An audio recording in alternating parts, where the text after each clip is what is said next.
The Picture of Dorian Gray by Oscar Wilde. The studio was filled with the rich odour of roses, and when the light summer wind stirred amidst the trees of the garden, there came through the open door the heavy scent of the lilac, or the more delicate perfume of the pink flowering thorn. From the corner of the divan of Persian saddlebags on which he was lying, smoking, as usual, innumerable cigarettes, Lord Henry Wotton could just catch the gleam of the honey-sweet and honey-coloured blossoms of the laburnum, whose tremulous branches seemed hardly able to bear the burden of a beauty so flame-like as theirs. And now and then the fantastic shadows of birds in flight flitted across the long tussore silk curtains that were stretched in front of the huge window, producing a kind of momentary Japanese effect, and making him think of those pallid jade-faced painters who, in an art that is necessarily immobile, seek to convey the sense of swiftness and motion.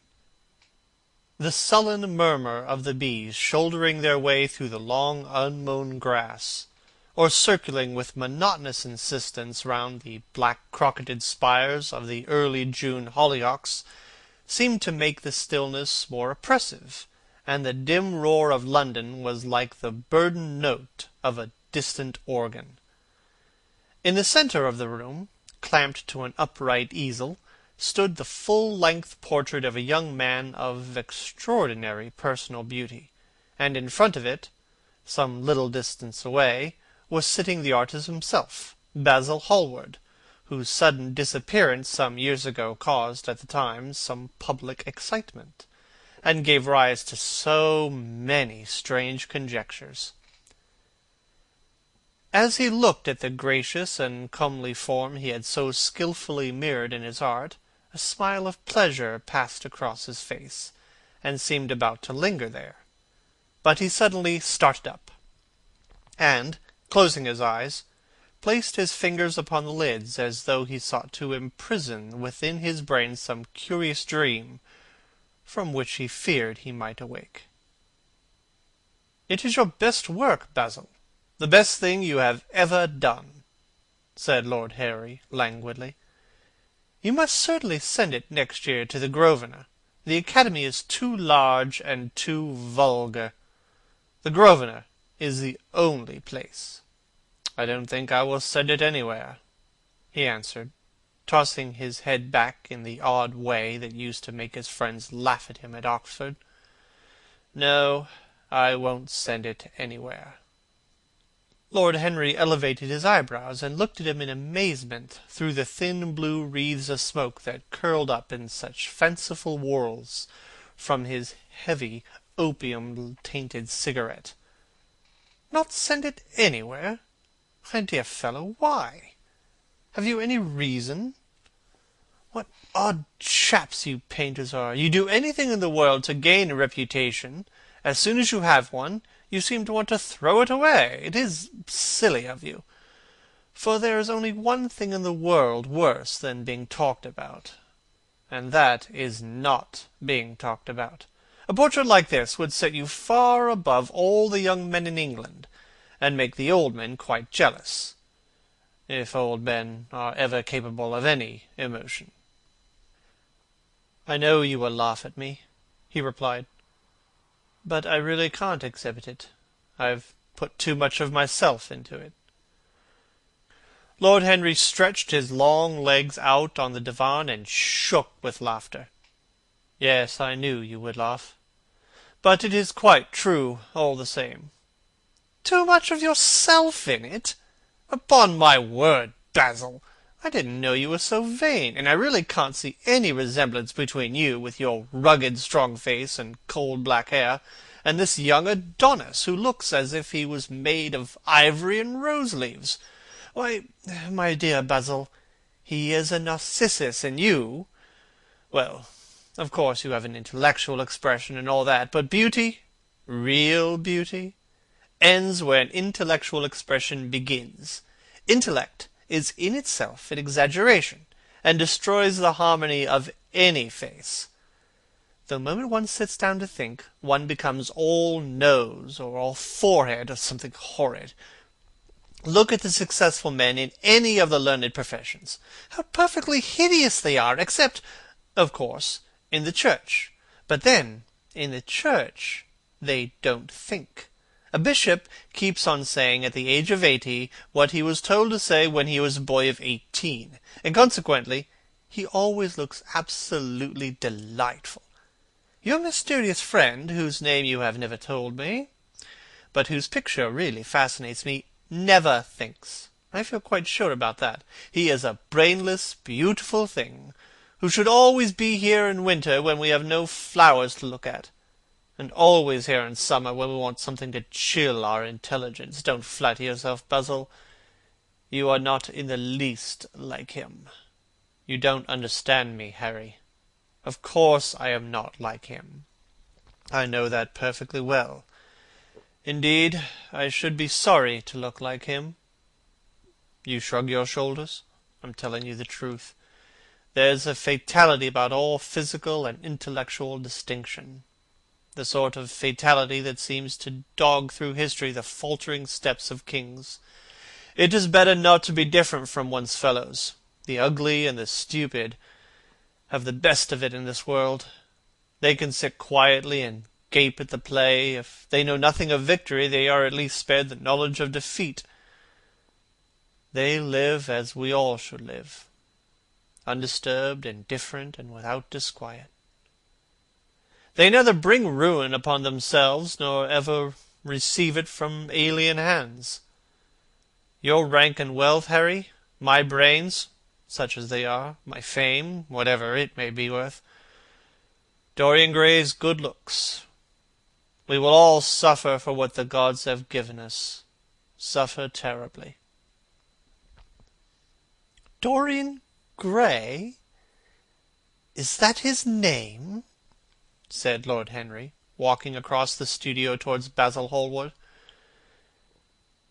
Yes, that is his name. I didn't intend to tell it to you.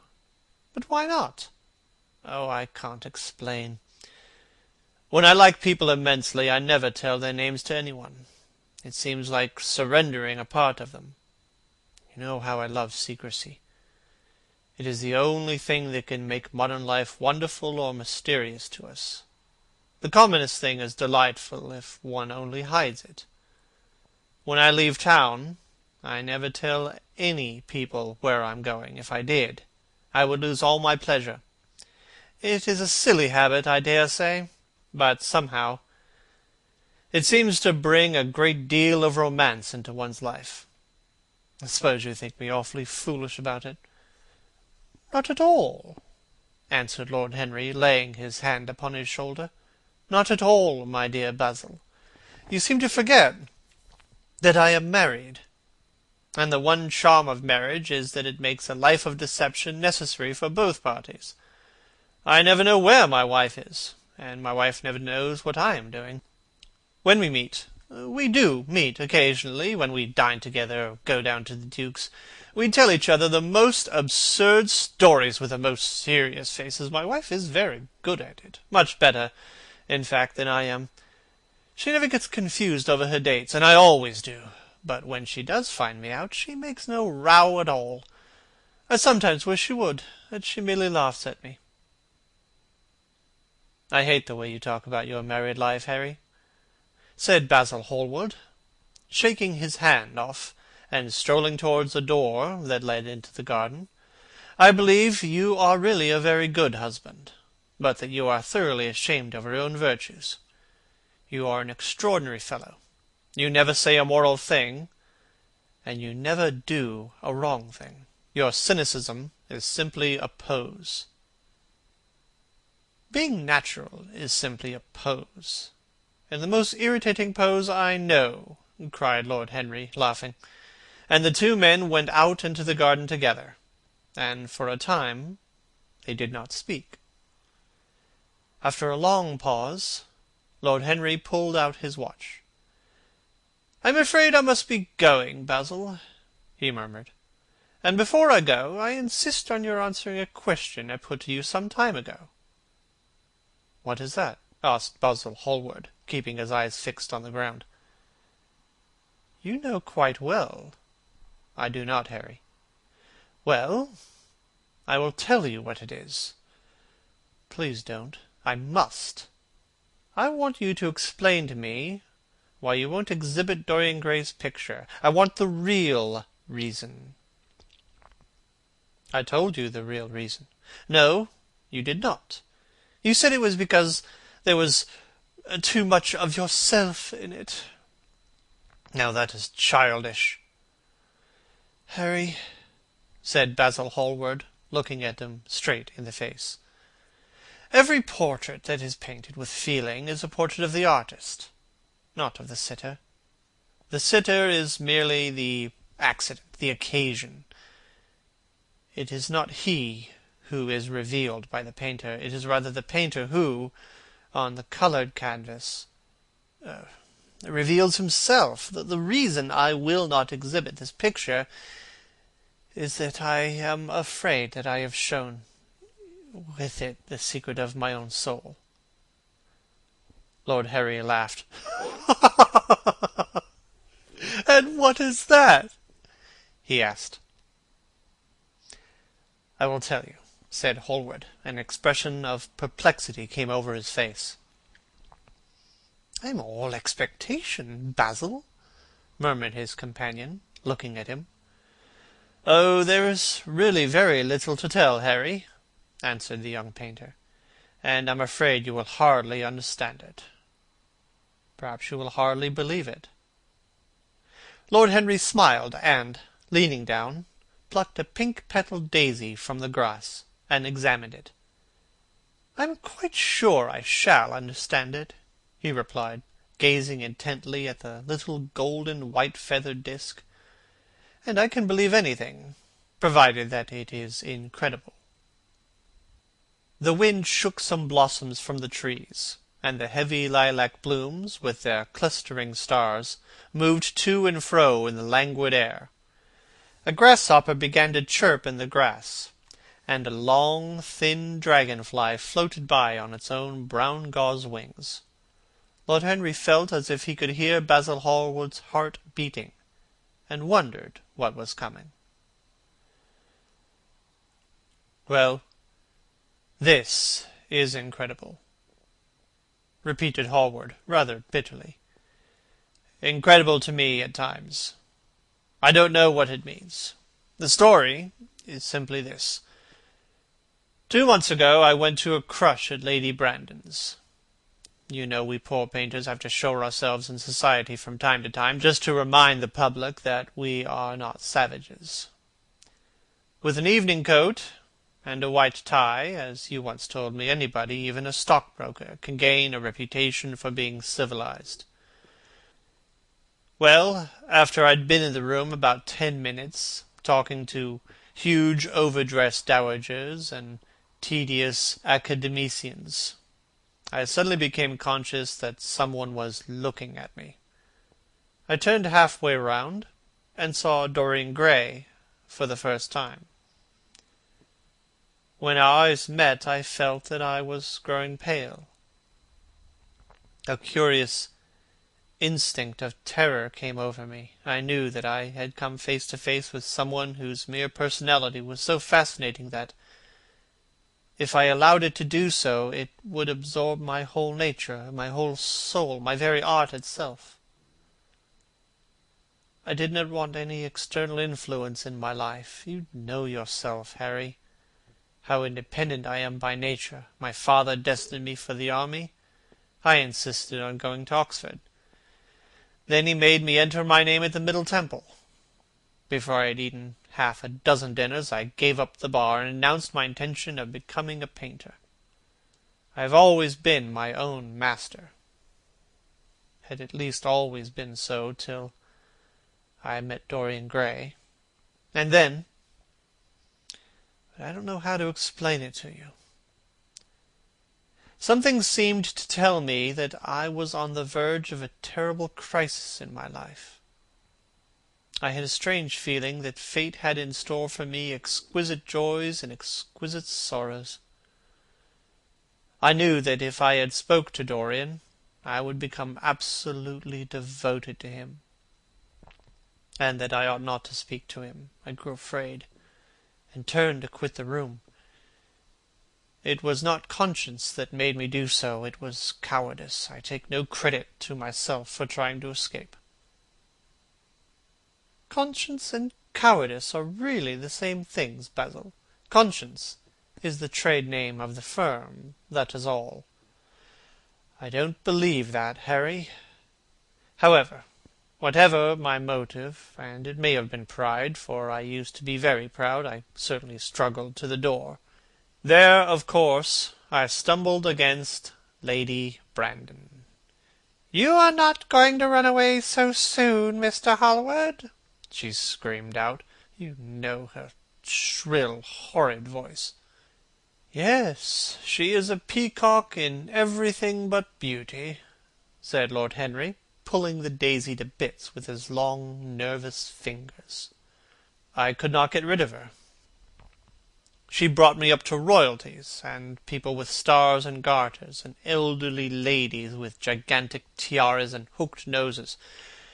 She spoke of me as her dearest friend. I had only met her once before, but she took it into her head to lionize me. I believe some picture of mine had made a great success at the time, at least had been chatted about in the penny newspapers, which is the 19th century standard of immortality.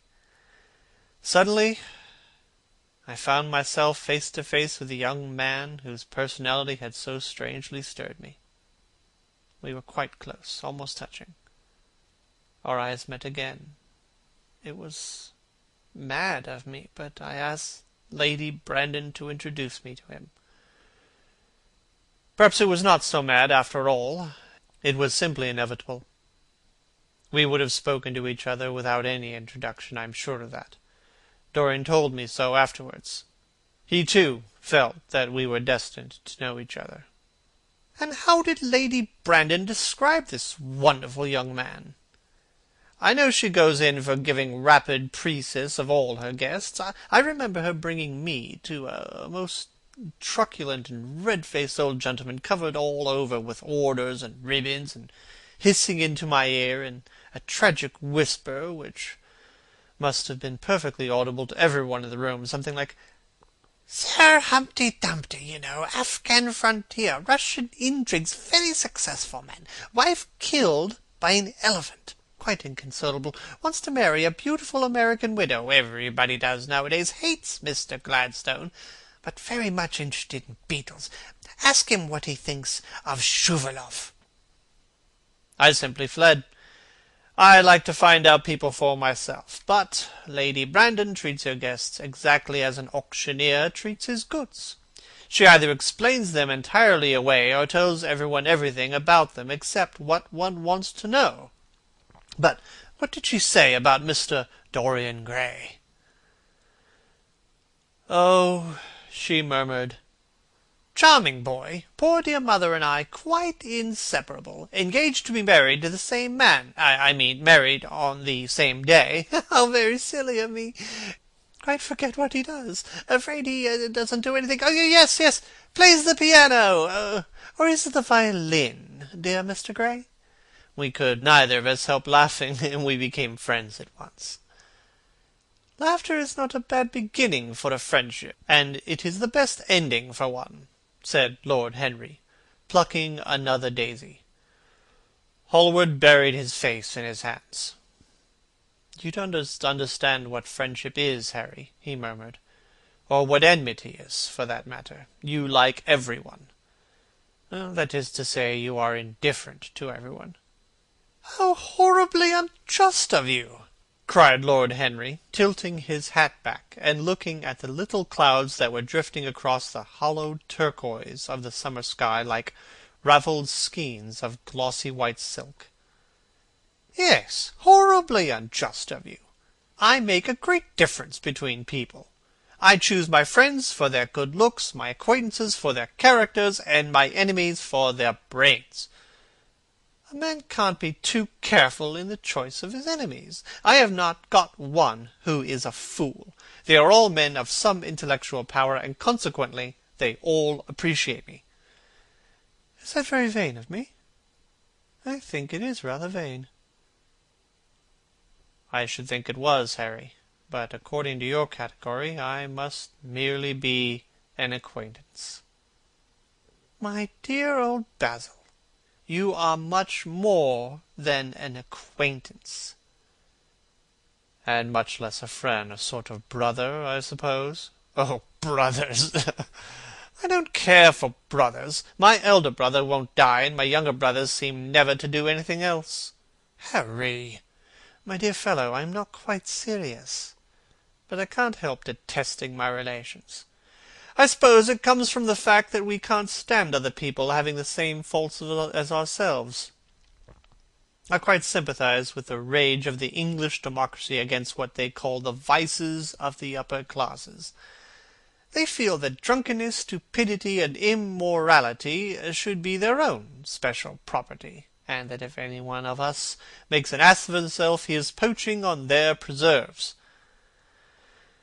When poor Southwark got into the divorce court, their indignation was quite magnificent. Yet I don't suppose that 10% of the lower orders live correctly." "I don't agree with a single word that you have said, and what is more, Harry, I don't believe you do either." Lord Henry stroked his pointed brown beard, and tapped the toe of his patent leather boot with a tasselled malacca cane.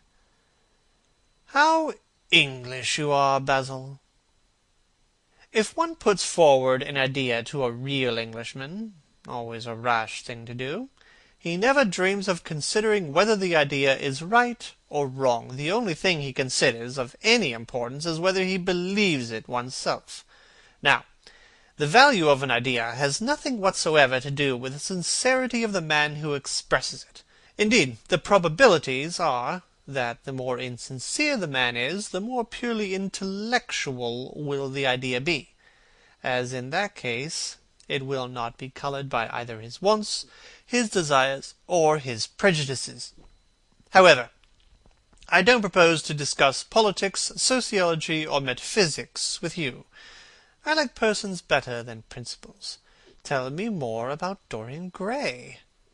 How often do you see him?" "Every day. I couldn't be happy if I didn't see him every day. Of course, sometimes it's only for a few minutes, but a few minutes with somebody one worships means a great deal." "You don't really worship him?" "I do." "How extraordinary! I thought you would never care for anything but your painting, your art, I should say. Art sounds better, doesn't it?" "He is all my art to me now. I think sometimes, Harry, that there are only two eras of importance in the history of the world. The first is the appearance of a new medium of art, and the second is the appearance of a new personality for art also.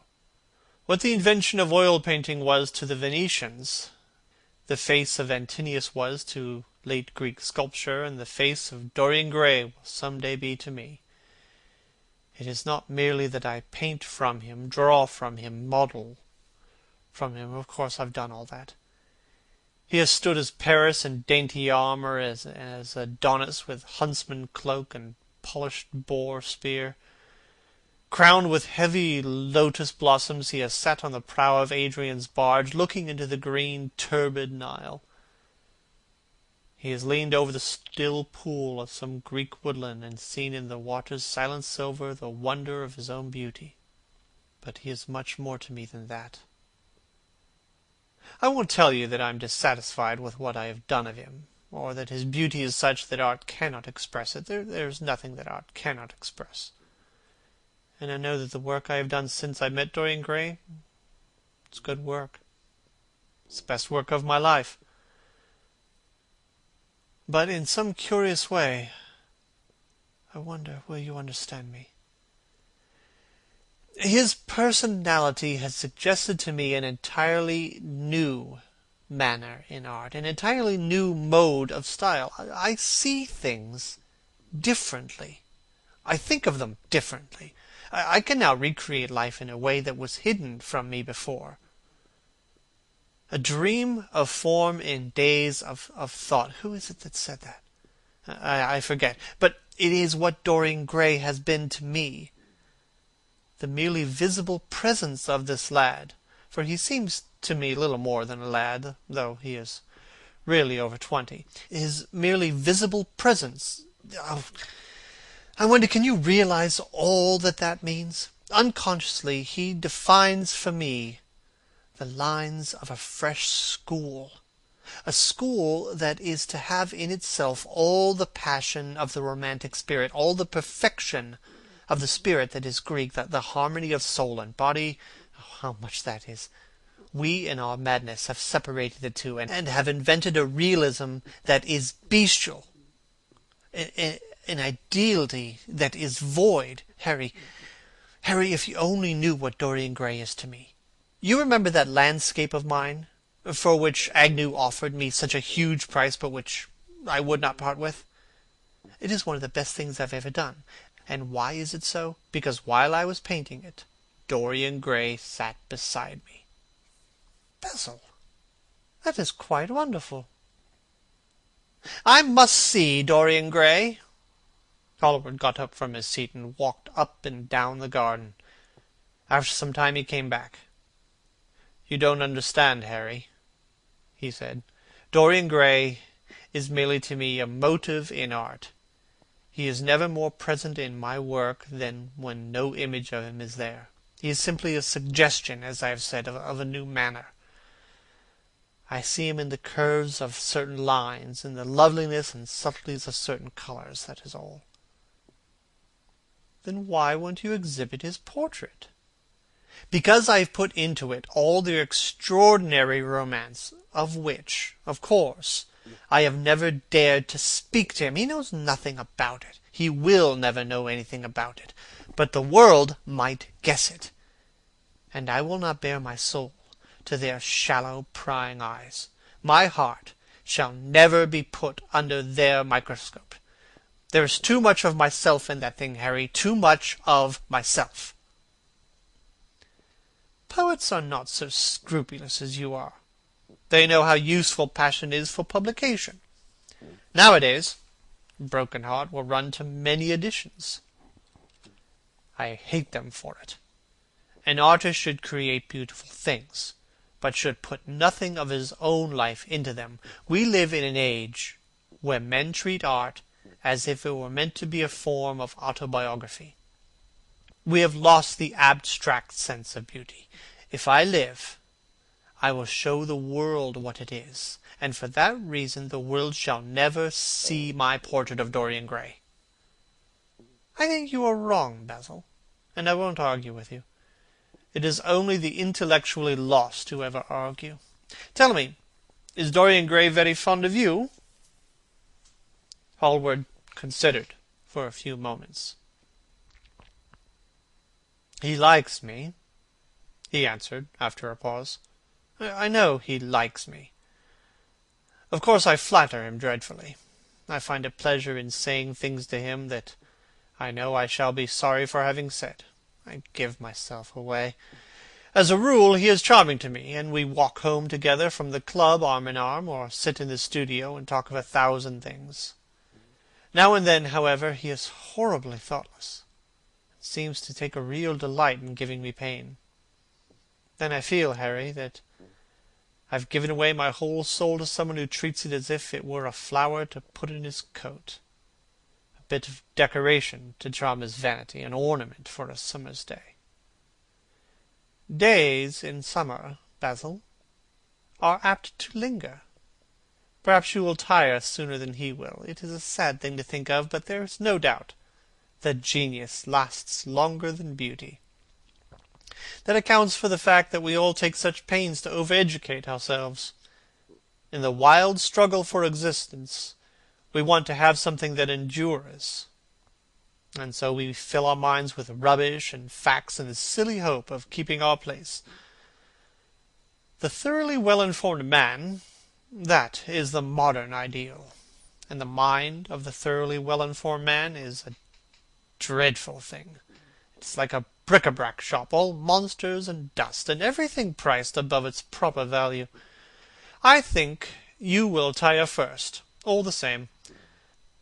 Some day you will look at Gray, and he will seem to you to be a little out of drawing, or you won't like his tone of colour or something. You will bitterly reproach him in your own heart, seriously think that he has behaved very badly to you. Next time he calls, you will be perfectly cold and indifferent. It will be a great pity, for it will alter you. The worst of having a romance is that it leaves one so unromantic. Harry, don't talk like that. As long as I live, the personality of Dorian Gray will dominate me. You can't feel what I feel. You change too often. Oh, my dear Basil, that is exactly why I can feel it. Those who are faithful know only the pleasures of love. It is the faithless who know love's tragedies. And Lord Henry struck a light on a dainty silver case, and began to smoke a cigarette with a self-conscious and self-satisfied air, as if he had summed up life in a phrase.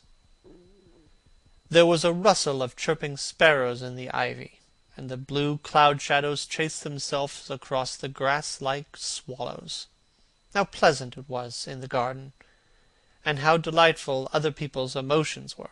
Much more delightful than their ideas. It seemed to be fascinating things in life. How pleasant it was in the garden, and how delightful other people's emotions were. Much more delightful than their ideas, it seemed to him. One's own soul, and the passions of one's friends, those were the fascinating things in life. He thought with pleasure of the tedious luncheon that he had missed by staying so long with Basil Hallward. Had he gone to his aunt's, he would have been sure to meet Lord Goodbody there, and the whole conversation would have been about the housing of the poor, and the necessity of model lodging-houses. It was charming to have escaped all that. As he thought of his aunt, an idea seemed to strike him. He turned to Hallward and said, "My dear fellow, I've just remembered." "Remembered what, Harry?" "Where I heard the name of Dorian Gray." "Where was it?" asked Hallward with a slight frown. "Oh, don't look so angry, Basil. It was at my aunt's, Lady Agatha's. She told me she had discovered a wonderful young man who was going to help her in the East End, and that his name was Dorian Gray. I'm bound to state that she never told me he was good-looking. Women have no appreciation of good looks, at least good women have not. She said that he was very earnest, and had a beautiful nature. I had once pictured myself a creature with spectacles and lank hair, horribly freckled, and tramping about on huge feet. I wish I had known it was your friend." "I'm very glad you didn't, Harry. Why?" "I don't want you to meet him." "Mr. Dorian Gray is in the studio, sir," said the butler, coming into the garden. "You must introduce me now," cried Lord Henry, laughing. Basil Hallward turned to the servant, who stood blinking in the sunlight. "Ask Mr. Gray to wait, Parker. I'll be in a few moments." The man bowed and went up the walk. Then he looked at Lord Henry. "Dorian Gray is my dearest friend," he said. "He has a simple and beautiful nature. Your aunt was quite right in what she said of him. Don't spoil him for me. Don't try to influence him. Your influence would be bad. The world is wide and has many marvelous people in it. Don't take away from me the one person that makes life absolutely lovely to me, and that gives to my art whatever wonder or charm it possesses. Mind, Harry, I trust you." He spoke very slowly, and the words seemed wrung out of him almost against his will. "What nonsense you talk!" talk," said Lord Henry, smiling, and, taking Hallward by the arm, he almost led him into the house. As they entered, they saw Dorian Gray. He was seated at the piano with his back to them, turning over the pages of a volume of Schumann's forest scenes. "You must lend me these, Basil," he cried. "I want to learn them. They are perfectly charming." "That entirely depends on how you sit today, Dorian." "Oh, I'm tired of sitting. And I don't want a life-size portrait of myself," answered the lad, swinging round on the music-stool in a wilful, petulant manner. When he got sight of Lord Henry, a faint blush coloured his cheeks for a moment, and he started up. "I beg your pardon, Basil, but I didn't know you had anyone with you." "This is Lord Henry Wotton, Dorian, an old Oxford friend of mine. I've just been telling him what a capital sitter you were, and now you've spoiled everything." "You have not spoiled my pleasure in meeting you, Mr. Gray," said Lord Henry, stepping forward and shaking him by the hand. "My aunt has often spoken to me about you. You are one of her favourites, and, I am afraid, one of her victims too." "I am in Lady Agatha's black books at present," answered Dorian, with a funny look of penitence. "I promised to go to her club in Whitechapel with her last Tuesday, and I really forgot all about it. We were to have played a duet together, 3 duets, I believe. I don't know what she will say to me. I'm far too frightened to call." "Oh, I will make your peace with my aunt. She is quite devoted to you. And I don't think it really matters about your not being there. The audience probably thought it was a duet. When Aunt Agatha sits down to the piano, she makes quite enough noise for 2 people. That is very horrid to her, and not very nice to me," answered Dorian, laughing. Lord Henry looked at him. Yes, he was certainly wonderfully handsome, with his finely curved scarlet lips, his frank blue eyes, his crisp gold hair. There was something in his face that made one trust him at once. All the candour of youth was there, as well as all youth's passionate purity. One felt that he had kept himself unspotted from the world. No wonder Basil Hallward worshipped him. He was made to be worshipped. "You're too charming to go into philanthropy, Mr. Gray. Far too charming." And Lord Henry flung himself down on the divan, and opened his cigarette-case. Hallward had been busy mixing his colours and getting his brushes ready. He was looking worried, and when he heard Lord Henry's last remark, he glanced at him, hesitated for a moment, and then said, "Harry, I want to finish this picture today. Would you think it awfully rude of me if I asked you to go away?" Lord Henry smiled and looked at Dorian Gray. "Am I to go, Mr. Gray?" he asked. "Oh, please don't, Lord Henry. I see that Basil is in one of his sulky moods, and I can't bear him when he sulks. Besides, I want you to tell me why I should not go in for philanthropy." "I don't know that I shall tell you that, Mr. Gray, but I certainly will not run away, now that you have asked me to stop. You don't really mind, do you, Basil? You've often told me that you liked your sitters to have someone to chat to." Hallward bit his lip. "If Dorian wishes it, of course you must stay. Dorian's whims are laws to everybody, except himself." Lord Henry took up his hat and gloves. "You are very pressing, Basil, but I'm afraid I must go. I have promised to meet a man at the Orleans. Good-bye, Mr. Gray. Come and see me some afternoon in Curzon Street. I am nearly always at home at 5 o'clock. Write to me when you are coming. I should be sorry to miss you." "Basil," cried Dorian Gray, "if Lord Henry goes, I shall go too. You never open your lips when you are painting, and it's horribly dull standing on a platform and trying to look pleasant. Ask him to stay. I insist upon it." "Stay, Harry, to oblige Dorian, and to oblige me," said Hallward, gazing intently at his picture. It is quite true, I never talk when I am working, and never listen either, and it must be dreadfully tedious for my unfortunate sitters. I beg you to stay." "But what about my man at the Orleans?" Hallward laughed. "I don't think that there will be any difficulty about that. Sit down again, Harry. And now, Dorian, get up on that platform, and don't move about too much, or pay any attention to what Lord Henry says. He is a very bad influence over all his friends, with the exception of myself." Dorian stepped up on the dais with the air of a young Greek martyr, and made a little moue of discontent to Lord Henry, to whom he had rather taken a fancy. He was so unlike Hallward. They made a delightful contrast, and he had such a beautiful voice. After a few moments he said to him, "Have you really a bad influence, Lord Henry, as bad as Basil says?" "There's no such thing as a good influence, Mr. Gray. All influence is immoral. Immoral from the scientific point of view." "Why?" "Because to influence a person is to give him one's own soul. He does not think his natural thoughts, or burn with his natural passions.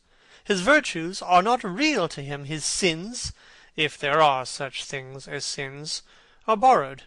He becomes an echo of someone else's music, an actor of a part that has not been written for him. The aim of life is self-development. To realize one's nature perfectly, that is what each of us is here for. People are afraid of themselves nowadays. They have forgotten the highest of all duties, the duty that one owes to oneself. Of course they are charitable, they feed the hungry and clothe the beggar, but their own souls starve and are naked. Courage has gone out of our race.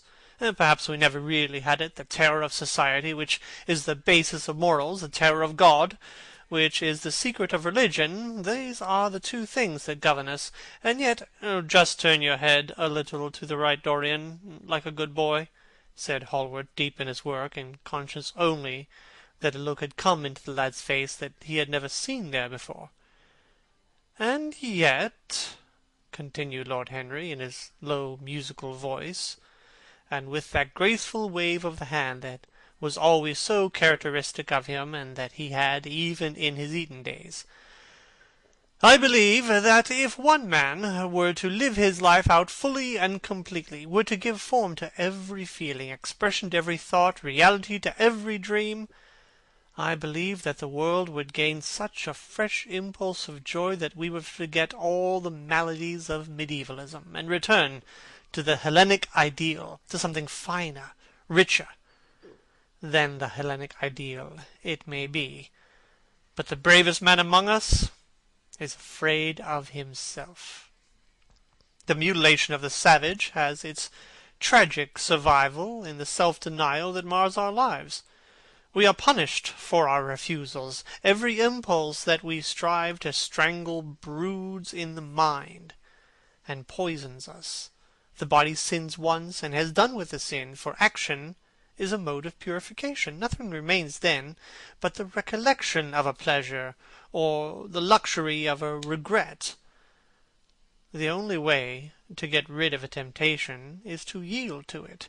Resist it, and your soul grows sick with longing for the things it has forbidden to itself, with desire for what its monstrous laws have made monstrous and unlawful.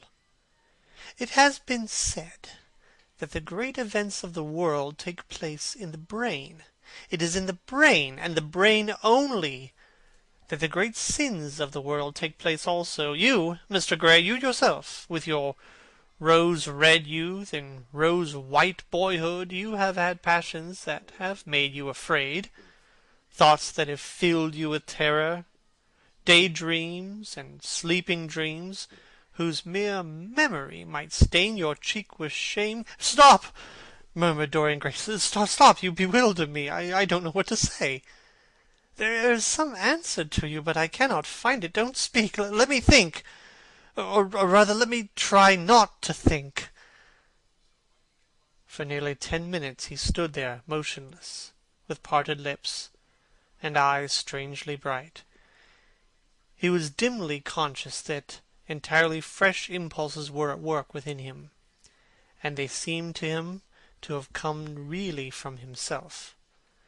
The few words that Basil's friend had said to him, words spoken by chance, no doubt, and with wilful paradox in them, had yet touched some secret chord that had never been touched before, but that he felt was now vibrating and throbbing to curious pulses. Music had stirred him like that. Music had troubled him many times, but music was not articulate. It was not a new world, but rather a new chaos that it created in us. Words, mere words, how terrible they were, how clear and vivid and cruel. One could not escape from them, and yet what a subtle magic there was in them. They seemed to be able to give a plastic form to formless things, and to have a music of their own as sweet as that of the viol or of lute. Mere words? Was there anything so real as words? Yes, there had been things in his boyhood that he had not understood. He understood them now. Life suddenly became fiery-colored to him. It seemed to him that he had been walking in fire. Why had he not known it? Lord Henry watched him with his sad smile. He knew the precise psychological moment when to say nothing. He felt intensely interested. He was amazed at the sudden impression that his words had produced, and, remembering a book that he had read when he was 16, which had revealed to him much that he had not known before, he wondered whether Dorian Gray was passing through the same experience. He had merely shot an arrow into the air. Had he hit the mark? How fascinating the lad was! Hallward painted away with that marvellous bold touch of his, that had the true refinement and perfect delicacy that come only from strength. He was unconscious of the silence.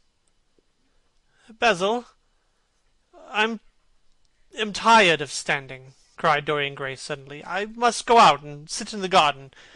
The air is stifling here." "My dear fellow, I am so sorry. When I am painting I can't think of anything else.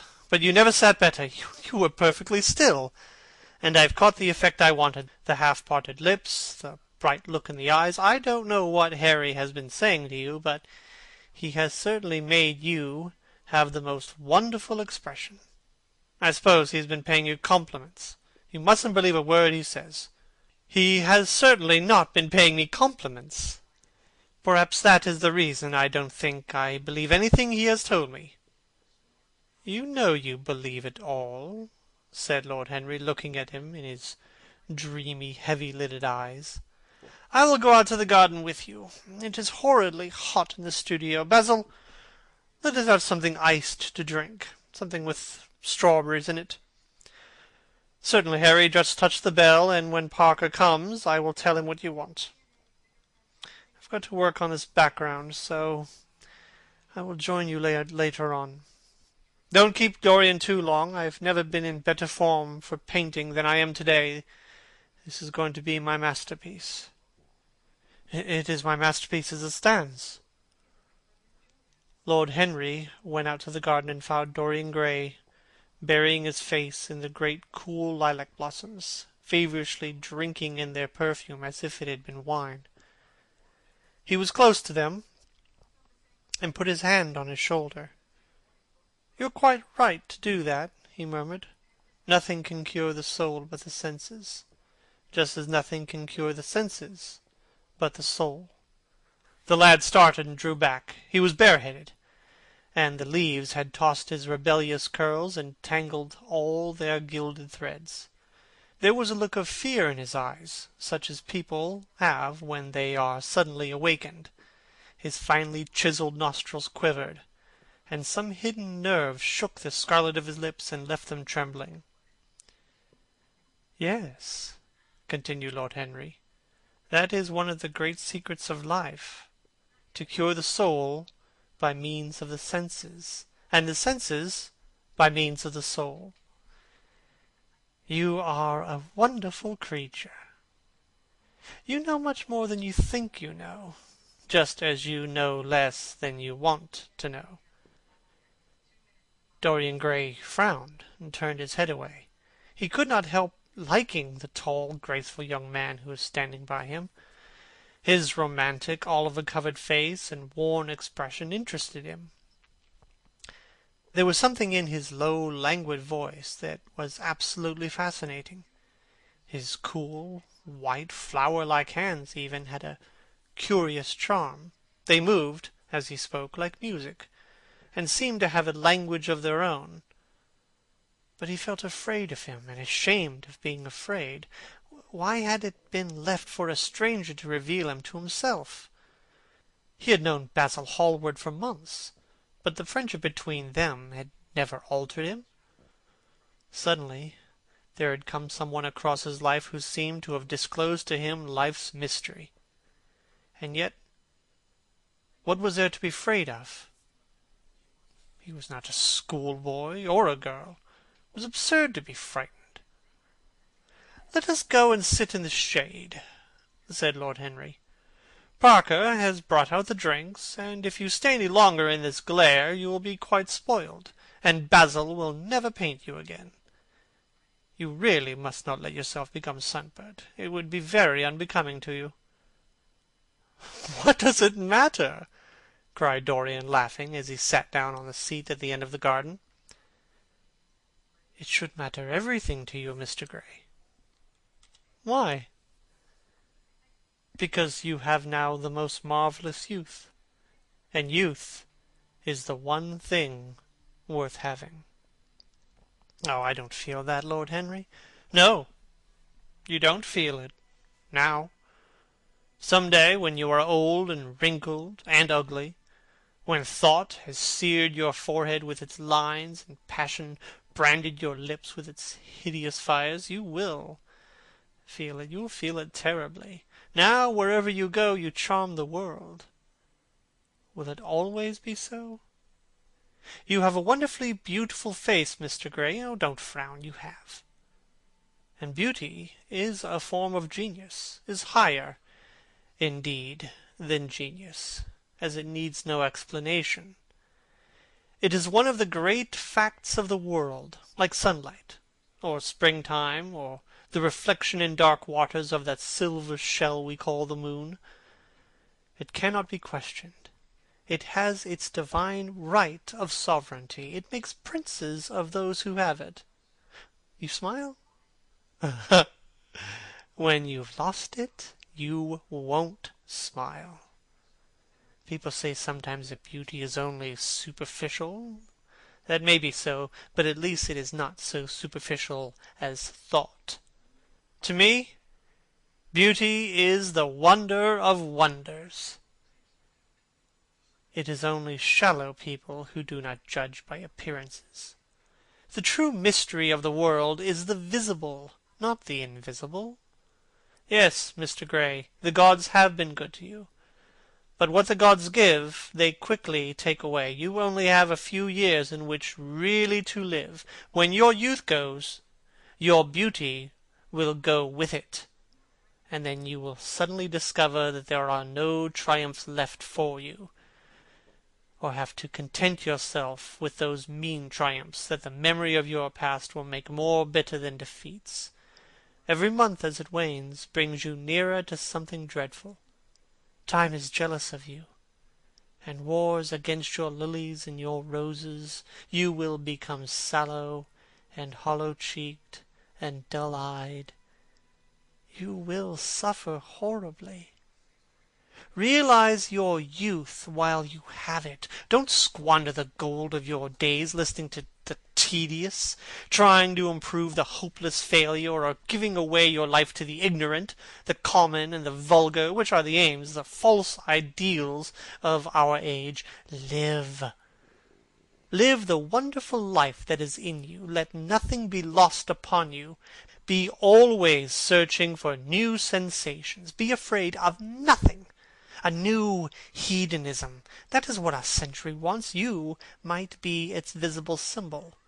With your personality, there is nothing you could not do. The world belongs to you for a season.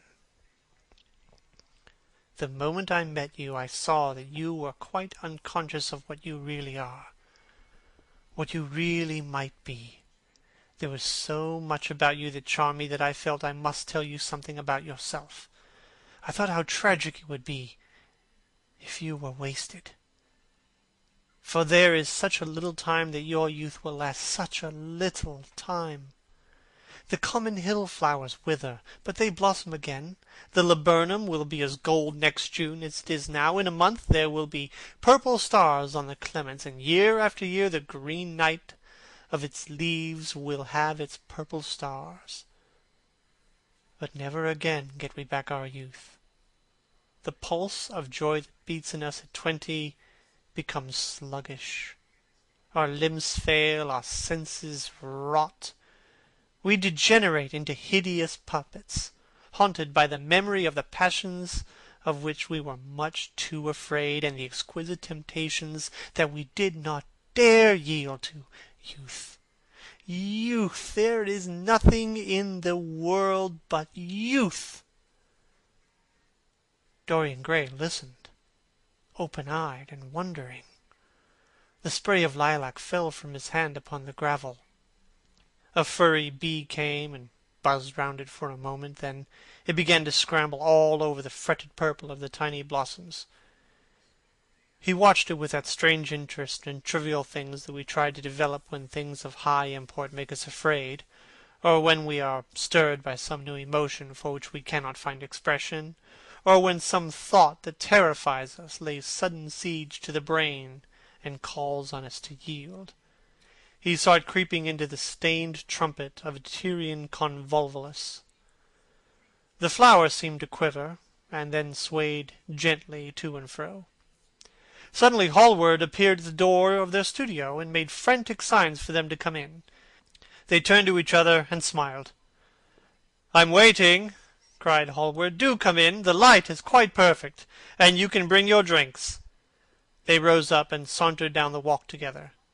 2 green and white butterflies fluttered past them, and in the pear tree at the end of the garden a thrush began to sing.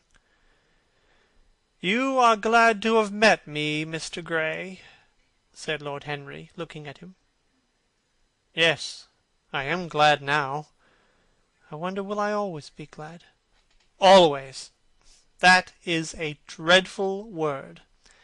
It makes me shudder when I hear it. Women are so fond of using it.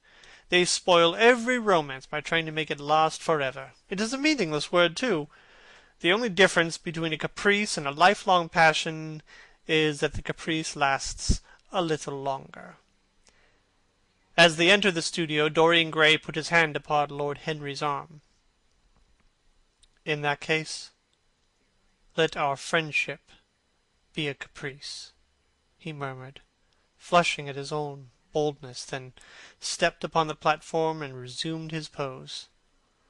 Lord Henry flung himself into a large wicker armchair and watched him. The sweep and dash of the brush on the canvas made the only sound that broke the stillness, except when Hallward stepped back now and then to look at his work from a distance.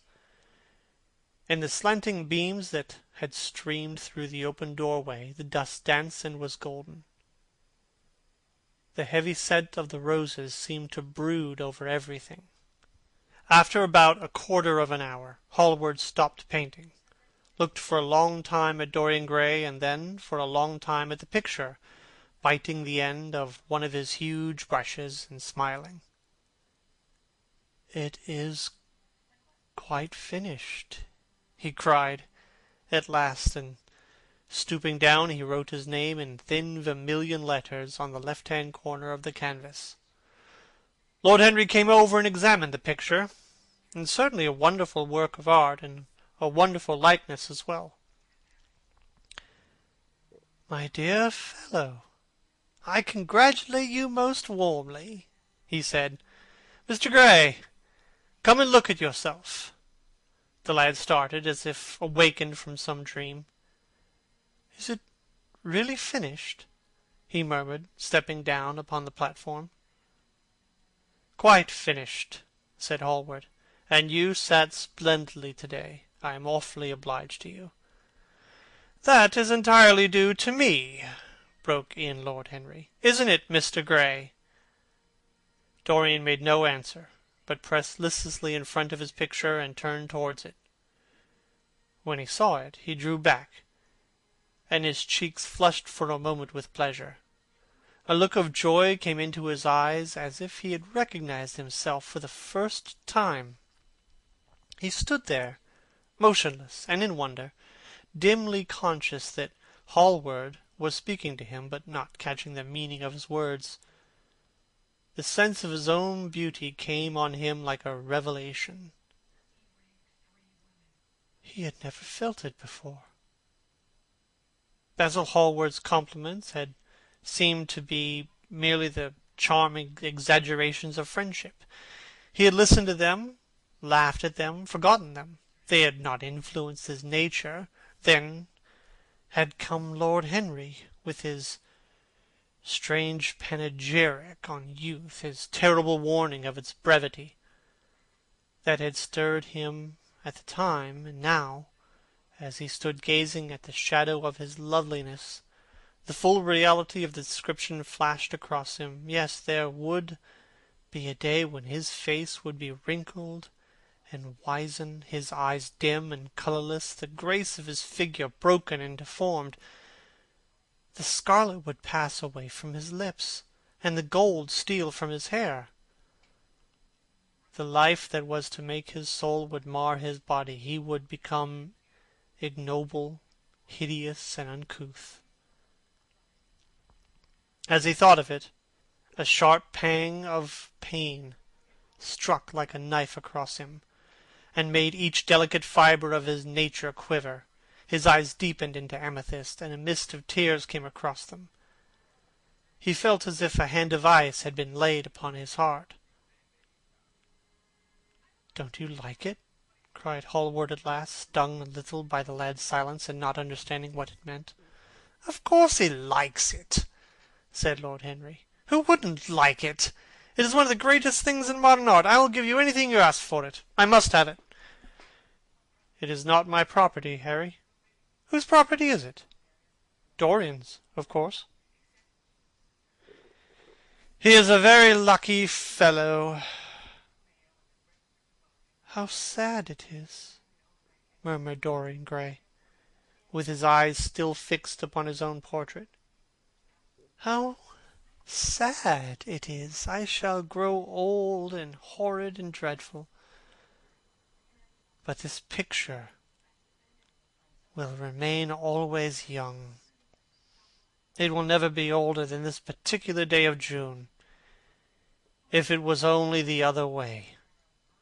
If it was I who were to be always young, and the picture that were to grow old. For this I would give everything. Yes, there is nothing in the whole world I would not give." "You would hardly care for that arrangement, Basil," cried Lord Henry, laughing. "It would be rather hard lines on you." "I should object very strongly, Harry." Dorian Gray turned and looked at him. "I believe you would, Basil. You like your art better than your friends. I am no more to you than a green bronze figure. Hardly as much, I dare say." Hallward stared in amazement. It was so unlike Dorian to speak like that. What had happened? He seemed almost angry. His face was flushed, and his cheeks burning. "Yes," he continued, "I am less to you than your ivory Hermes or your silver fawn. You will like them always. How long will you like me? Till I have my first wrinkle, I suppose. I know, now, that when one loses one's good looks, whatever they may be, one loses everything. Your picture has taught me that. Lord Henry is perfectly right. Youth is the only thing worth having.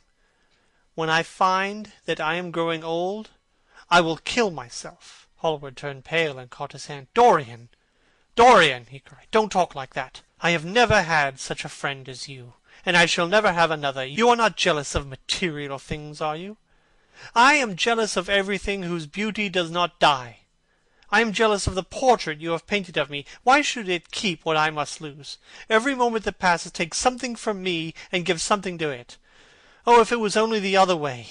If the picture could change, and I could always be what I am now! Why did you paint it? It will mock me some day, mock me horribly. The hot tears welled into his eyes. He tore his hand away, and flinging himself onto the divan, he buried his face in the cushions as if he were praying. "This is your doing, Harry," said Hallward bitterly. "My doing?" "Yes, yours, and you know it." Lord Henry shrugged his shoulders. "It is the real Dorian Gray, that is all," he answered. "It is not." "If it is not, what have I to do with it? You should have gone away when I asked you." "I stayed when you asked me. Harry, I can't quarrel with two of my best friends at once, but between you, both you have made me hate the finest piece of work I have ever done, and I will destroy it. What is it but canvas and colour? I will not let it come across 3 lives and mar them." Dorian Gray lifted his golden head from the pillow and looked at him with pallid face and tear-stained eyes, as he walked over to the deal painting table that was set beneath the large curtained window. What was he doing there? His fingers were straying among the litter of tin tubes and dry brushes, seeking for something. Yes, it was a long palette knife, with its thin blade of lithe steel. He had found it at last. He was going to rip up the canvas. With a stifled sob he leaped from the couch, and rushing over to Hallward, tore the knife out of his hand and flung it to the end of the studio. "Don't, Basil, don't!" he cried. "It would be murder." "I'm glad you appreciate my work at last, Dorian," said Hallward coldly, when he had recovered from his surprise. "I never thought you would." "Appreciate it? I am in love with it, Basil. It is part of myself. I feel that." "Well, as soon as you are dry, you shall be varnished and framed and sent home. Then you can do what you like with yourself." And he walked across the room and rang the bell for tea. "You will have tea, of course, Dorian? And so will you, Harry. Tea is the only simple pleasure left to us." "I don't like simple pleasures," said Lord Henry. "And I don't like scenes, except on the stage. What absurd fellows you are, both of you! I wonder who it was defined man as the rational animal. It was the most premature definition ever given. Man is many things, but he is not rational. I am glad he is not, after all, though I wish you chaps would not squabble over the picture. You had much better let me have it, Basil. The silly boy doesn't really want it, as I do." "If you let anyone have it but me, Basil, I will never forgive you," cried Dorian Gray.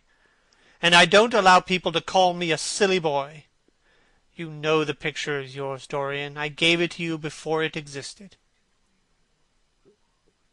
And you know you have been a little silly, Mr. Gray, and that you shouldn't really mind being called a boy."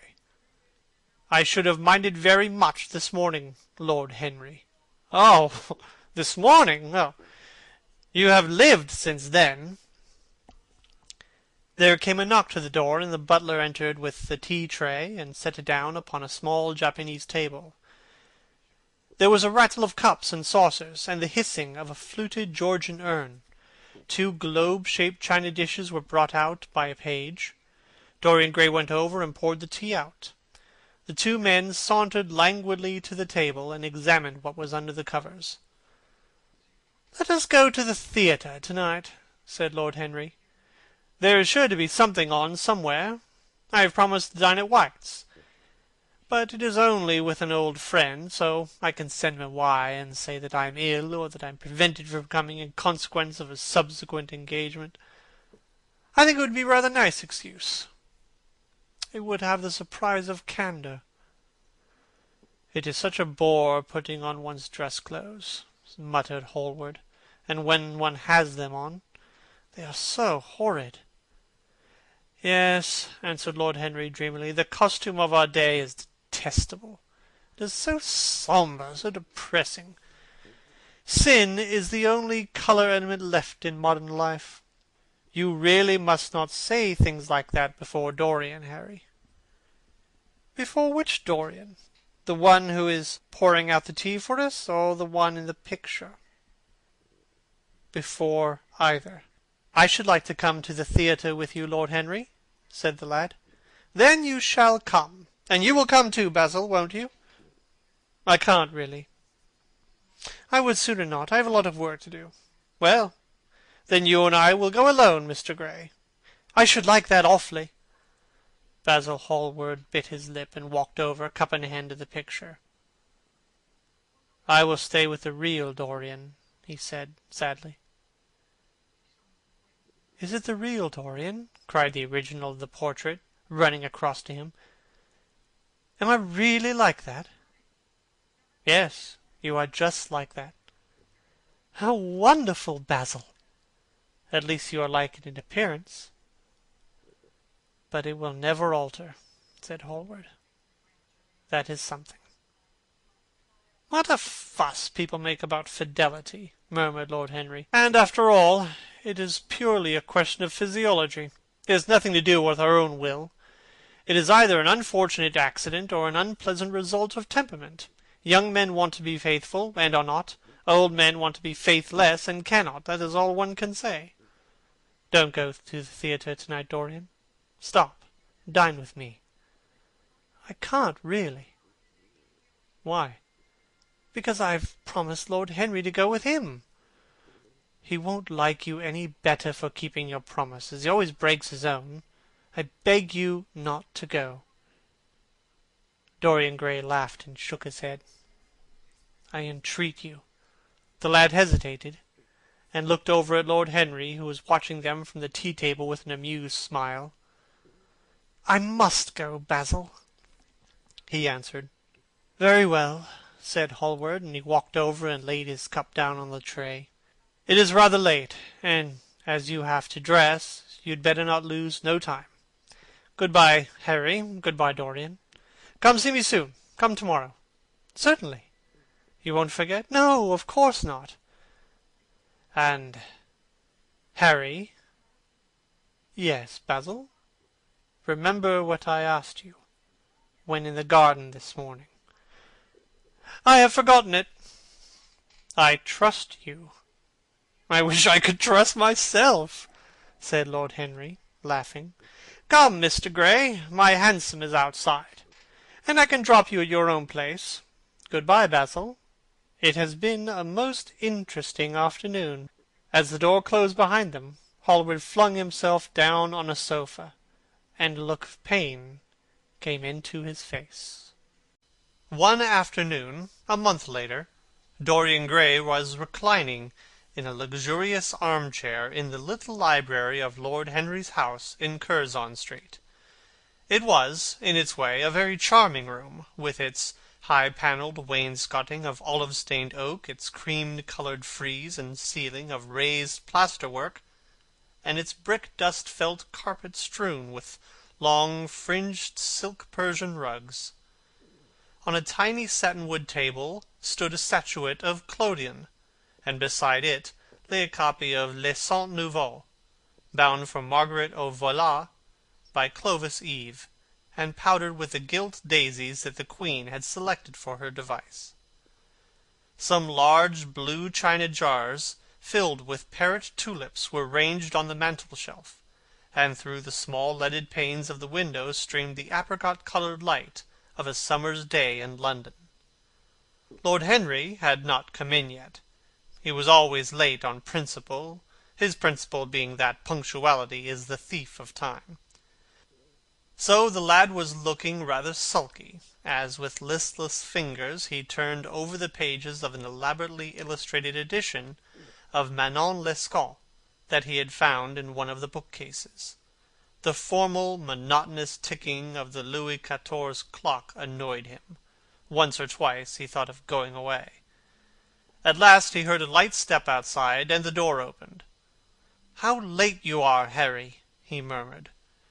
"I am afraid it is not Harry, Mr. Gray," said a woman's voice. He glanced quickly around and rose to his feet. "I beg your pardon. I thought—" "You thought it was my husband?"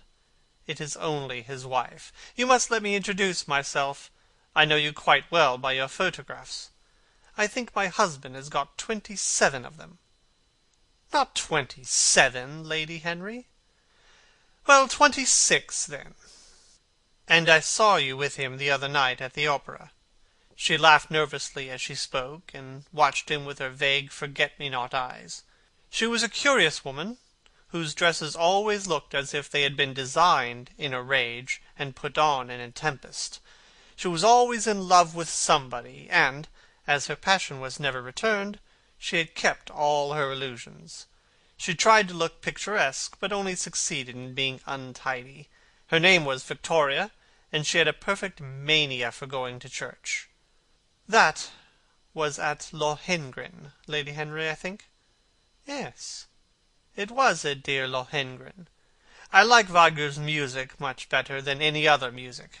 It is so loud that one can talk the whole time, without people hearing what one says. That is a great advantage. Don't you think so, Mr. Gray?" The same nervous staccato laugh broke from her thin lips, and her fingers began to play with a long paper knife. Dorian smiled, and shook his head. "I'm afraid I don't think so, Lady Henry. I never talk during music, at least during good music. If one hears bad music, it is one's duty to drown it by conversation." "Ah! That is one of Harry's views, isn't it, Mr. Gray? But you must not think I don't like good music. I adore it. But I am afraid of it. It makes me too romantic. I've simply worshipped pianists. Two at a time, sometimes. I don't know what it is about them. Perhaps it is that they are foreigners. They all are, aren't they? Even those that are born in England become foreigners after a time, don't they? It is so clever of them, and such a compliment to art. Makes it quite cosmopolitan, doesn't it? You've never been to any of my parties, have you, Mr. Gray? You must come. I can't afford orchids, but I spare no expense in foreigners. They make one's rooms look so picturesque. Ah, but here is Harry. Harry, I came in to look for you, to ask you something. I forget what it was, and I found Mr. Gray here. But we've had such a pleasant chat about music. We have quite the same views."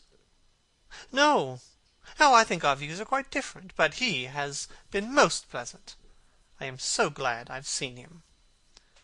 "I am charmed, my love, quite charmed," said Lord Henry, elevating his dark crescent-shaped eyebrows, and looking at them both with an amused smile.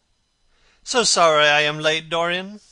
I went to look after a piece of old brocade in Wardour Street, and had to bargain for hours for it. Nowadays people know the price of everything and the value of nothing."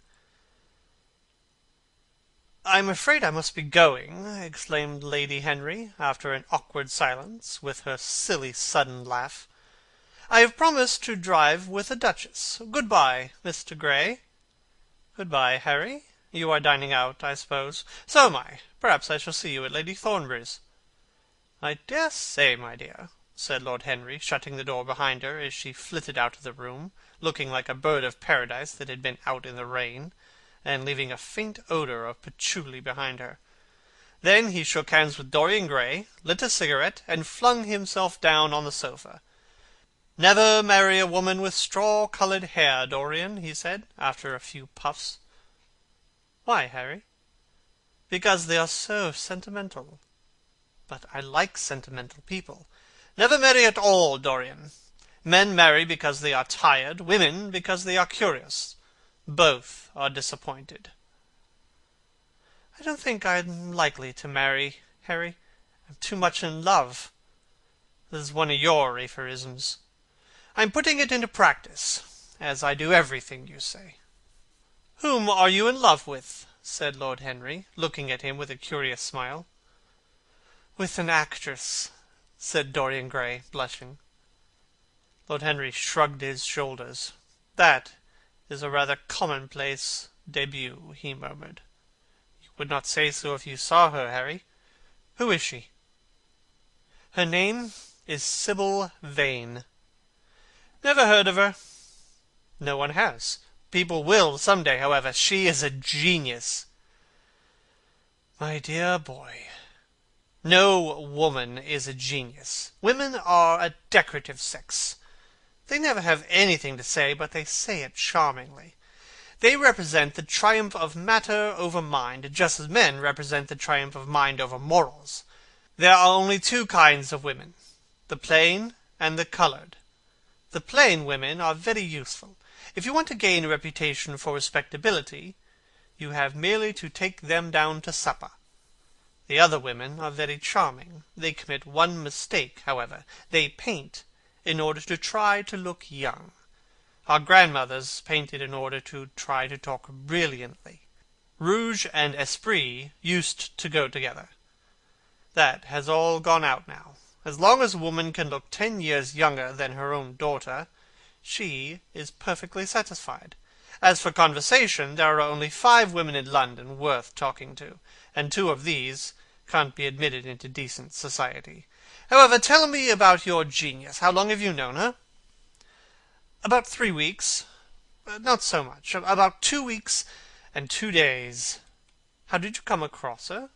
I will tell you, Harry, but you mustn't be unsympathetic about it. After all, it never would have happened if I had not met you. You filled me with a wild desire to know everything about life. For days after I met you, something seemed to throb in my veins. As I lounged in the park or strolled down Piccadilly, I used to look at every one who passed me, and wonder with a mad curiosity what sort of lives they led. Some of them fascinated me, others filled me with terror. There was an exquisite poison in the air. I had a passion for sensations.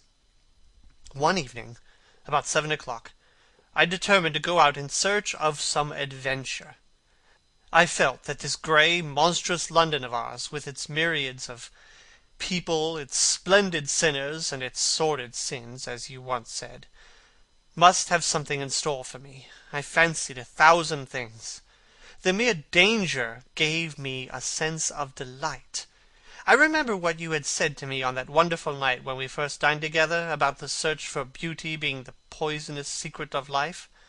I don't know what I expected, but I went out and wandered eastward, soon losing my way in a labyrinth of grimy streets and black grassless squares. About 8:30, I passed by a little third-rate theatre with great flaring gas-jets and gaudy playbills. A hideous Jew in the most amazing waistcoat I have ever beheld in my life was standing at the entrance, smoking a vile cigar. He had greasy ringlets, and an enormous diamond blazed in the centre of a soiled shirt. "Have a box, my lord," he said when he saw me, and he took off his hat with an act of gorgeous civility. There was something about him, Harry, that amused me. He was such a monster. You will laugh at me, I know, but I really went in and paid a whole guinea for a stage box. To the present day I can't make out why I did so, and yet if I hadn't, my dear Harry, if I hadn't, I would have missed the greatest romance of my life. I see you are laughing. It is horrid of you. I am not laughing, Dorian. At least I am not laughing at you. But you should not say the greatest romance of your life. You should say the first romance of your life. You will always be loved, and you will always be in love with love. There are exquisite things in store for you. This is merely the beginning." "Do you think my nature so shallow?" cried Dorian Gray angrily. "No. I think your nature so deep." "How do you mean?" "My dear boy, people only love once in their lives are really shallow people. What they call their loyalty and their fidelity, I call either the lethargy of custom or the lack of imagination. Faithlessness is to the emotional life what consistency is to the intellectual life. Simply a confession of failure. But I don't want to interrupt you. Go on with your story." "Well, I found myself seated in a horrid little private box, with a vulgar drop scene staring me in the face. I looked out behind the curtain and surveyed the house. It was a tawdry affair, all cupids and cornucopias, like a third-rate wedding cake. The gallery and pit were fairly full, but the 2 rows of dingy stalls were quite empty, and there was hardly a person in what I suppose they called the dress circle. Women went about with oranges and ginger beer, and there was a terrible consumption of nuts going on. It must have been just like the palmy days of British drama. Just like, I should fancy, and very horrid. I began to wonder what on earth I should do when I caught sight of the playbill. What do you think the play was, Harry? I should think, The Idiot Boy, or Dumb but Innocent. Our fathers used to like that sort of piece, I believe. The longer I live, Dorian, the more keenly I feel that whatever was good for our fathers is not good enough for us. In art, as in politics, les grands prêts ont toujours tort. This play was good enough for us, Harry. It was Romeo and Juliet. I must admit I was rather annoyed at the idea of seeing Shakespeare done in such a wretched hole of a place. Still, I felt interested in a sort of way. At any rate, I determined to wait for the first act. There was a dreadful orchestra, presided over by a young Jew who sat at a cracked piano that nearly drove me away. But at last the drop scene was drawn up and the play began. Romeo was a stout elderly gentleman with corked eyebrows, a husky tragedy voice, and a figure like a beer barrel. Mercutio was almost as bad.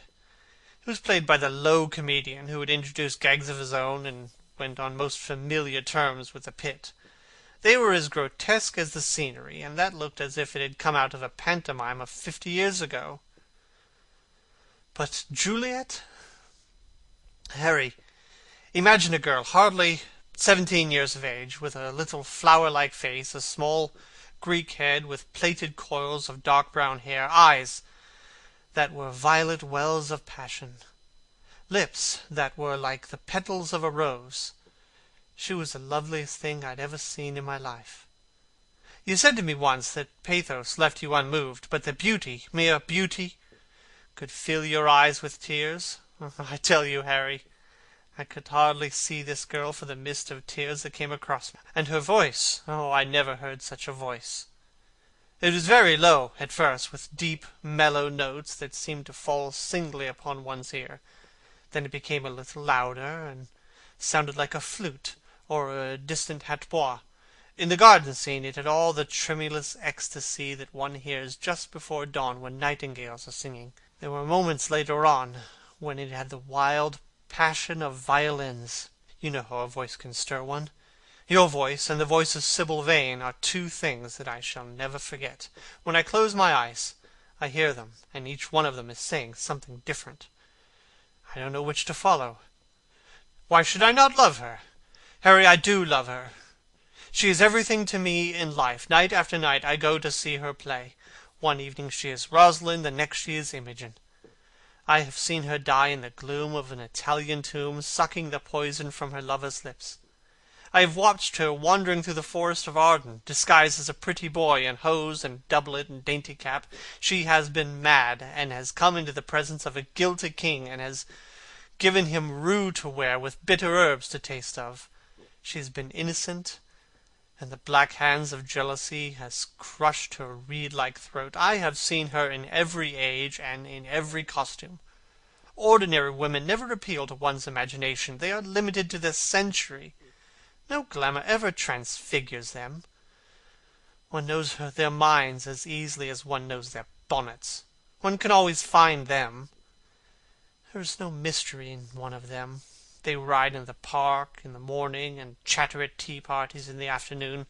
They have the stereotyped smile and their fashionable manner. They are quite obvious. But an actress?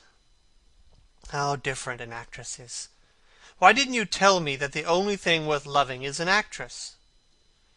Because I've loved so many of them, Dorian. Oh, yes, horrid people with dyed hair and painted faces. Don't run down dyed hair and painted faces. There's an extraordinary charm in them sometimes. I wish now I had not told you about Sibyl Vane. You could not have helped telling me, Dorian. All through your life you will tell me everything you do. Yes, Harry, I believe that is true. cannot help telling you things. You have a curious influence over me. If I ever did a crime, I would come and confide it to you. You would understand me. People like you, the willful sunbeams of life, don't commit crimes, Dorian. But I am much obliged for the compliment all the same. And now, tell me, reach me the matches like a good boy. Thanks. Tell me, where are your relations with Sybil Vane? Dorian Gray leaped to his feet, with flushed cheeks and burning eyes. Harry, Sybil Vane is sacred. It is only the sacred things that are worth touching, Dorian, said Lord Henry, with a strange touch of pathos in his voice. But why should you be annoyed? I suppose she will be yours some day. When one is in love, one always begins by deceiving oneself, and one always ends by deceiving others. That is what the world calls romance. But you know her, at any rate, I suppose? Of course I know her. On the first night I was at the theatre, the horrid old Jew came round to the box after the performance was over, and offered to bring me behind the scenes and introduce me to her. I was furious with him, and told him that Juliet had been dead for hundreds of years, and that her body was lying in a marble tomb in Verona. I think, from his blank look of amazement, that he thought I had taken too much champagne or something. I am not surprised. I was not surprised either. Then he asked me if I wrote for any of the newspapers. I told him I never even read them. He seemed terribly disappointed in that, and confided to me that all the dramatic critics were in a conspiracy against him, and that they were all to be bought. I believe he was quite right there, but on the other hand, most of them are not at all expensive. Well, he seemed to think they were beyond his means. By this time the lights were being put out in the theatre, and I had to go. He wanted me to try some cigars, which he strongly recommended. I declined. The next night, of course, I arrived at the theatre again. When he saw me, he made a low bow, and assured me that I was a patron of art. He was a most offensive brute, though he had an extraordinary passion for Shakespeare. He told me once, with an air of pride, that his 3 bankruptcies were due entirely to the poet, whom he insisted on calling the bard. He seemed to think it a distinction. It was a distinction, my dear Dorian, a great distinction. But when did you first speak to Miss Sybil Vane? The 3rd night. She had been playing Rosalind. I could not help going around. I had thrown her some flowers, and she looked at me. At least I fancied she had. The old Jew was persistent. He seemed determined to bring me behind, so I consented. It was curious, my not wanting to know her, wasn't it? No, I don't think so. My dear Harry, why? I'll tell you some other time. Now I want to know about the girl. Sybil? Oh, she was so shy, so gentle. There is something of a child about her. Her eyes opened wide in exquisite wonder when I told her what I thought of her performance, and she seemed quite unconscious of her power. I think we were both rather nervous. The old Jew stood grinning at the doorway of the dusty green room, making elaborate speeches about us both, while we stood looking at each other like children. He would insist on calling me my lord, so I had to assure Sybil that I was not anything of the kind. She said quite simply to me, "You look more like a prince." Upon my word, Dorian, Miss Sybil knows how to pay compliments. You don't understand her, Harry. She regarded me merely as a person in a play. She knows nothing of life. She lives with her mother, a faded, tired woman who played Lady Capulet in a sort of magenta dressing wrapper on the first night, and it looks as if she'd seen better days. I know that look. It always depresses me. The Jew wanted to tell me her history, but I said it did not interest me. You are quite right. There was always something infinitely mean about other people's tragedies. Sybil is the only thing I care about. What is it to me where she came from? From her little head to her little feet, she is absolutely and entirely divine. I go to see her act every night of my life, and every night she is more marvellous. That is the reason, I suppose, that you will never dine with me now. I thought you must have some curious romance on hand. You have. but it's not quite what I expected. My dear Harry, we either lunch or sup together every day, and I've been to the opera with you several times. You always come dreadfully late. Well, I can't help going to see Sibyl play, even if it is only for an act.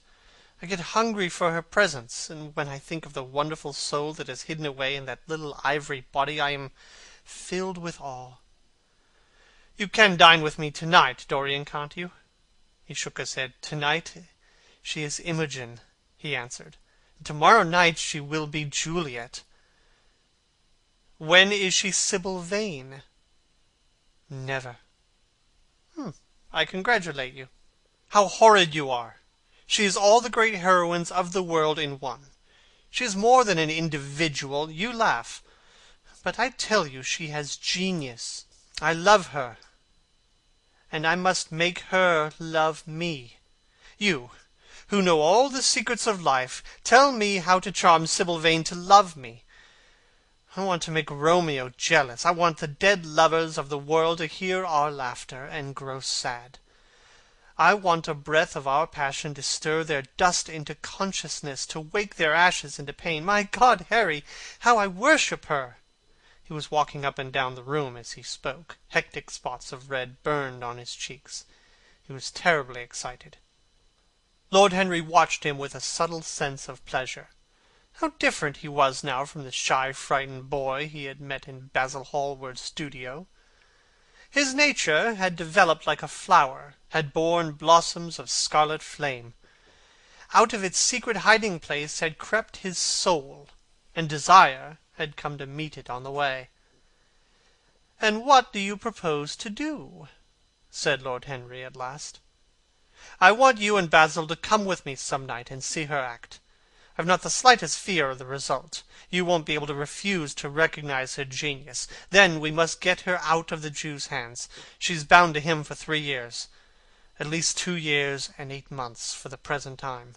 I will have to pay him something, of course. When all that is settled, I will take a West End theatre and bring her out properly. She will make the world as mad as she has made me." "Impossible, dear boy!" "Yes, she will. She has not merely consummate art instinct in her, but she has personality too. And you have often told me that it is personalities, not principles, that move the age. Well, what night shall we go? Let me see. Today is Tuesday. Let us fix tomorrow. She plays Juliet tomorrow. All right, the Bristol at 8 o'clock, and I will get Basil.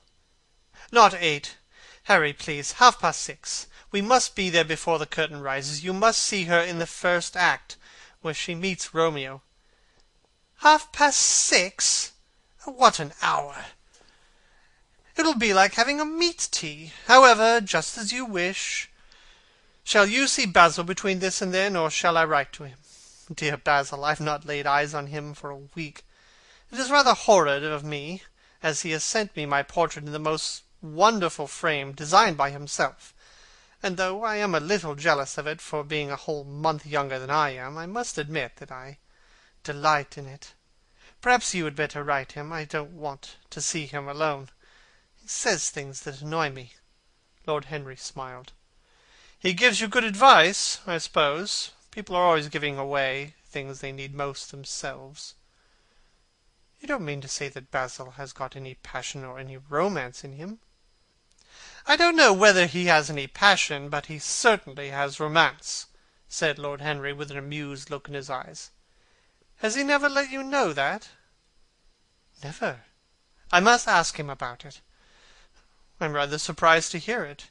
He is the best of fellows, but he seems to me to be just a bit of a Philistine.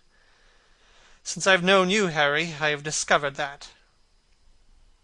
Basil, my dear boy, puts everything that is charming in him into his work. The consequence is that he has nothing left for life but his prejudices, his principles, and his common sense. The only artists I have ever known who are personally delightful are bad artists. Good artists give everything to their art, and consequently are perfectly uninteresting in themselves.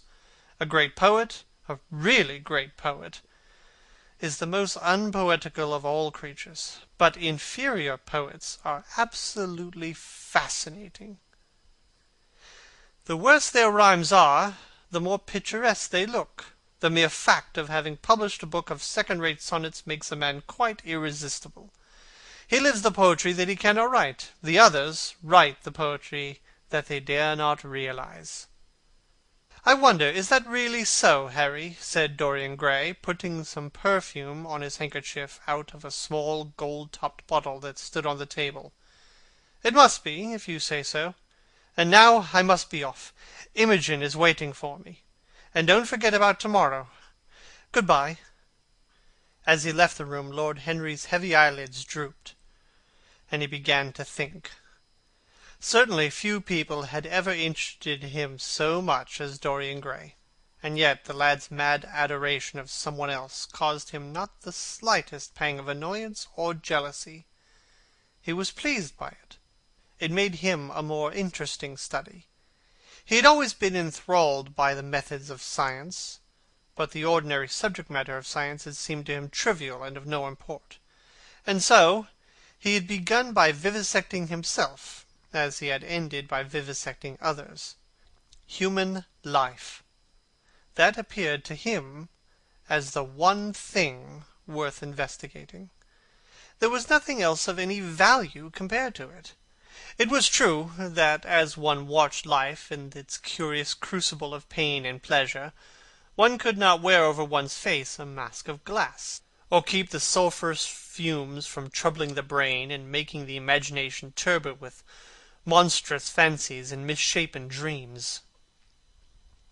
There were poisons so subtle that to know their properties one had to sicken of them. There were maladies so strange that one had to pass through them if one sought to understand their nature. And yet, what a great reward one received! How wonderful the whole world became to one! To note the curious hard logic of passion, and the emotional colored life of the intellect, to observe where they met, and where they separated, at what point they became one, and at what point they were at discord, there was a delight in that. What matter was the cost? One could never pay too high a price for any sensation. He was conscious, and the thought brought a gleam of pleasure into his brown agate eyes, that it was through certain words of his, musical words said with musical utterance, that Dorian Gray's soul had turned to this white girl and bowed in worship before her. To a large extent, the lad was his own creation. He had made him premature. That was something. Ordinary people waited till life disclosed to them its secret. But to the few, to the elect, the mysteries of life were revealed before the veil was drawn away. Sometimes this was the effect of art, and chiefly of the art of literature, which dealt immediately with the passions and the intellect. But now and then a complex personality took the place, and assumed the office of art was indeed, in its way, a real work of art, life having its elaborate masterpieces, just as poetry has, or sculpture, or painting. Yes, the lad was premature. He was gathering his harvest while it was yet spring. The pulse and passion of youth were in him, but he was becoming self-conscious. It was delightful to watch him. With his beautiful face and his beautiful soul, he was a thing to wonder at. It was no matter how it all ended, or was destined to end. He was like one of those gracious figures in a pageant or a play, whose joys seem too remote from one, but whose sorrows stir one's sense of beauty, and whose wounds are like red roses. Soul and body, body and soul, how mysterious they were! There was animalism in the soul, and the body had its moments of spirituality. The senses could refine, and the intellect could degrade. Who could say where the fleshly impulse ceased, or the psychical impulse began? How shallow were the arbitrary definitions of ordinary psychologists! And yet, how difficult to decide between the claims of the various schools! Was the soul a shadow seated in the house of sin? Or was the body really in the soul, as Giordano Bruno thought? The separation of spirit from matter was a mystery, and the union of spirit with matter was a mystery also. He began to wonder whether we should ever make psychology so absolute a science that each little spring of life should be revealed to us.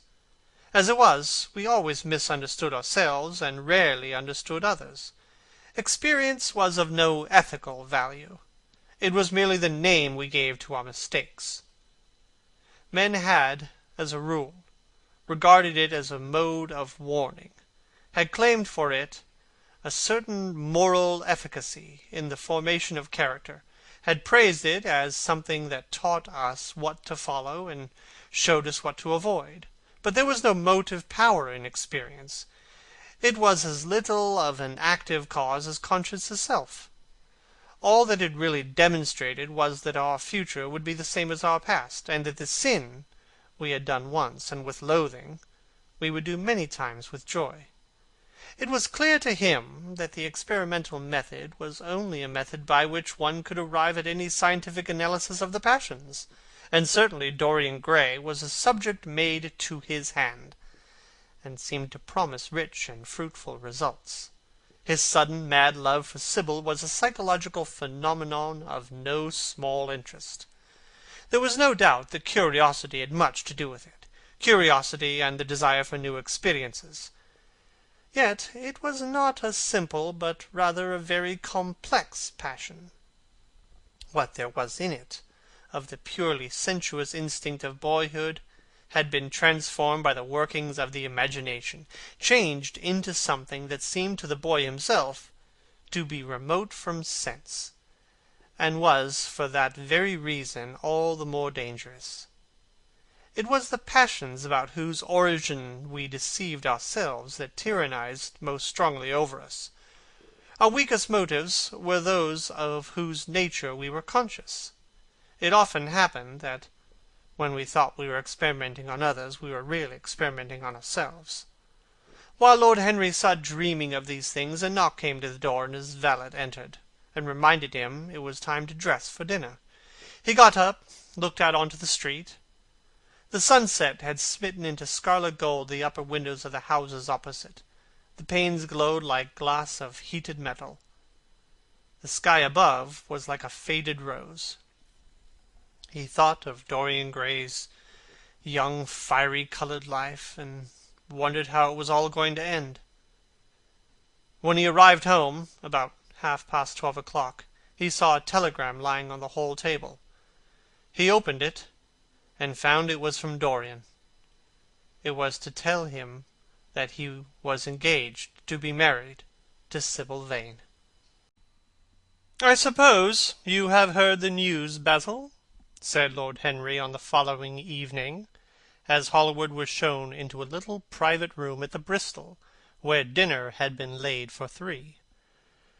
"No, Harry," answered Hallward, giving his hat and coat to the bowing waiter. "What is it? Nothing about politics, I hope? They don't interest me. There is hardly a single person in the House of Commons worth painting, though many of them would be the better for a little whitewashing." "Dorian Gray is engaged to be married," said Lord Henry, watching him as he spoke. Hallward turned perfectly pale, and a curious look flashed for a moment into his eyes, and then passed away, leaving them dull. "Dorian engaged to be married!" he cried. "Impossible!" "It is perfectly true." "To whom?" "To some little actress or other. I can't believe it. Dorian is far too sensible. Dorian is far too wise not to do foolish things now and then, my dear Basil." "Marriage is hardly a thing that one can do now and then, Harry," said Hallward, smiling. "Except in America. But I didn't say he was married. I said he was engaged to be married. There's a great difference. I have a distinct remembrance of being married, but I have no recollection at all of being engaged. I am inclined to think that I was never engaged." But think of Dorian's birth, and position, and wealth. It would be absurd for him to marry so much beneath him. If you want him to marry this girl, tell him that, Basil. He is sure to do it then. Whenever a man does a thoroughly stupid thing, it is always for the noblest motives." "I hope the girl is good, Harry. I don't want to see Dorian tied to some vile creature who might degrade his nature and ruin his intellect." "Oh, she is more than good. She is beautiful," murmured Lord Henry, sipping a glass of vermouth and orange bitters. "Dorian says she is beautiful, and he is not often wrong about things of that kind. Your portrait of him has quickened his appreciation of the personal appearance of other people. It has had that excellent effect, among others. We are to see her tonight, if that boy doesn't forget his appointment. But do you approve of it, Harry?" asked Hallward, walking up and down the room, and biting his lip. "You can't approve of it, really. It is some silly infatuation." "I never approve or disapprove of anything now. It is an absurd attitude to take towards life. We are not sent into the world to air our moral prejudices. I never take any notice of what common people say, and I never interfere with what charming people do. If a personality infatuates me, whatever the personality chooses to do is absolutely delightful to me. Dorian Gray falls in love with a beautiful girl who acts Shakespeare and proposes to marry her. Why not? If he wedded Messalina, he would be none the less interesting. You know I am not a champion of marriage. The real drawback to marriage is that it makes one unselfish, and unselfish people are colourless. They lack individuality. Still, there are certain temperaments that marriage makes more complex. They retain their egotism, and add to it many other egos. They are forced to have more than one life. They become more highly organized. Besides, every experience is of value, and whatever one may say against marriage, it is certainly an experience. I hope that Dorian Gray will make this girl his wife, passionately adore her for 6 months, and then suddenly become fascinated by someone else. He would be a wonderful study." "You don't mean all that, Harry. You know you don't. If Dorian Gray's life were spoiled, no one would be sorrier than yourself. You are much better than you pretend to be." Lord Henry laughed. "The reason we all like to think so well of others is that we are all afraid for ourselves. The basis of optimism is sheer terror. We think that we are generous because we credit our neighbour with those virtues that are likely to benefit ourselves.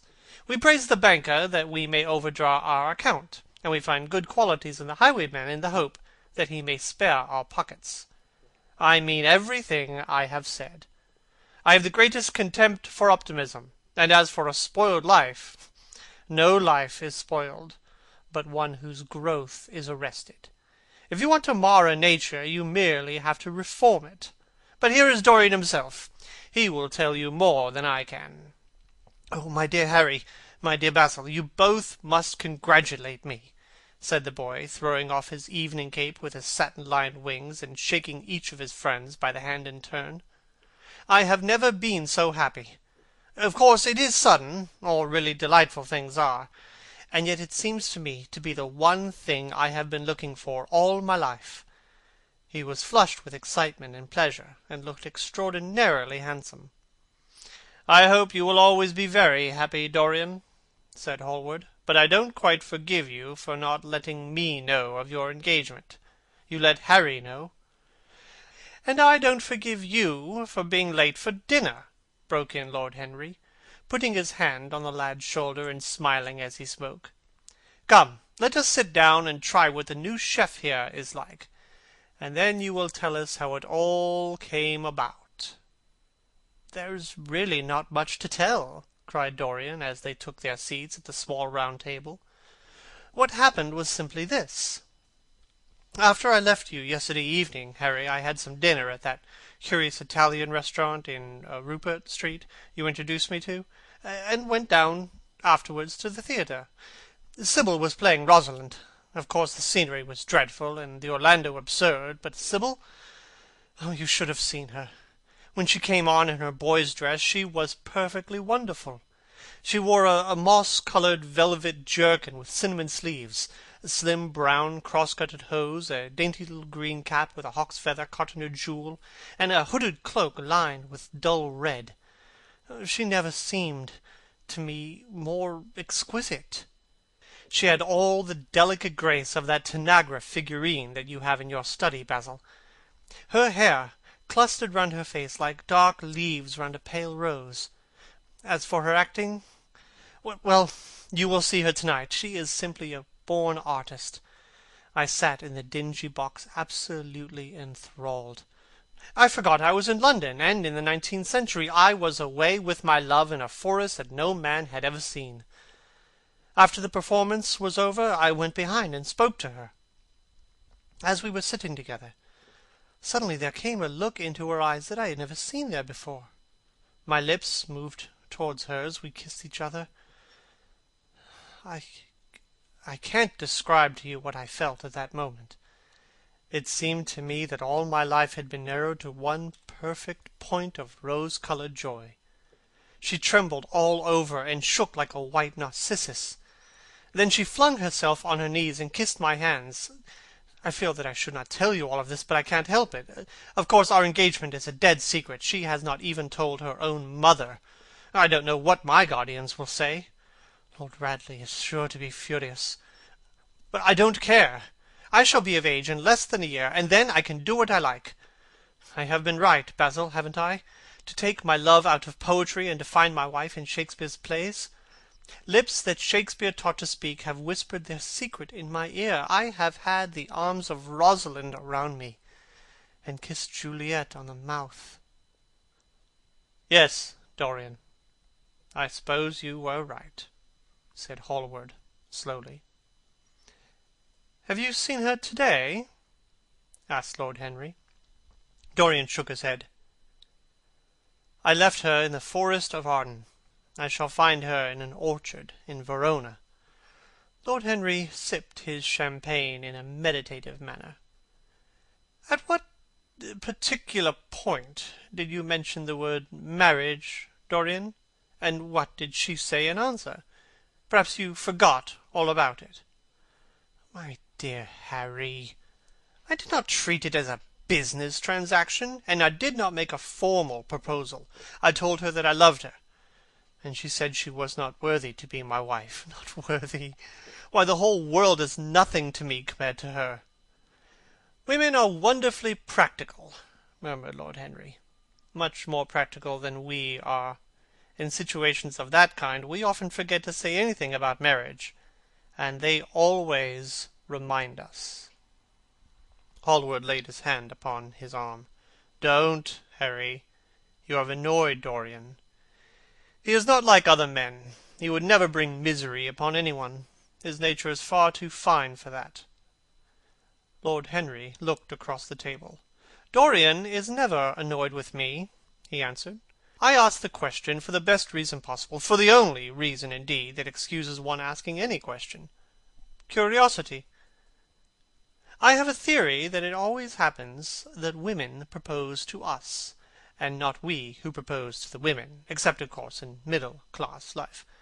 But then the middle classes are not modern. Dorian Gray laughed and tossed his head. You are quite incorrigible, Harry, but I don't mind. It is impossible to be angry with you. When you see Sybil Vane, you will feel that the man who could wrong her would be a beast without a heart. I cannot understand how anyone can wish to shame what he loves. I love Sybil Vane. I wish to place her on a pedestal of gold, and to see the world worship the woman who is mine. What is marriage? An irrevocable vow, and it is an irrevocable vow that I want to take. Her trust makes me faithful, her belief makes me good. When I am with her, I regret all that you have taught me. I become different from what you have known me to be. I am changed, and the mere touch of Sybil Vane's hands makes me forget you and all your wrong, fascinating, poisonous, delightful theories. "You will always like me, Dorian," said Lord Henry. "Will you have some coffee, you fellows? Waiter, bring coffee, and fine champagne, and some cigarettes. No, don't mind the cigarettes. I have some. Basil, I can't allow you to smoke cigars. You must have a cigarette. A cigarette is the perfect type of a perfect pleasure. It is exquisite, and it leaves one unsatisfied. What more can one want? Yes, Dorian, you will always be fond of me. I represent to you all the sins you have never had the courage to commit." "What nonsense you talk, Harry!" cried Dorian Gray, lighting a cigarette from a fire-breathing silver dragon that the waiter had placed on the table. "Let us go down to the theatre. When you see Sybil, you will have a new ideal of life. She will represent something to you that you have never known." "I have known everything," said Lord Henry, with a sad look in his eyes. "But I am always ready for a new emotion. I am afraid there is no such thing. For me, at any rate. Still, your wonderful girl may thrill me. I love acting. It is so much more real than life. Let us go. Dorian, you will come with me. I am so sorry, Basil, but there is only room for two in the brougham. You must follow us in a hansom." They got up and put on their coats, sipping their coffee standing. Hallward was silent and preoccupied. There was a gloom over him. He could not bear this marriage, and yet it seemed to him to be better than many other things that might have happened. After a few moments, they all passed downstairs. He drove off by himself, as had been arranged, and watched the flashing lights of the little brougham in front of him. A strange sense of loss came over him. He felt that Dorian Gray would never again be to him all that he had been in the past. His eyes darkened, and the crowded, flaring streets became blurred to him. When the cab drew up at the doors of the theatre, it seemed to him that he had grown years older. For some reason or other, the house was crowded that night, and the fat Jew manager who met them at the door was beaming from ear to ear with an oily, tremulous smile. He escorted them to their box with a sort of pompous humility, waving his fat, jewelled hands and talking at the top of his voice. Dorian Gray loathed him more than ever. He felt as if he had come to look for Miranda and had been met by Caliban. Lord Henry, upon the other hand, rather liked him. At least he declared he did, and insisted on shaking him by the hand, and assured him that he was proud to meet a man who had discovered a real genius and gone bankrupt over Shakespeare.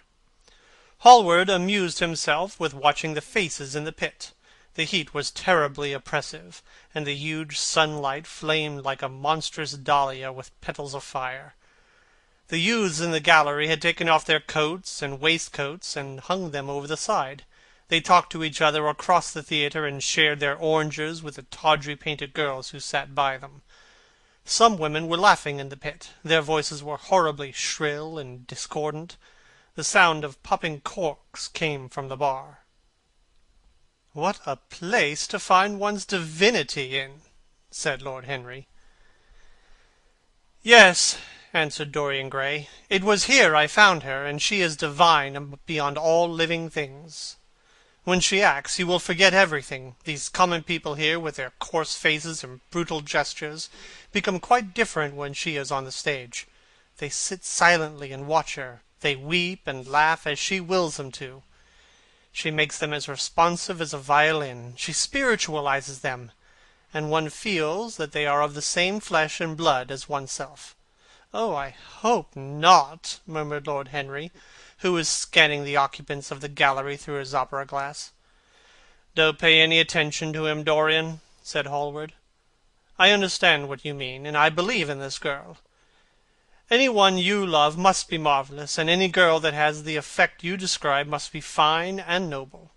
To spiritualize one's age, that is something worth doing.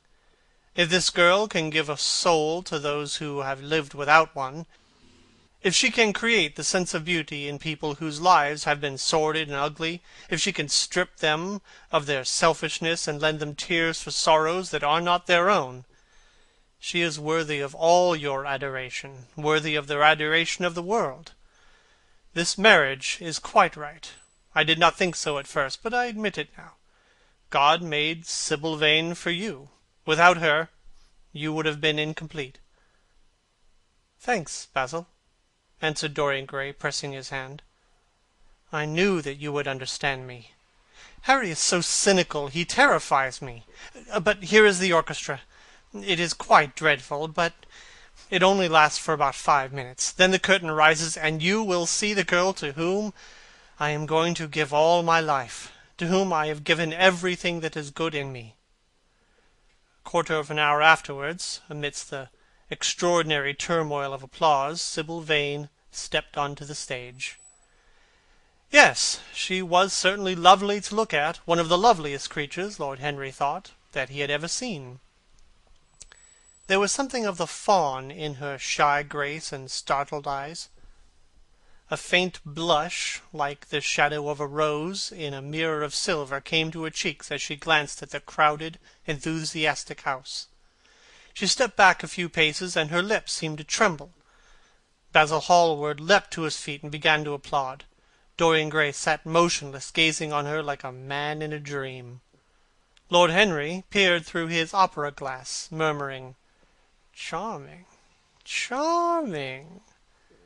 The scene was the hall of Capulet's house, and Romeo, in his pilgrim's dress, had entered with Mercutio and his friends. The band, such as it was, struck up a few bars of music, and the dance began. Through the crowd of ungainly, shabbily dressed actors, Sibyl Vane moved like a creature from a finer world. Her body swayed as she danced, as a plant sways in the water. The curves of her throat were like the curves of a white lily. Her hands seemed to be made of cool ivory. Yet she was curiously listless. She showed no sign of joy when her eyes rested on Romeo, the few lines she had to speak. "Good pilgrim, you do wrong your hand too much, which manly devotion shows in this, for saints have hands that pilgrim hands do touch, and palm to palm is holy palmer's kiss." With the brief dialogue that follows were spoken in thoroughly artificial manner. The voice was exquisite, but from the point of view of tone, it was absolutely false. It was wrong in color. It took away all the life from the verse. It made the passion unreal. Dorian Gray grew pale as he watched her. Neither of his friends dared to say anything to him. She seemed to them to be absolutely incompetent. They were horribly disappointed. Yet they felt that the true test of any Juliet is the balcony scene of the second act. They waited for that. If she failed there was nothing in her. She looked charming as she came out in the moonlight. That could not be denied. But the staginess of her acting was unbearable, and grew worse as she went on. Her gestures became absurdly artificial. She overemphasized everything that she had to say. The beautiful passage, "Thou knowest the mask of night is on my face, else would a maiden blush bepaint my cheek for that which thou hast heard me speak to-night," was declaimed with the painful precision of a schoolgirl who had been taught to recite by some second-rate professor of elocution. When she leaned over the balcony and came to those wonderful lines, "Although I joy in thee, I have no joy of this contract to-night. It is too rash, too unadvised, too sudden, too like the lightning, which doth cease to be ere one can say it lightens. Sweet, good night. This bud of love by summer's ripening breath may prove a beauteous flower when next we meet." She spoke the words as if they conveyed no meaning to her. It was not nervousness. Indeed, so far from being nervous, she seemed absolutely self-contained. It was simply bad art. She was a complete failure. Even the common uneducated audience of the pit and gallery lost their interest in the play. They got restless and began to talk loudly and to whistle.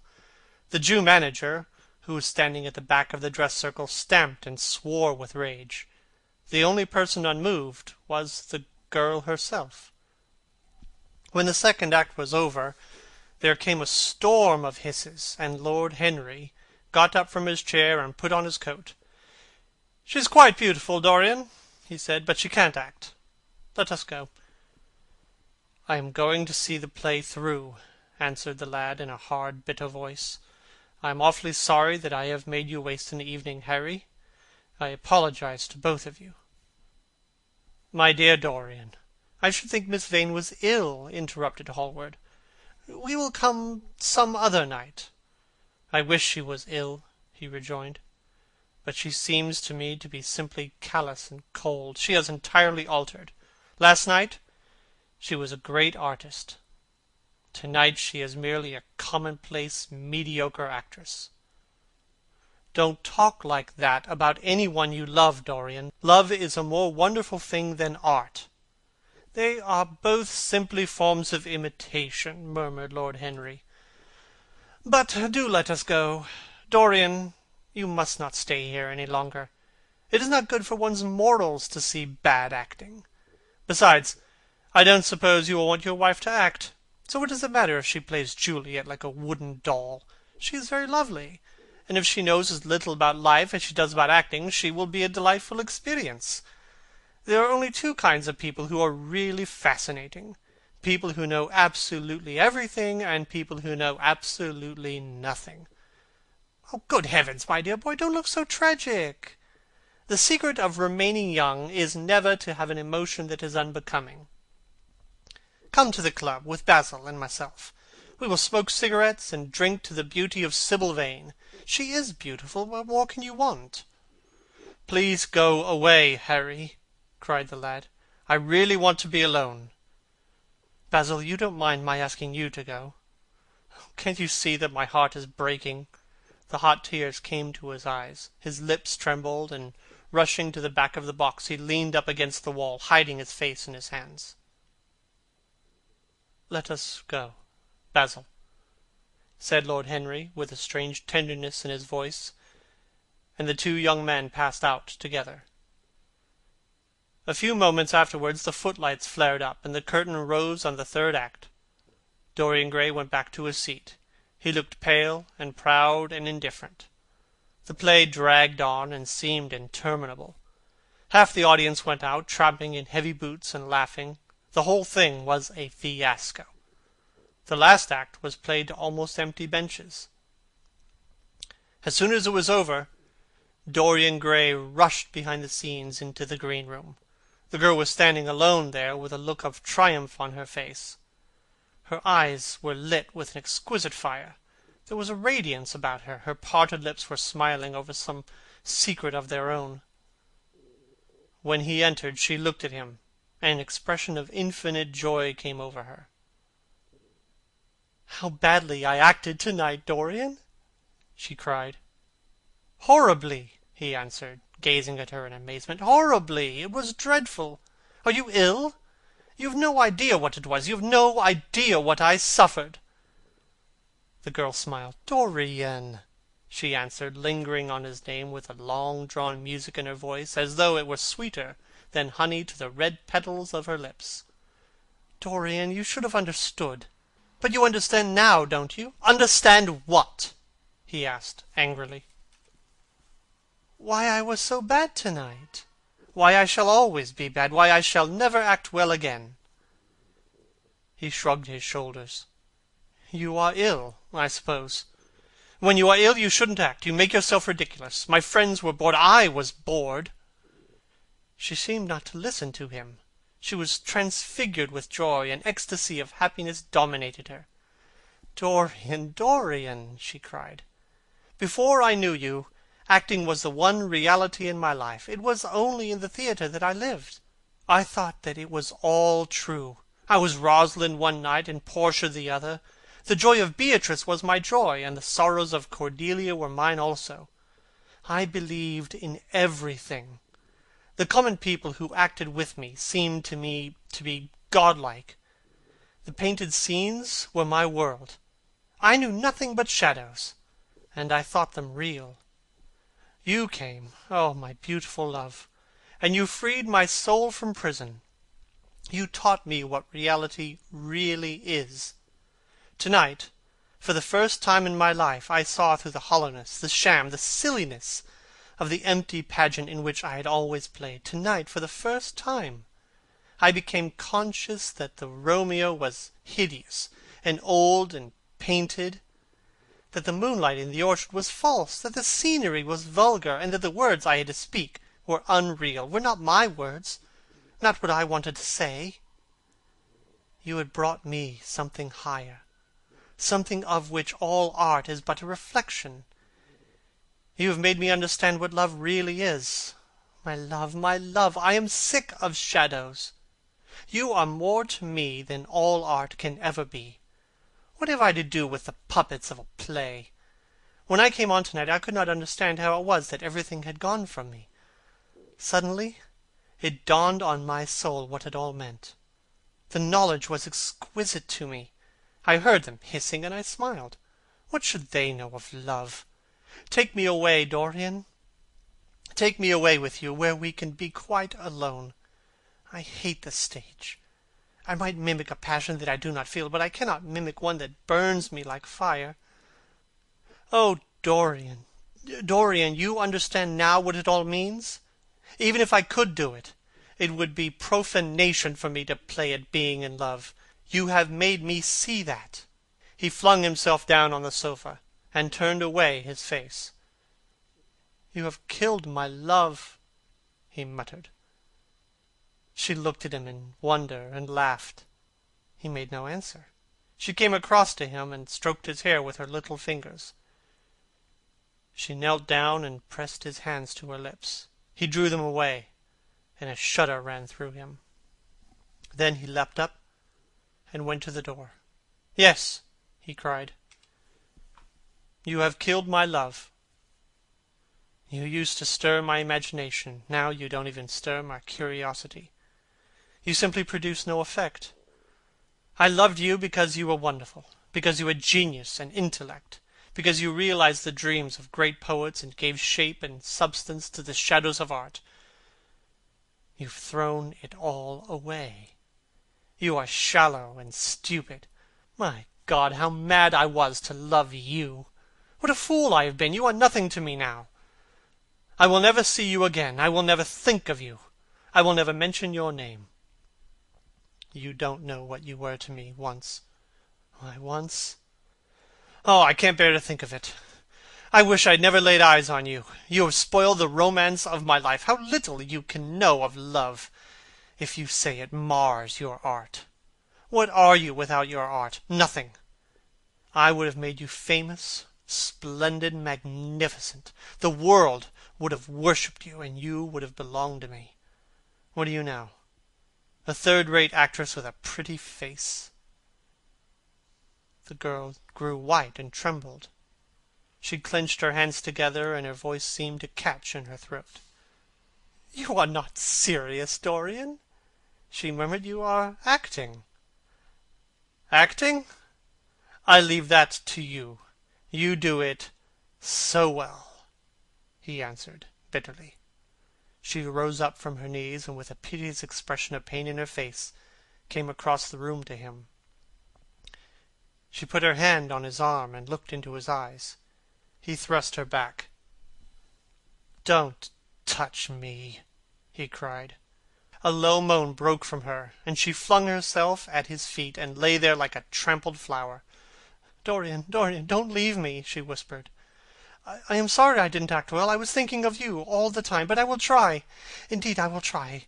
It came so suddenly across me, my love for you. I think I should never have known it if you had not kissed me, if we had not kissed each other. Kiss me again, my love. Don't go away from me. I couldn't bear it. Can you forgive me for tonight? I will work so hard and try to improve. Don't be cruel to me because I love you better than anything in the world. After all, it is only once that I have not pleased you. But you are quite right, Dorian. I should have shown myself more of an artist. It was foolish of me, and yet I couldn't help it. Oh, don't leave me, don't leave me.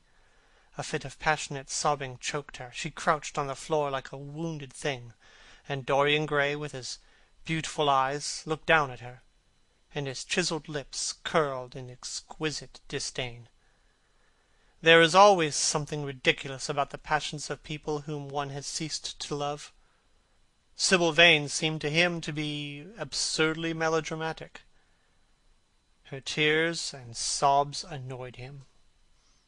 "I am going," he said at last in his calm, clear voice. "I don't wish to be unkind, but I can't see you again. You have disappointed me." She wept silently, and made no answer, but crept nearer to him. Her little hands stretched blindly out, and appeared to be seeking for him. He turned on his heel and left the room. In a few moments he was out of the theatre. Where he went to, he hardly knew. He remembered wandering through dimly lit streets with gaunt, black-shadowed archways and evil-looking houses. Women with hoarse voices and harsh laughter had called after him.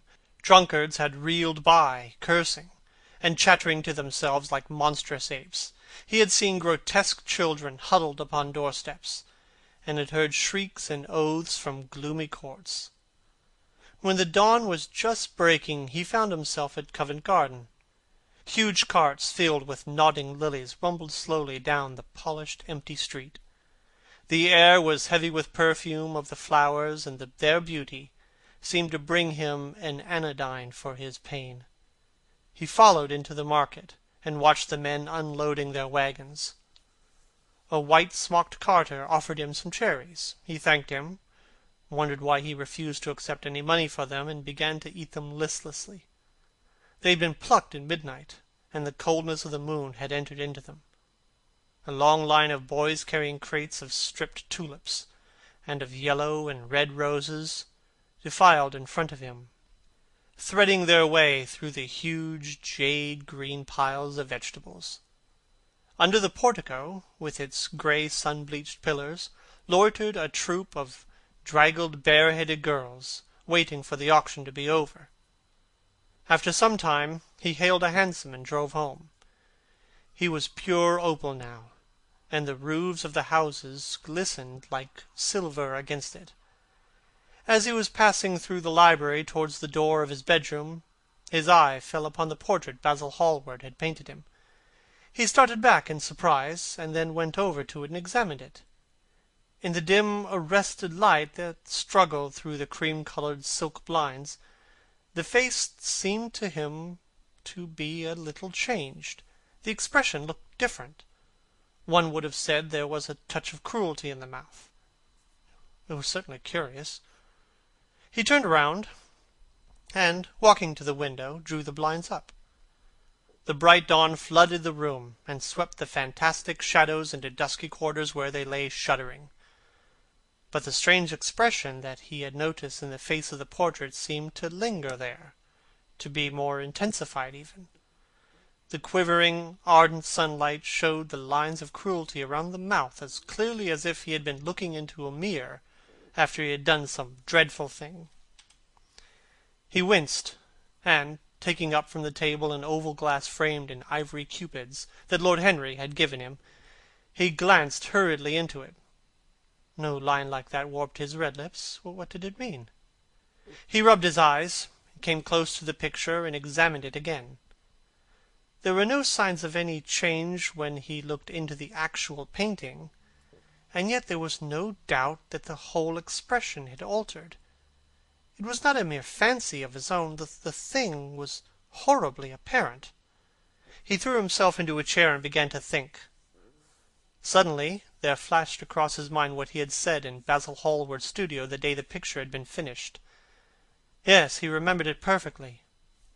He had uttered a mad wish that he himself might remain young, and the portrait grow old, that his own beauty might be untarnished, and the face on the canvas bear the burden of his passions and his sins, that the painted image might be seared with the lines of suffering and thought, and that he might keep all the delicate bloom and loveliness of his then just conscious boyhood.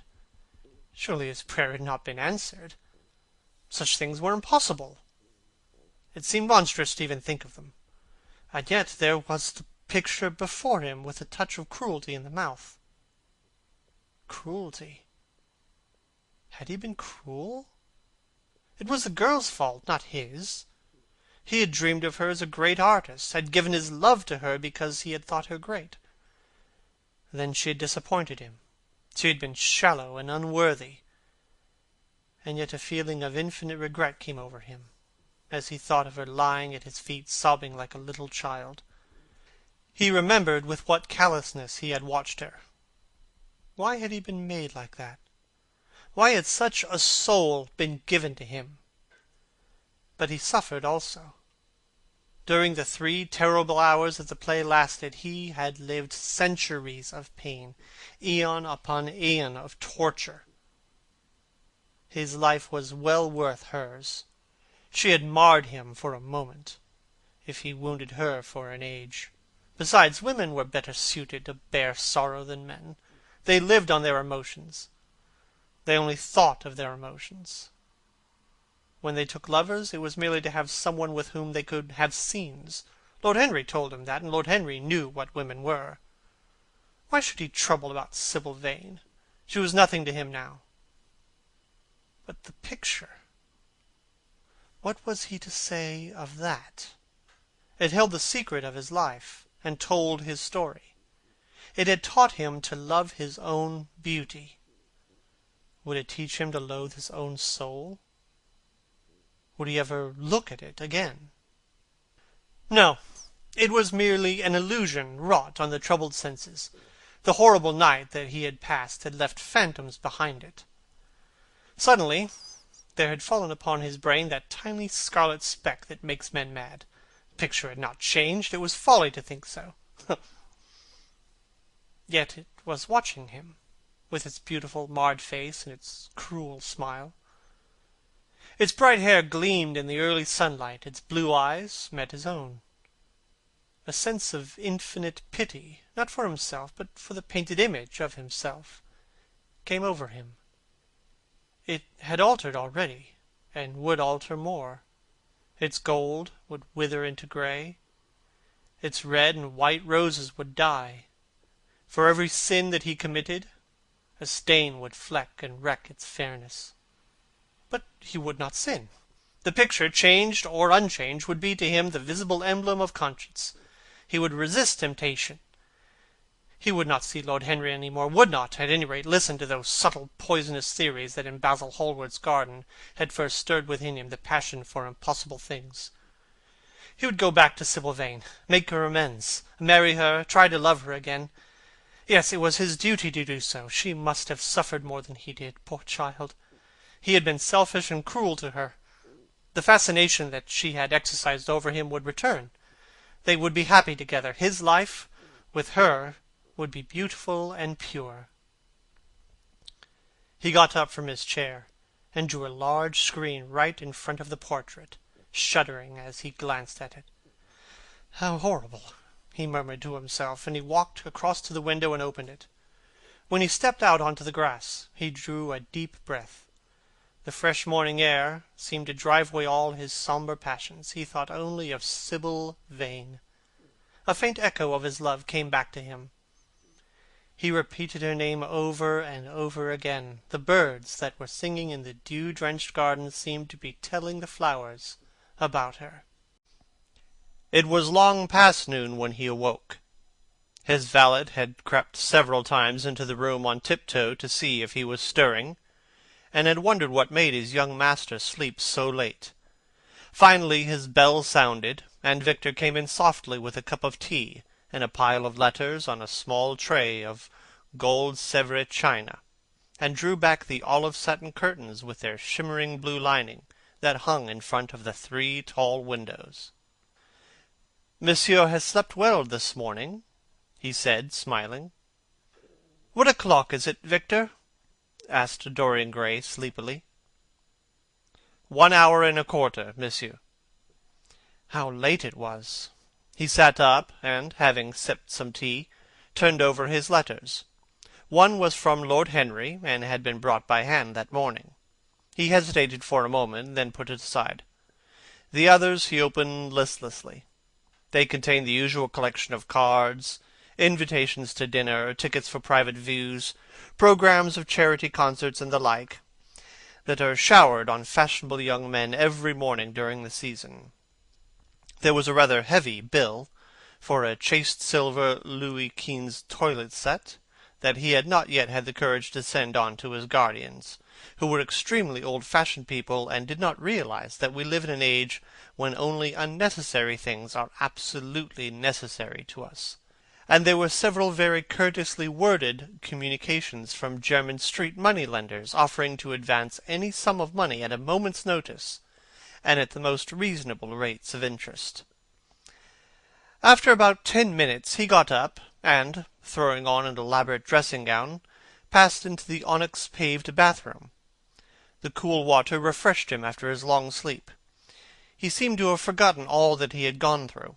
A dim sense of having taken part in some strange tragedy came to him once or twice, but there was the unreality of a dream about it. As soon as he was dressed, he went into the library and sat down to a light French breakfast that had been laid out for him on a small round table close to an open window. It was an exquisite day. The warm air seemed laden with spices. A bee flew in and buzzed around the blue dragon bowl, filled with sulphur-yellow roses that stood in front of him.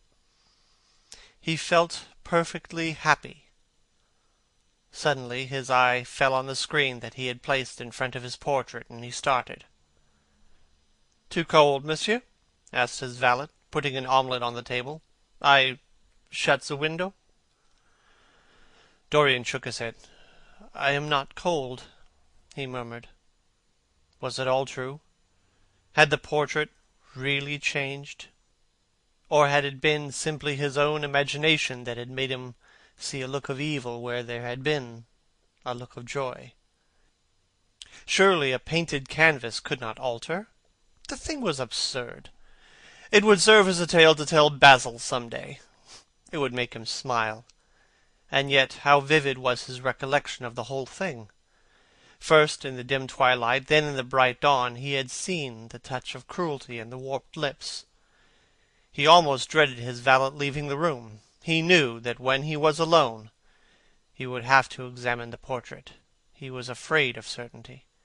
When the coffee and cigarettes had been brought and the man turned to go, he felt a mad desire to tell him to remain. As the door closed behind him, he called him back. The man stood waiting for his orders. Dorian looked at him for a moment. "I am not home to anyone, Victor," he said with a sigh. The man bowed and retired. He rose from the table, lit a cigarette, and flung himself down on a luxuriously cushioned couch that stood facing the screen. The screen was an old one of Spanish gilt leather, stamped and wrought with a rather florid Louis XIV pattern. He scanned it curiously, wondering if it had ever before concealed the secret of a man's life. Should he move it aside after all? Why not let it stay there? What was the use of knowing? If the thing was true, it was terrible. If it was not true, why trouble about it? But what if, by some fate or deadlier chance, other eyes than his spied behind and saw the horrible change? What should he do if Basil Hallward came and asked to look at his own picture? He would sure do that. No, the thing had to be examined, and at once. Anything would be better than this dreadful state of doubt. He got up and locked both doors. At least he would be alone when he looked upon the mask of his shame. Then he drew the screen aside and saw himself face to face. It was perfectly true. The portrait had altered. As he often remembered afterwards, and always with no small wonder, he found himself at first gazing at the portrait with a feeling of almost scientific interest. That such a change should have taken place was incredible to him, and yet it was a fact. Was there some subtle affinity between the chemical atoms that shaped themselves into form and color on the canvas, and the soul that was within him? Could it be that what that soul thought, they realized? That what it dreamed they made true? Or was there some other, more terrible reason? He shuddered, and felt afraid, and, going back to the couch, lay there, gazing at the picture in sickened horror. One thing, however, he felt that it had done for him. It had made him conscious how unjust, how cruel he had been to Sibyl Vane. It was not too late to make reparation for that. She could still be his wife. His unreal and selfish love would yield to some higher influence, would be transformed into some nobler passion, and the portrait that Basil Hallward had painted of him would be a guide to him through life, would be to him what holiness was to some, and conscience was to others, and the fear of God to us all. There were opiates for remorse, drugs that could lull the moral sense to sleep, but here was a visible symbol of the degradation of sin. Here was an ever-present sign of the ruin men brought upon their souls. 3 o'clock struck, and 4, and 4:30, but he did not stir. He was trying to gather up the scarlet threads of his life, and to weave them into a pattern, to find his way through the sanguine labyrinth of passion through which he was wandering. He did not know what to do, or what to think. Finally he went over to the table, and wrote a passionate letter to the girl he had loved, imploring her forgiveness, and accusing himself of madness. He covered page after page with wild words of sorrow and wilder words of pain. There is a luxury in self-reproach. When we blame ourselves, we feel that no one else has a right to blame us. It is the confession, not the priest, that gives us absolution. When Dorian Gray had finished the letter, he felt that he had been forgiven. Suddenly there came a knock to the door, and he heard Lord Henry's voice outside. "My dear Dorian, I must see you. Let me in at once. I can't bear you shutting yourself up like this." He made no answer at first, but remained quite still. The knocking still continued, and grew louder. Yes, it was better to let Lord Henry in, and to explain to him the new life he was going to lead, to quarrel with him if it had become necessary to quarrel, to part if parting was inevitable. He jumped up and drew the screen hastily across the picture, and unlocked the door. "I am so sorry for it all, my dear boy," said Lord Henry, coming in. "But you must not think about it too much." "Do you mean Sibyl Vane?" asked Dorian. "Yes, of course," answered Henry, sinking into a chair and slowly pulling his gloves off. "It is dreadful, from one point of view, but it was not your fault. Tell me, did you go behind and see her after the play was over?" "Yes, I felt sure you had. Did you make a scene with her?" "I was brutal, Harry, perfectly brutal. But it is all right now. I am not sorry for anything that has happened. It has taught me to know myself better." "Oh, Dorian, I am so glad you take it in that way. I was afraid I would find you plunged in remorse, and tearing your nice hair." "I have got through all that," said Dorian, shaking his head and smiling. "I am perfectly happy now. I know what conscience is, to begin with. It is not what you told me it was. It is the divinest thing in us. Oh, don't sneer at it, Harry, any more. At least not before me. I want to be good. I can't bear the idea of my soul being hideous." "A very charming artistic basis for ethics, Dorian. I congratulate you on it. But how are you going to begin?" "By marrying Sibyl Vane." "Marrying Sibyl Vane?" cried Lord Henry, standing up and looking at him in a perplexed amazement. "But, my dear Dorian—" "Yes, Harry, I know what you are going to say. Something dreadful about marriage. Don't say it. Don't ever say things of that kind to me again. 2 days ago I asked Sibyl to marry me. I am not going to break my word to her. She is to be my wife." "Your wife? Dorian, didn't you get my letter? I wrote to you this morning, and sent the note down by my own man." "Your letter? Oh, yes, I remember. I have not read it yet, Harry. I was afraid there might be something in it that I wouldn't like." Lord Henry walked across the room, and sitting down by Dorian, took both hands in his and held them tightly. "Dorian," he said, "my letter. Don't be frightened. My letter was to tell you that Sybil Vane is dead." A cry of pain rose from the lad's lips, and he leapt to his feet, tearing his hands away from Lord Henry's grasp. "Dead? Sybil dead? It is not true. It is a horrible lie." "It is quite true, Dorian," said Lord Henry gravely. "It is in all the morning papers. I wrote down to you to ask you not to see anyone till I came. There will have to be an inquest, of course, and you must not be mixed up in it. Things like that make a man fashionable in Paris, but in London people are so prejudiced. Here one should never make one's debut with a scandal. One should reserve that to give an interest to one's old age. I don't suppose they know your name at the theatre. If they don't, it is all right. Did anyone see you going round to her room? That is an important point." Dorian did not answer for a few moments. He was dazed with horror.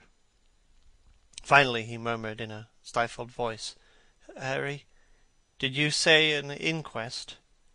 What did you mean by that? Did Sybil...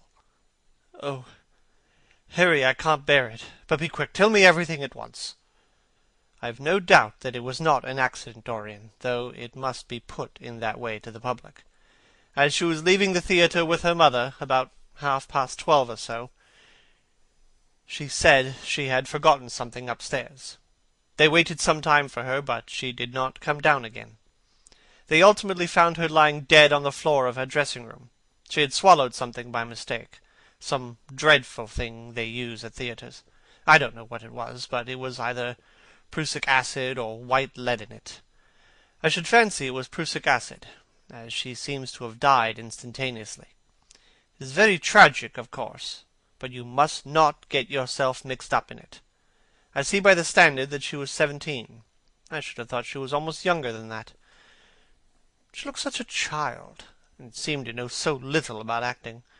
Dorian, you mustn't let this thing get on your nerves. You must come and dine with me, and afterwards we'll go in at the opera. It is a Patti night, and everyone will be there. You can come to my sister's box. She has got some smart women with her."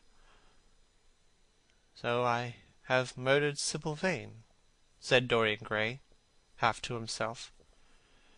"Murdered her as certainly as if I had cut her little throat with a knife. And the roses are not less lovely for all that. The birds sing just as happily in my garden, and tonight I am to dine with you, and then go on to the opera, and sup somewhere, I suppose, afterwards. How extraordinarily dramatic life is! If I had read all this in a book, Harry, I think I would have wept over it. Somehow, now that it has happened actually, and to me, it seems far too wonderful for tears. Here's the first passionate love letter I have ever written in my life. Strange that my first passionate love letter should have been addressed to a dead girl. Can they feel, I wonder, those silent people we call the dead? Sybil? Can she feel, or know, or listen? Oh, Harry, how I loved her once! It seems years ago to me now. She was everything to me. Then came that dreadful night. Was it really only last night, when she played so badly and my heart almost broke? She explained it all to me. It was terribly pathetic. But I was not moved a bit. I thought her shallow. Then something happened that made me afraid. I can't tell you what it is, but it was awful. I said I would go back to her. I felt I had done wrong, and now she is dead.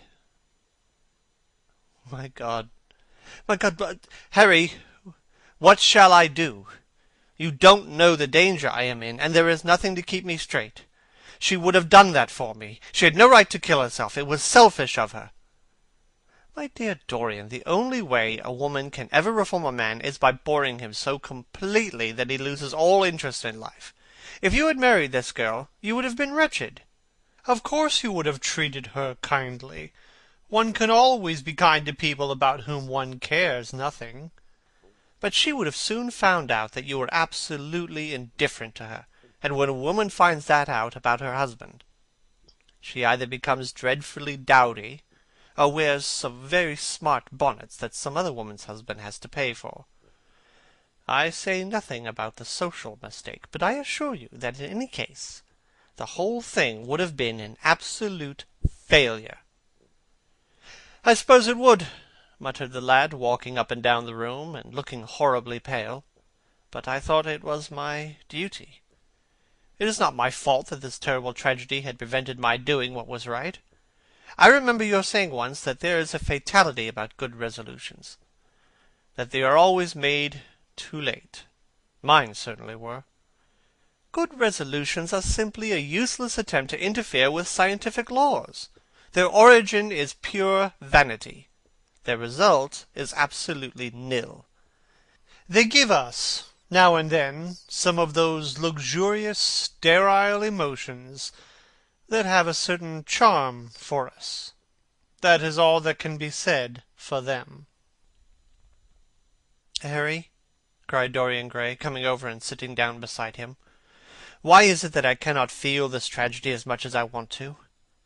I don't think I am heartless, do you? You've done too many foolish things in your life to be entitled to give yourself that name, Dorian, answered Lord Henry, with his sweet melancholy smile. The lad frowned. I don't like that explanation, Harry, he rejoined, but I am glad you don't think I am heartless. I am nothing of that kind. I know I am not.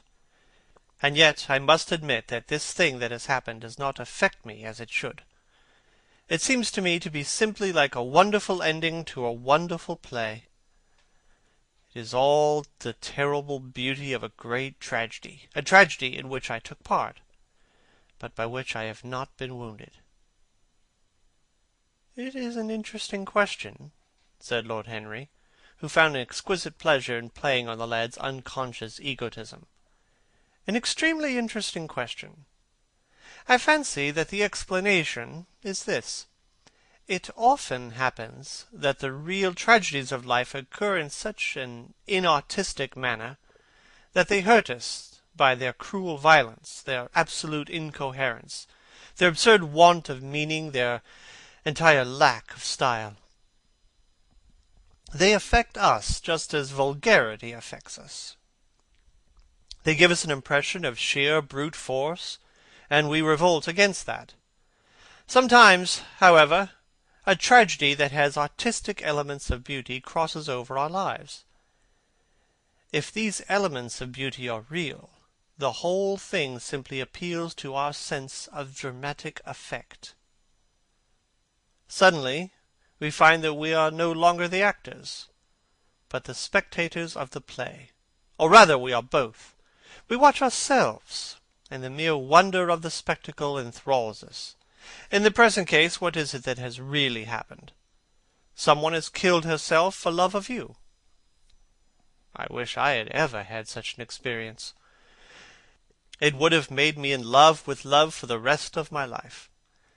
The people who have adored me, well, there have not been very many, but there have been some, have always insisted on living on, long after I ceased to care for them, or they to care for me. They become stout and tedious, and when I meet them they go in at once for reminiscences. That awful memory of woman. What a fearful thing it is! And what an utter intellectual stagnation it reveals! One should absorb the colour of life, but one should never remember its details. Details are always vulgar. Of course, now and then things linger. I once wore nothing but violets all through one season, as mourning for a romance that would not die. Ultimately, however, it did die. I forget what killed it. I think it was her proposing to sacrifice the whole world for me. That is always a dreadful moment. It fills one with the terror of eternity. Well, would you believe it, a week ago, at Lady Hampshire's, I found myself seated at dinner next the lady in question, and she insisted on going over the whole thing again, and digging up the past and raking up the future. I had buried my romance in a bed of poppies. She dragged it out again, and assured me that I had spoiled her life. I am bound to state that she ate an enormous dinner, so I did not feel any anxiety. But what a lack of taste she showed!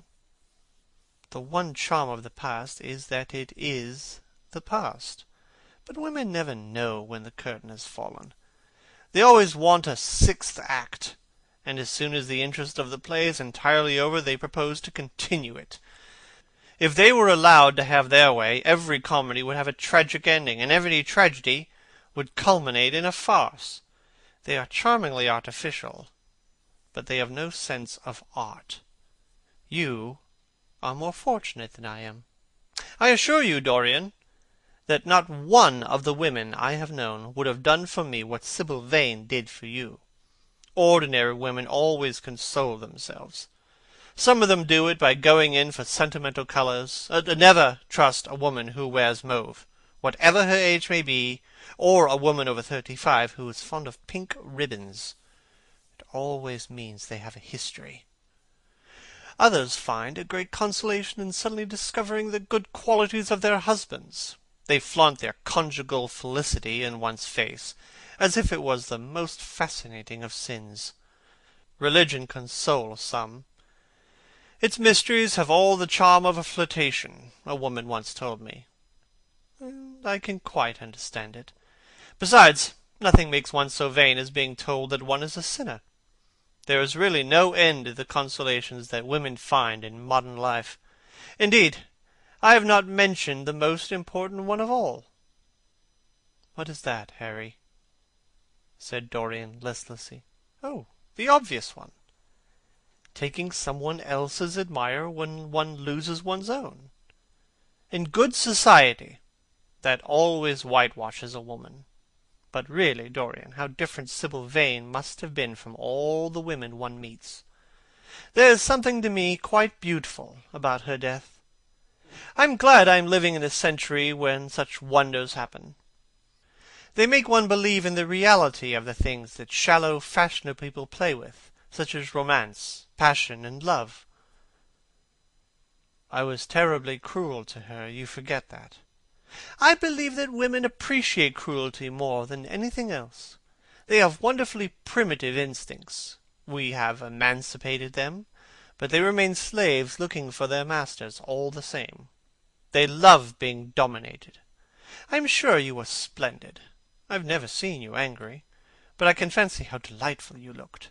And, after all, you said something to me the day before yesterday that seemed to me at the time to be mere fanciful, but that I see now was absolutely true, and it explains everything.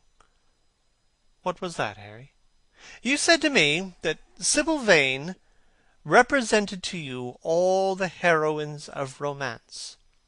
That she was Desdemona one night and Ophelia the other. That if she died as Juliet, she came to life as Imogen. She will never come to life again now, murmured the lad, burying his face in his hands. No, she will never come to life. She has played her last part. But you must think of that lonely death in the tawdry dressing-room simply as a strange, lurid fragment from some Jacobean tragedy, as a wonderful scene from Webster, or Ford, or Cyril Tourneur. The girl never really lived, and so she has never really died. To you, at least, she was always a dream, a phantom that flitted through Shakespeare's plays, and left them lovelier for its presence. A reed through which Shakespeare's music sounded richer and more full of joy. The moment she touched actual life, she marred it, and it marred her, and so she passed away. Mourn for Ophelia, if you like. Put ashes on your head because Cordelia was strangled. Cry out against heaven because the daughter of Brabantio died. But don't waste your tears over Sybil Vane. She was less real than they are." There was a silence. The evening darkened in the room. Noiselessly, and with silver feet, the shadows crept in from the garden. The colours faded wearily out of things. At some time Dorian looked up. "You have explained to me myself, Harry," he murmured, with something of a sigh of relief. "I felt all that you have said, but somehow I was afraid of it, and I could not express it to myself. How well you know me! But we will not talk again of what has happened. It has been a marvellous experience, that is all. I wonder if life has still in store for me anything as marvellous. Life has everything in store for you, Dorian. There is nothing that you, with your extraordinary good looks, will not be able to do. But suppose, Harry, I become haggard, and grey, and wrinkled, what then?" "Ah, then," said Lord Henry, rising to go, "then, my dear Dorian, you would have to fight for your victories. As it is, they are brought to you. No, you must keep your good looks. We live in an age that reads too much to be wise, and thinks too much to be beautiful. We cannot spare you. And now you had better dress, and drive down to the club. We are rather late, as it is." "I think I shall join you at the opera, Harry. I feel too tired to eat anything. What is the number of your sister's box?" 27, I believe. "It is on the grand tier. You will see her name on the door. But I'm sorry you won't come and dine." "I don't feel up to it," said Dorian wearily. "But I am awfully obliged to you for all that you have said to me. You are certainly my best friend. No one has ever understood me as you have." "We are only at the beginning of our friendship, Dorian," answered Lord Henry, shaking him by the hand. "Good-bye. I shall see you before 9:30, I hope. Remember, Patty is singing." As he closed the door behind him, Dorian touched the bell, and in a few minutes Victor appeared with lamps and drew the blinds down. He waited impatiently for him to go. The man seemed to take an interminable time about everything. As soon as he had left, he rushed to the screen and drew it back. No, there was no further change in the picture. It had received the news of Sybil Vane's death before he had known it himself. It was conscious of the events of life as they occurred. The vicious cruelty that marred the fine lines of the mouth had, no doubt, appeared at the very moment that the girl had drunk the poison, whatever it was. Or was it indifferent to results? Did it merely take cognizance of what had passed within the soul, he wondered, and hoped that some day he would see the change taking place before his very eyes, shuddering as he hoped it. Poor Sybil! What a romance it had all been! She had often mimicked death on the stage, and at last death himself had touched her, and brought her with him. How had she played that dreadful scene? Had she cursed him as she died? No. She had died for love of him, and love would always be a sacrament to him now. She had atoned for everything by the sacrifice she had made of her life. He would not think any more of what she had made him go through that horrible night at the theatre. When he thought of her, it would be a wonderful tragic figure to show love had been a great reality. A wonderful tragic figure? Tears came to his eyes as he remembered her childlike look and winsome, fanciful ways and shy, tremulous grace. He wiped them away hastily, and looked again at the picture. He felt that the time had really come for making his choice. Or had his choice already been made? Yes, life had decided that for him. Life, and his own infinite curiosity about life. Eternal youth, infinite passion, pleasures subtle and secret, wild joys and wilder sins. He was to have all these things. The portrait was to bear the burden of his shame. That was all. A feeling of pain came over him as he thought of the desecration that was in store for the fair face on the canvas. Once, in boyish mockery of Narcissus, he had kissed, or feigned to kiss, those painted lips that now smiled so cruelly at him. Morning after morning he had sat before the portrait, wondering at its beauty, almost enamored of it, as it seemed to him at times. Was it to alter now with every mood to which he yielded? Was it to become a hideous and loathsome thing, to be hidden away in a locked room, to be shut out from the sunlight that had so often touched to brighter gold the waving wonder of the hair? Oh, the pity of it! The pity of it! For a moment he thought of praying that the horrible sympathy that existed between him and the picture might cease. It had changed in answer to a prayer. Perhaps in answer to a prayer it might remain unchanged. And yet, who, that knew anything about life, would surrender the chance of remaining always young, however fantastic that chance might be, or with what fateful consequences it might be fraught? Besides, was it really under his control? Had it indeed been prayer that had produced the substitution? Might there not be some curious scientific reason for it all? If thought could exercise its influence upon a living organism, might not thought exercise an influence upon dead and inorganic things? Nay, without thought or conscious desire, might not things external to ourselves vibrate in unison with our moods and passions, atom calling to atom in secret love or in secret affinity? But the reason was of no importance. He would never again tempt by a prayer any terrible power. If the picture was to alter, it was to alter. That was all. Why inquire too closely into it? For there would be a real pleasure in watching it. He would be able to follow his mind into its secret places. This portrait would be to him the most magical of mirrors. As it had revealed to him his own body, so it would reveal to him his own soul. And when winter came upon it, he would still be standing where spring trebles on the verge of summer. When the blood crept from its face and left behind a pallid mask of chalk with leaden eyes, he would keep the glamour of boyhood. Not one blossom of his loveliness would ever fade. Not one pulse of his life would ever weaken. Like the gods of the Greeks, he would be strong and fleet and joyous. What did it matter what happened to the colored image on the canvas? He would be safe.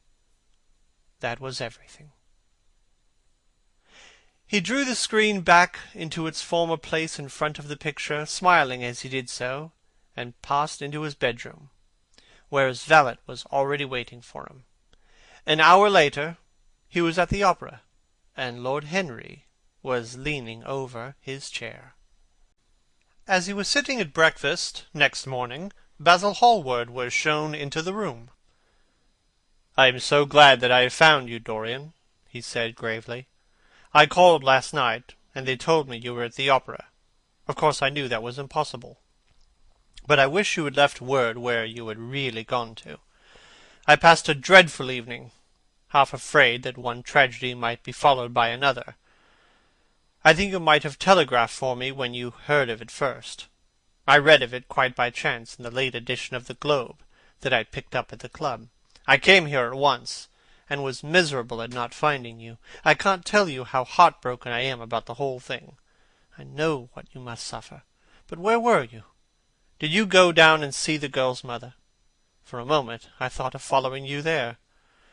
They gave the address in the paper. Somewhere in Euston Road, isn't it? But I was afraid of intruding upon a sorrow that I could not lighten. Poor woman! What a state she must be in! And her only child, too! What did she say about it all?" "My dear Basil, how do I know?" murmured Dorian, sipping some pale yellow wine from a delicate gold-beaded bubble of Venetian glass, and looking dreadfully bored. "I was at the opera. You should have come on there. I met Lady Gwendolen, Harry's sister, for the first time. We were in her box. She's perfectly charming, and Patty sang divinely. Don't talk about horrid subjects. If one doesn't talk about a thing, it has never happened. It is simply expression, as Harry says, that gives reality to things. Tell me about yourself and what you are painting." "You went to the opera?" said Hallward, speaking very slowly, and with a strained touch of pain in his voice. "You went to the opera when Sibyl Vane was lying dead in some sordid lodging? You can talk to me of other women being charming, and of Patty singing divinely, before the girl you loved has even the quiet of a grave to sleep in? Why, man, there are horrors in store for that little white body of hers." "Stop, Basil! I won't hear it!" cried Dorian, leaping to his feet.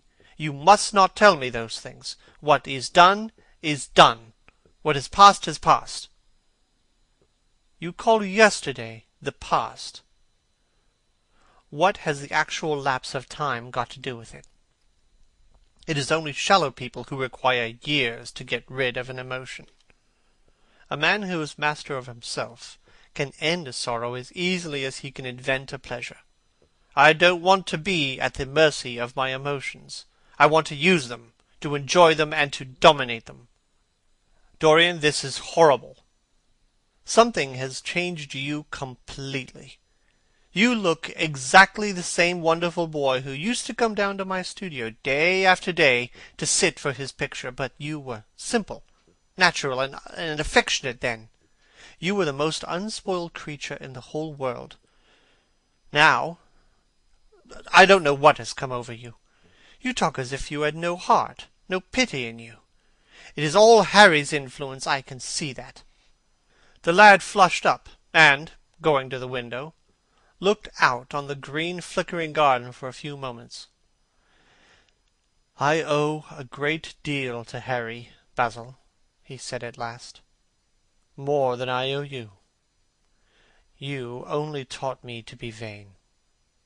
Well, I am punished for that, Dorian, or shall be some day. I don't know what you mean, Basil," he exclaimed, turning round. "I don't know what you want. What do you want? I want the Dorian Gray I used to know." "Basil," said the lad, going over to him and putting his hand on his shoulder, "you have come too late. Yesterday, when I heard that Sibyl Vane had killed herself—" "Killed herself! Good heavens! Is there no doubt about that?" cried Hallward, looking up at him with an expression of horror. "My dear Basil, surely you don't think it was a vulgar accident? Of course she killed herself. It is one of the great romantic tragedies of the age. As a rule, people who act lead the most commonplace lives. They are good husbands, or faithful wives, or something tedious.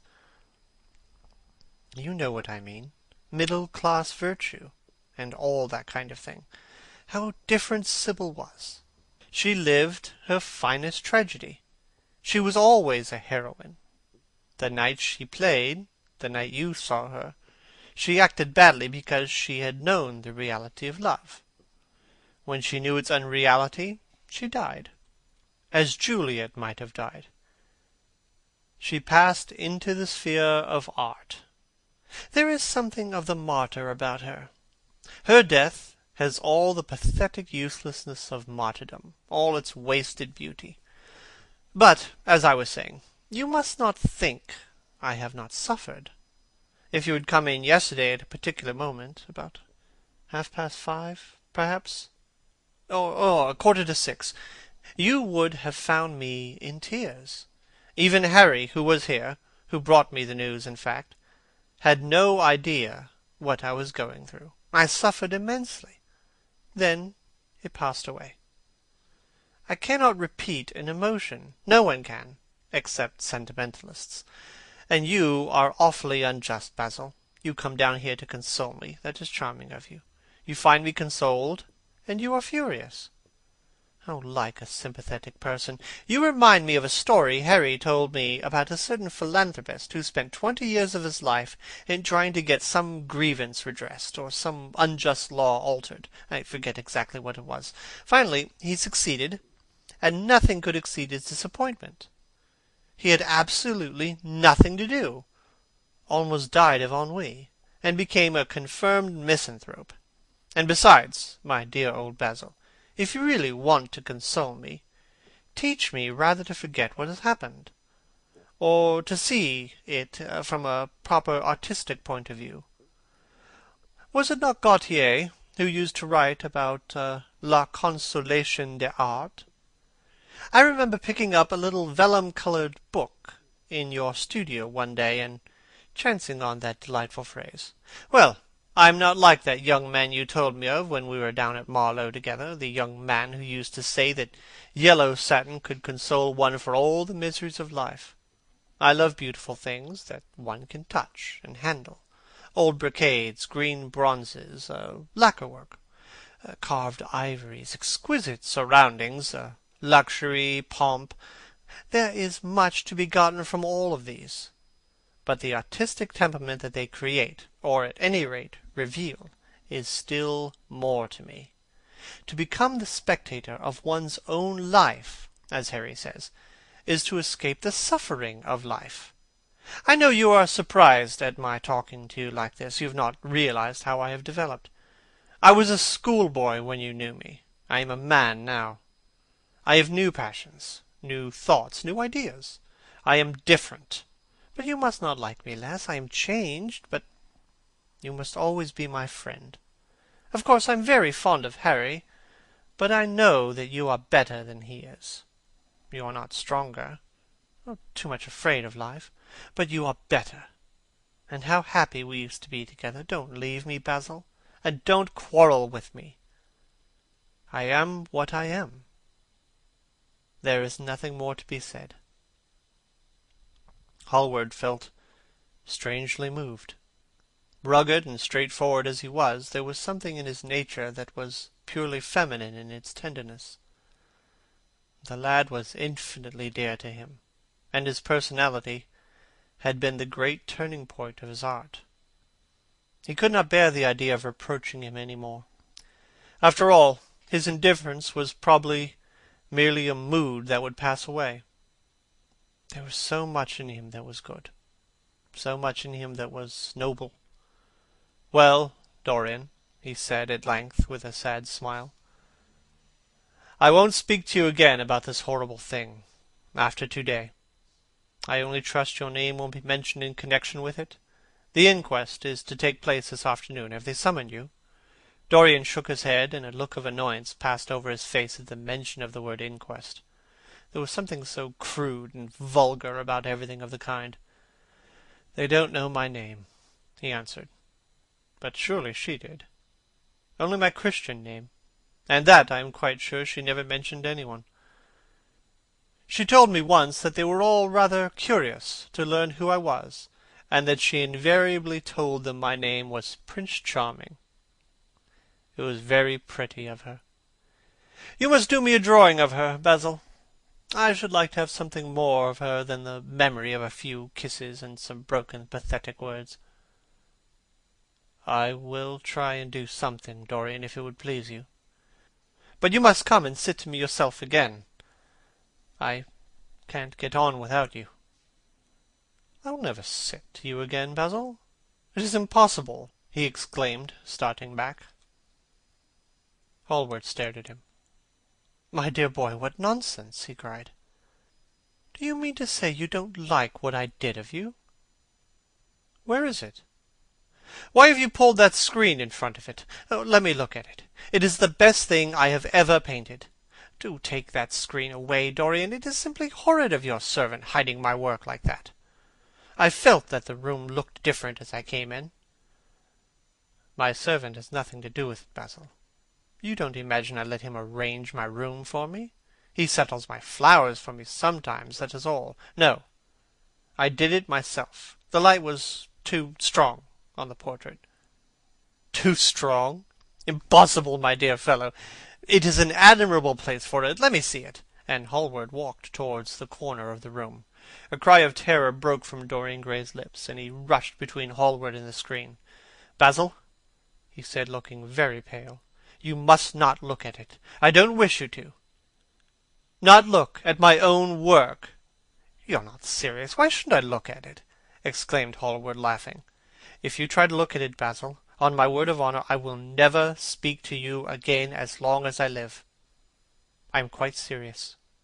I don't offer an explanation, and you are not to ask for any. But remember, if you touch this screen, everything is over between us." Hallward was thunderstruck.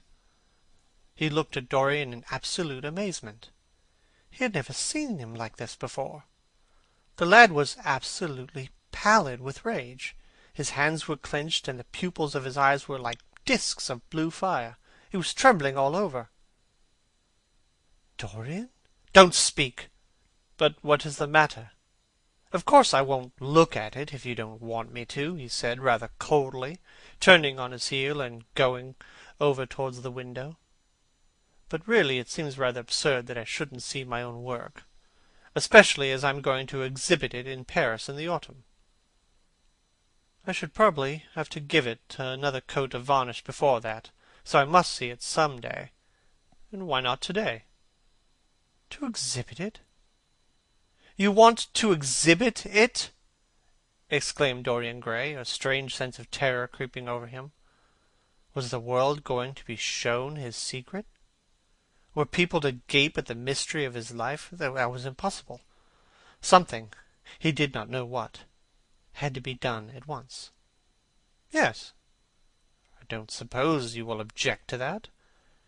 Georges Petit is going to collect all my best pictures for a special exhibition in the Rue de Sèze, which will open the first week in October. The portrait will only be away a month. I should think you could easily spare it for that time. In fact, you are sure to be out of town. And if you hide it always behind a screen, you can't care much about it." Dorian Gray passed his hand over his head. There were beads of perspiration there. He felt that he was on the brink of a horrible danger. "You told me a month ago that you would never exhibit it. Why have you changed your mind? You people who go in for being consistent have just as many moods as others.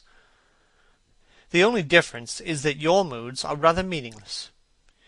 You can't have forgotten that you assured me most solemnly that nothing in the world would induce you to send it to any exhibition. You told Harry exactly the same thing." He stopped suddenly, and a gleam of light came into his eyes. He remembered that Lord Henry had said to him once, half seriously and half in jest, "If you want to have an interesting quarter of an hour, get Basil to tell you why he won't exhibit your picture." He told me why he wouldn't, and it was a revelation to me. Yes, perhaps Basil too had a secret. He would ask him and try. "Basil," he said, coming over quite close and looking him straight in the face, "we have each of us a secret. Let me know yours, and I will tell you mine. What was your reason for refusing to exhibit my picture?" Hallward shuddered in spite of himself. "Dorian, if I told you, you might like me less than you do, and you would certainly laugh at me. I could not bear your doing either of those two things. If you wish me to never look at your picture again, I am content. I have always you to look at. If you wish the best work I have ever done to be hidden from the world, I am satisfied. Your friendship is dearer to me than any fame or reputation." "No, Basil, you must tell me," murmured Dorian Gray. "I think I have a right to know." His feeling of terror had passed away, and curiosity had taken its place. He was determined to find out Basil Hallward's mystery.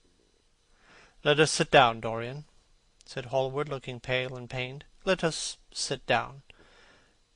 I will sit in the shadow, and you shall sit in the sunlight. Our lives are like that. Just answer me one question. Have you noticed in the picture something that you did not like? Something that probably at first did not strike you, but that revealed itself to you suddenly?" "Basil!"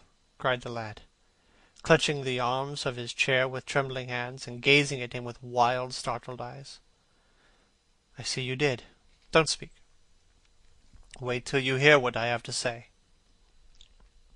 It is quite true that I have worshipped you with far more romance of feeling than a man usually gives to a friend. Somehow, I had never loved a woman. I suppose I never had time. Perhaps, as Harry says, grande passion is the privilege of those who have nothing to do, and that is the use of idle classes in a country. Well, from the moment I met you, your personality had the most extraordinary influence over me.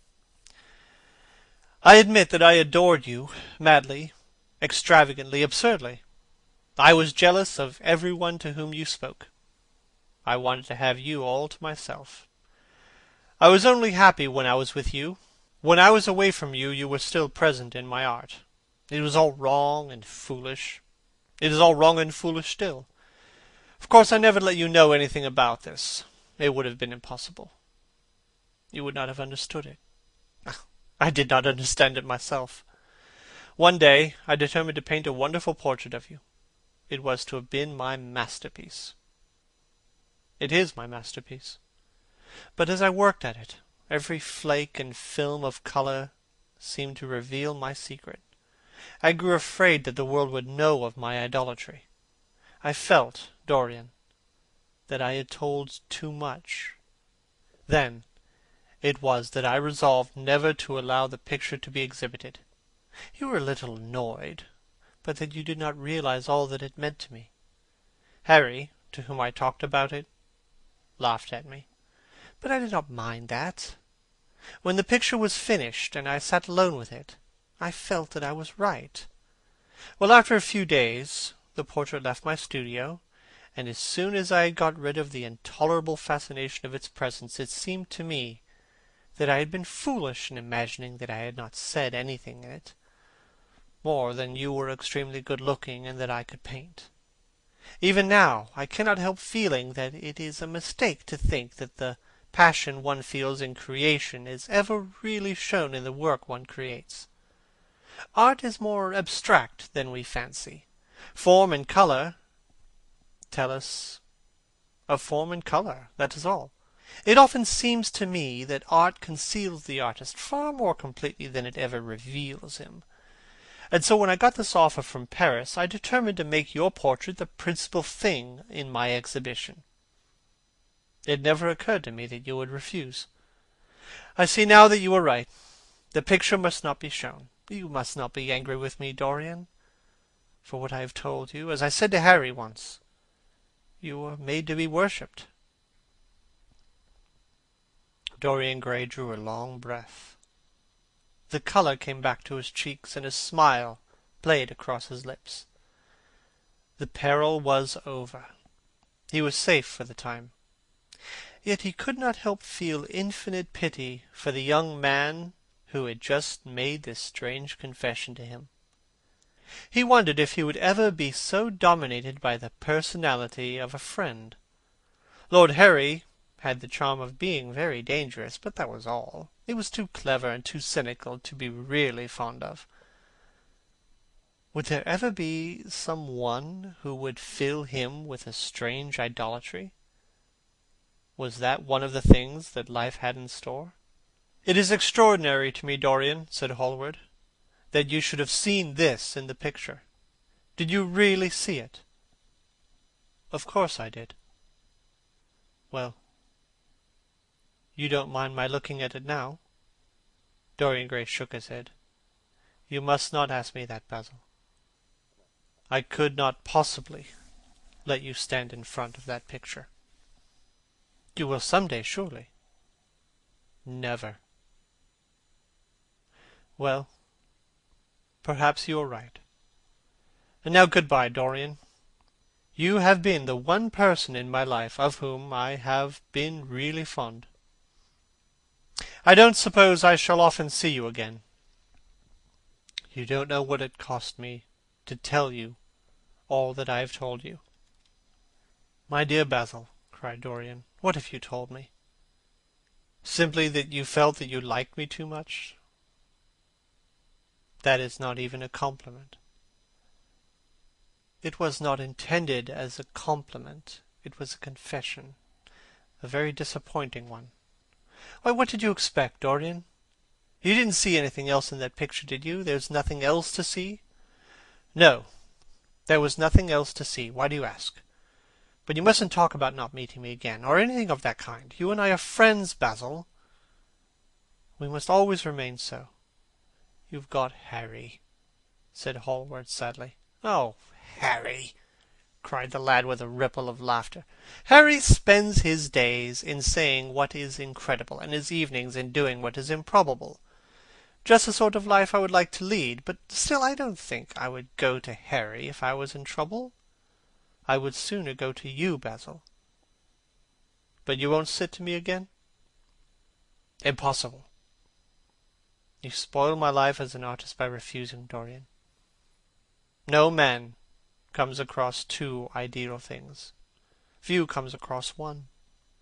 I can't explain it to you, Basil, but I must never sit to you again. I will come and have tea with you. This will be just as pleasant. Pleasanter for you, I'm afraid, murmured Hallward regretfully. And now good-bye. I am sorry you won't let me look at the picture once again, but that can't be helped.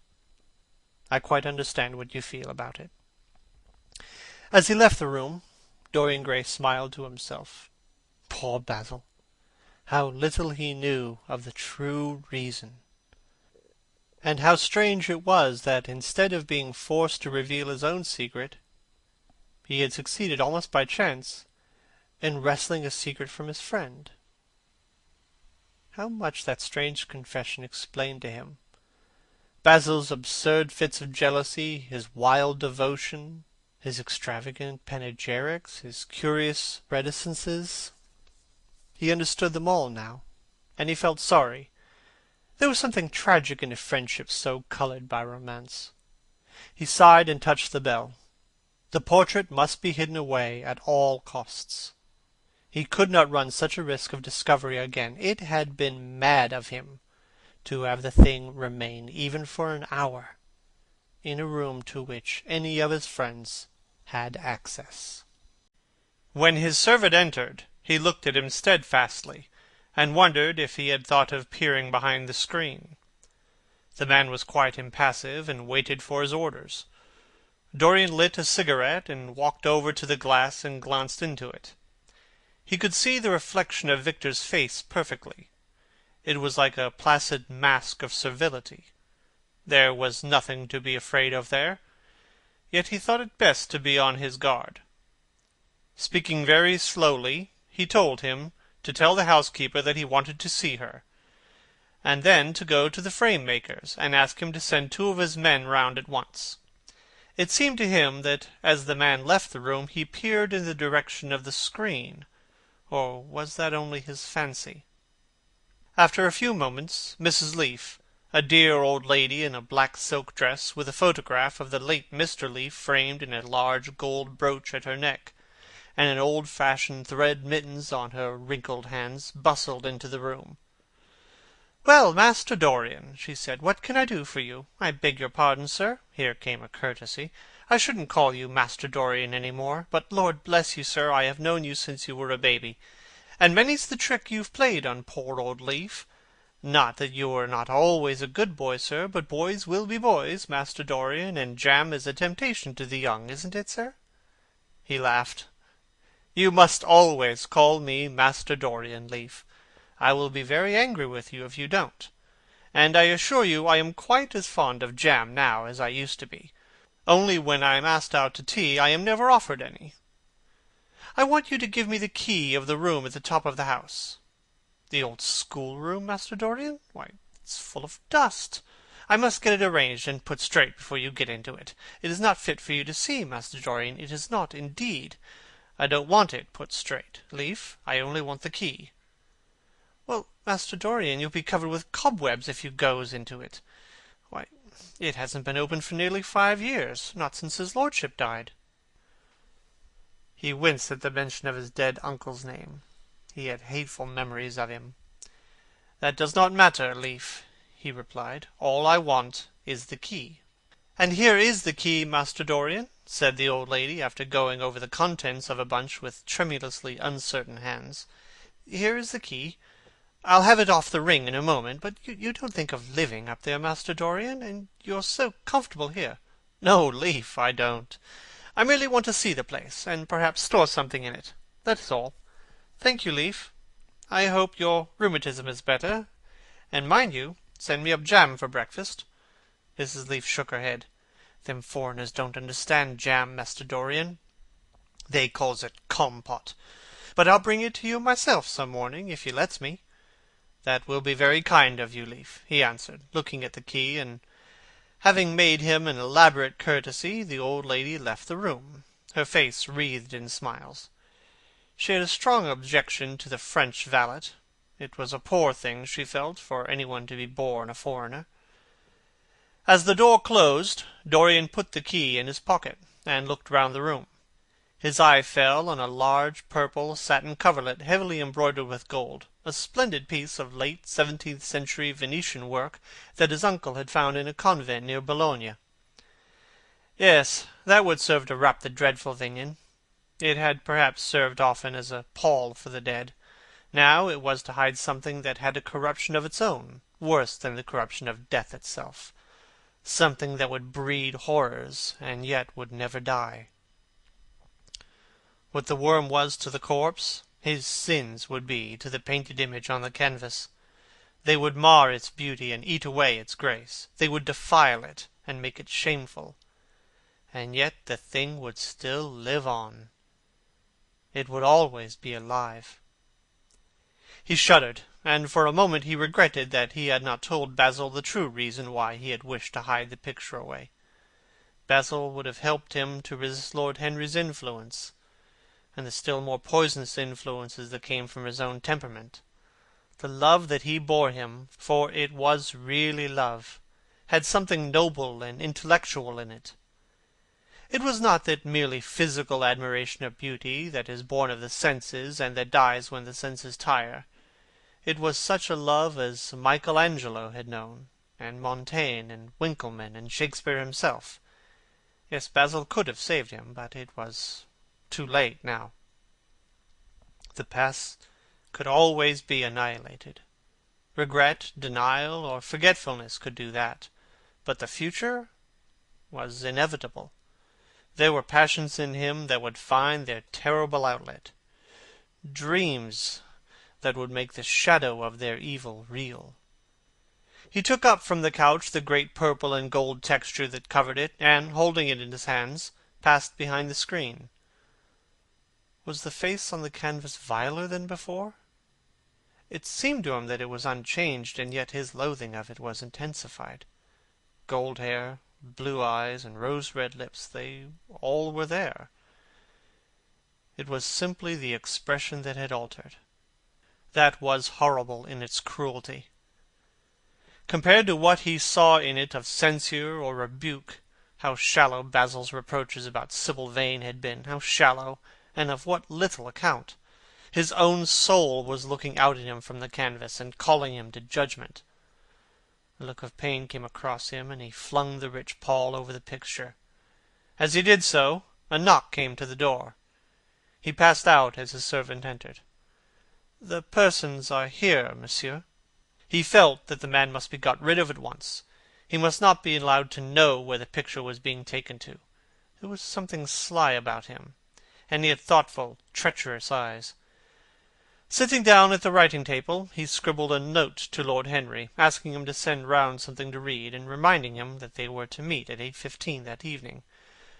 "Wait for an answer," he said, handing it to him, "and show the men in here." In 2 or 3 minutes there was another knock, and Mr. Ashton himself, the celebrated frame-maker of South Audley Street, came in with a somewhat rough-looking young assistant. Mr. Ashton was a florid, red-whiskered little man, whose admiration for art was considerably tempered by the inveterate impecuniosity of most of the artists who dealt with him. As a rule, he never left his shop. He waited for people to come to him, but he always made an exception in favour of Dorian Gray. There was something about Dorian that charmed everybody, It was a pleasure even to see him.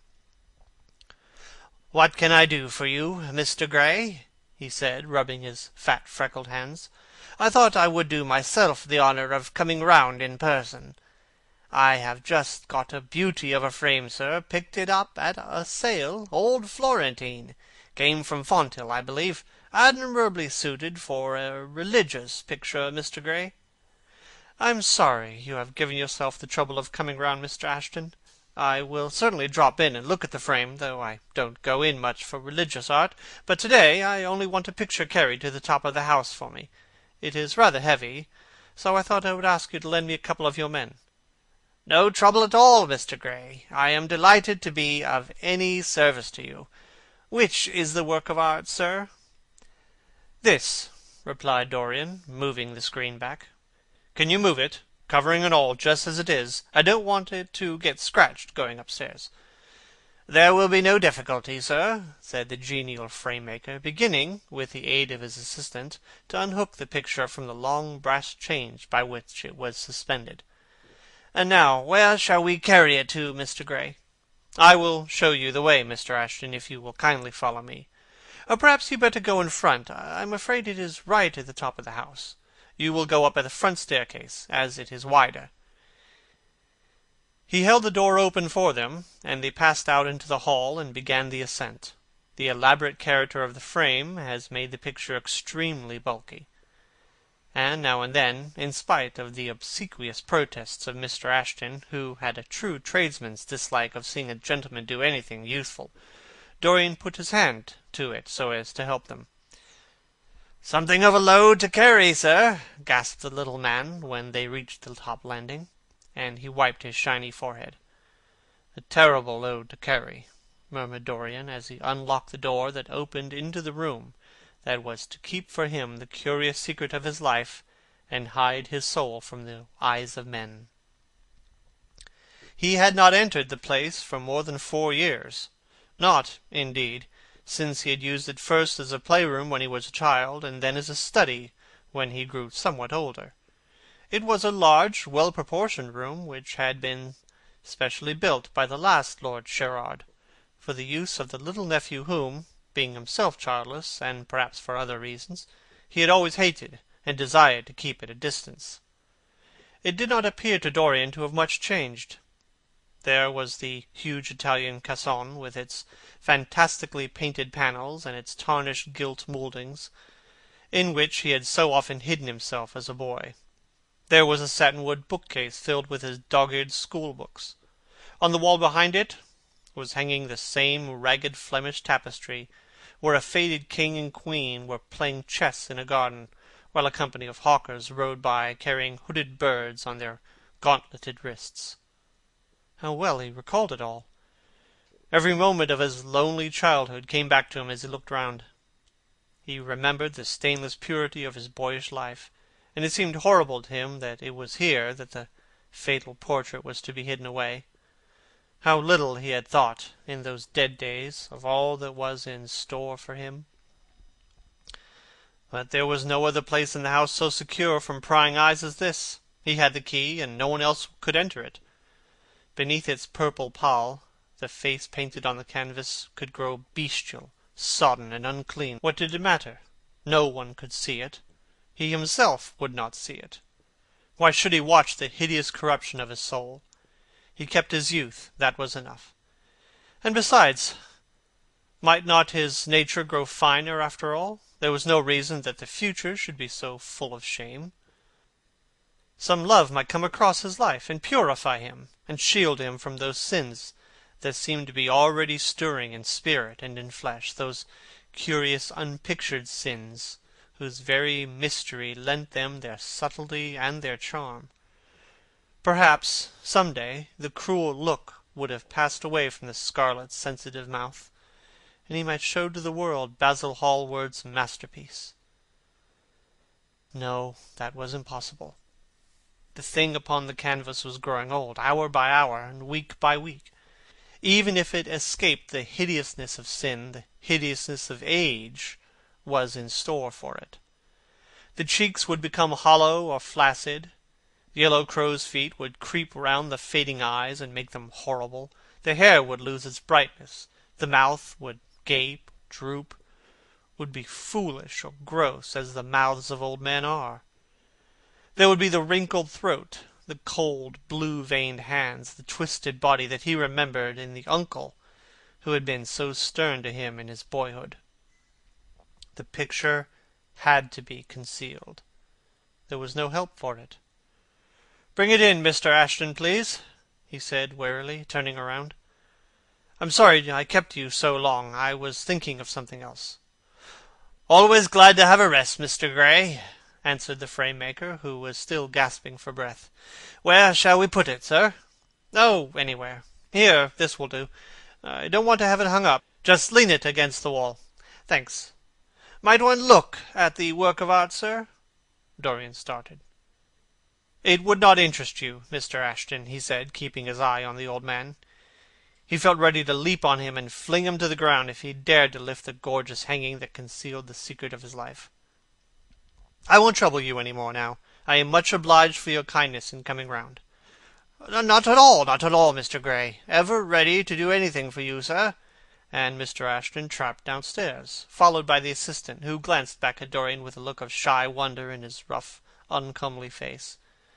He had never seen anyone so marvellous. When the sound of their footsteps had died away, Dorian locked the door and put the key in his pocket. He felt safe now. No one would ever look on the horrible thing. No eye but his would ever see his shame.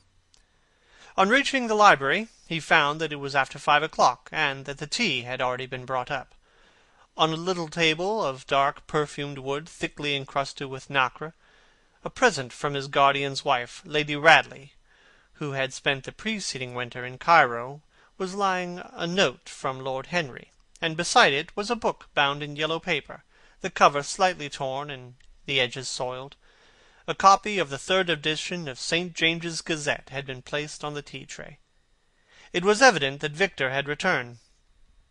He wondered if he had met the men in the hall as they were leaving the house, and had wormed out of them what they had been doing. He would be sure to miss the picture, had no doubt missed it already while he had been laying the tea-things. The screen had not been replaced, and the blank space on the wall was visible. Perhaps some night he might find him creeping upstairs and trying to force the door of the room. It was a horrible thing to have a spy in one's house. He had heard of rich men who had been blackmailed all their lives by some servant who had read a letter, or overheard a conversation, or picked up a card with an address, or found beneath a pillow a withered flower or a bit of crumpled lace. He sighed, and having poured himself out some tea, opened Lord Henry's note. It was simply to say that he sent him round the evening paper and a book that might interest him, and that he would be at the club at 8:15. He opened the St. James's languidly and looked through it. A red pencil mark on the 5th page caught his eye. He read the following paragraph: "Inquest on an actress. An inquest was held this morning at the Bell Tavern, Hoxton Road, by Mr. Danby, the district coroner, on the body of Sybil Vane, a young actress recently engaged at the Royal Theatre, Holborn. A verdict of death by misadventure was returned. Considerable sympathy was expressed for the mother of the deceased, who was greatly affected during the giving of her own evidence, and that of Dr. Birrell, who had made the post-mortem examination of the deceased." He frowned slightly, and, tearing the paper in two, went across the room and flung the pieces into a gilt basket. How ugly it all was, and how horribly real ugliness made things! He felt a little annoyed with Lord Henry for having sent him the account, and it was certainly stupid of him to have marked it with a red pencil. Victor might have read it. The man knew more than enough English for that. Perhaps he had read it, and had begun to suspect something. And yet, what did it matter? What had Dorian Gray to do with Sybil Vane's death? There was nothing to fear. Dorian Gray had not killed her. His eye fell on the yellow book that Lord Henry had sent him. What was it, he wondered? He went towards the little pearl-coloured octagonal stand, that had always looked to him like the work of some strange Egyptian bees who wrought in silver, and took the volume up. He flung himself into an armchair and began to turn over the leaves. After a few minutes he became absorbed. It was the strangest book he had ever read. It seemed to him that in exquisite raiment, and to the delicate sound of flutes, the sins of the world were passing in dumb show before him. Things that he had dimly dreamed of were suddenly made real to him. Things of which he had never dreamed were gradually revealed. It was a novel without a plot, and with only one character, being, indeed, simply a psychological study of a certain young Parisian, who spent his life trying to realize in the 19th century all the passions and modes of thought that belonged to every century except his own, and to sum up, as it were, in himself, the various moods through which the world spirit had ever passed, loving for their mere artificiality those renunciations that men had unwisely called virtue, as much as those natural rebellions that wise men still call sin.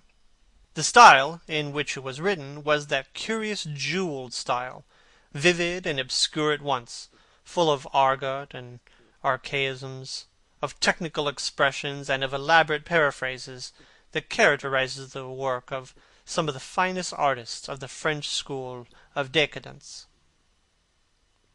There were in it metaphors as monstrous as orchids, and as evil in colour. The life of the senses were described in the terms of mystical philosophy. One hardly knew at times whether one was reading the spiritual ecstasies of some medieval saint, or the morbid confessions of a modern sinner. It was a poisonous book. The heavy odour of incense seemed to cling about its pages and to trouble the brain. The mere cadence of the senses, the subtle monotony of their music, so full as it was of complex refrains and movements elaborately repeated, produced in the mind of the lad, as he passed from chapter to chapter, a form of reverie, a malady of dreaming, that made him unconscious of the falling day and the creeping shadows. Cloudless, and pierced by one solitary star, a copper-green sky gleamed through the windows. He read on by its wan light till he could read no more.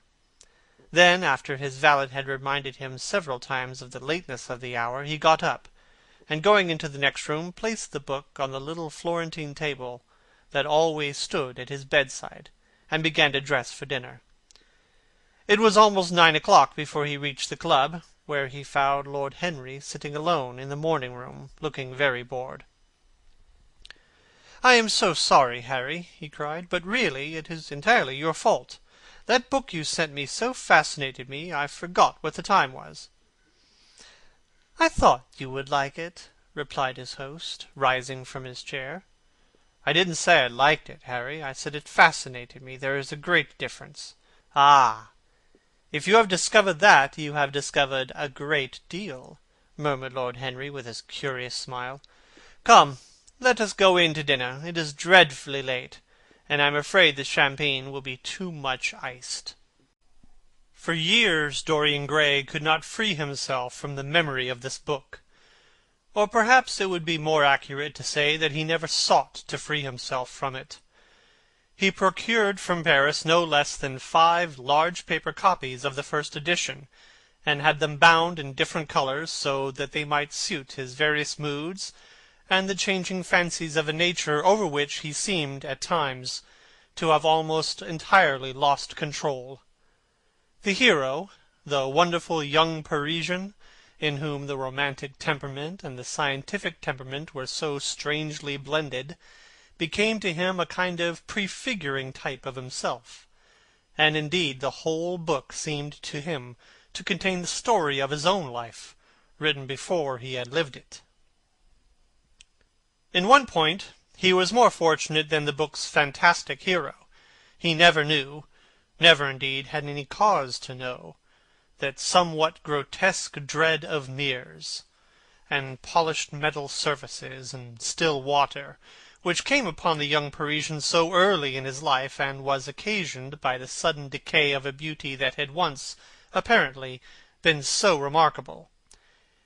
It was with an almost cruel joy, and perhaps in nearly every joy, as certainly in every pleasure, cruelty has its place, that he used to read the latter part of the book, with its really tragic, if somewhat over-emphasized, account of the sorrow and despair of one who had lost himself what in others, and in the world, he had most valued.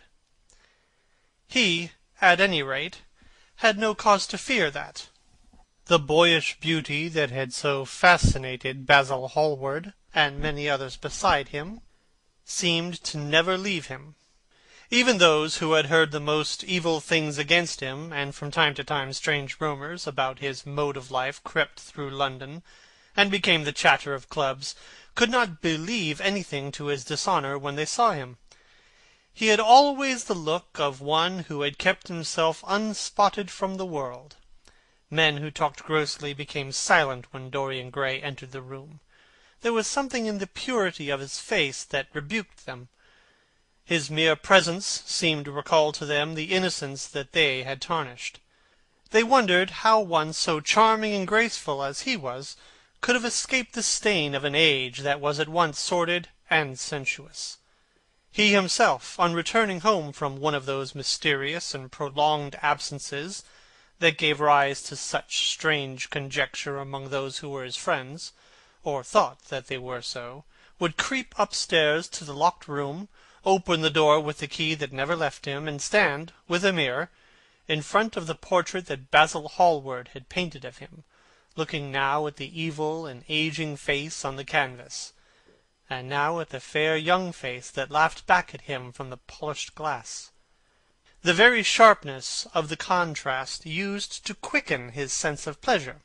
He grew more and more enamoured of his own beauty, more and more interested in the corruption of his own soul.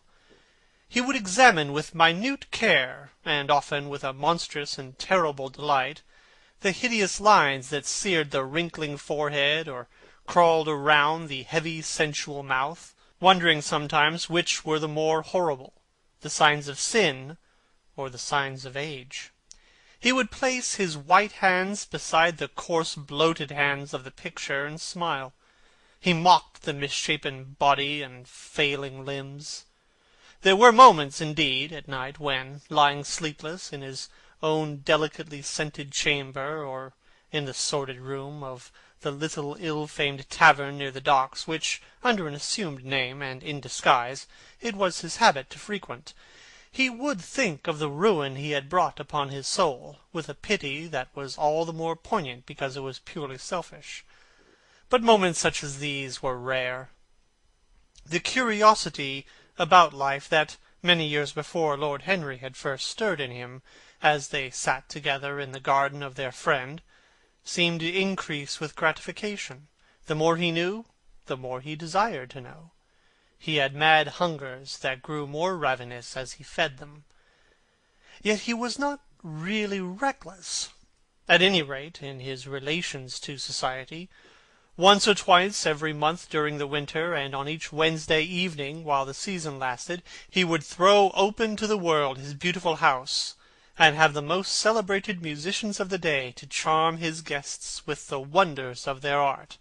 His little dinners, in the setting of which Lord Henry always assisted him, were noted as much for the careful selection and placing of those invited, as for the exquisite taste shown in the decoration of the table, with its subtle symphonic arrangements of exotic flowers and embroidered cloths, and antique plate of gold and silver.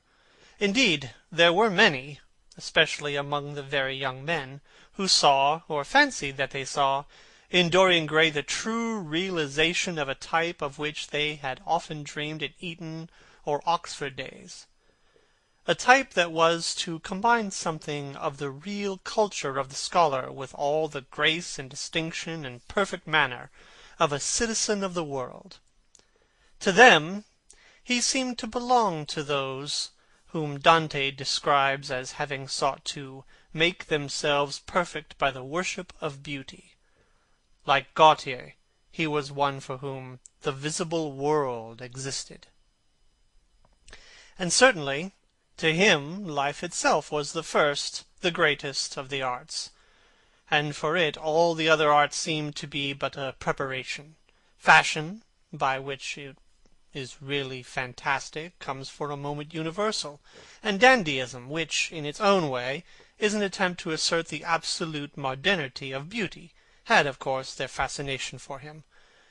His mode of dressing, and the particular styles that he affected from time to time, had their marked influence on the young exquisites of the Mayfair balls and the Pall Mall Club windows, who copied him in everything that he did, and tried to reproduce the accidental charm of his graceful, though to him only half serious, fopperies.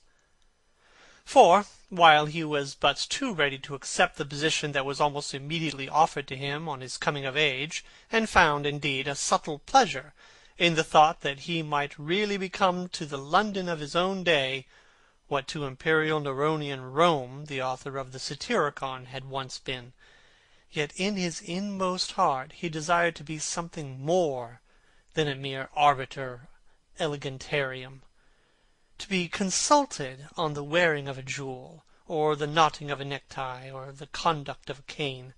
He sought to elaborate some new scheme of life that would have its reasoned philosophy and its ordered principles, and find in the spiritualizing of the senses its highest realization.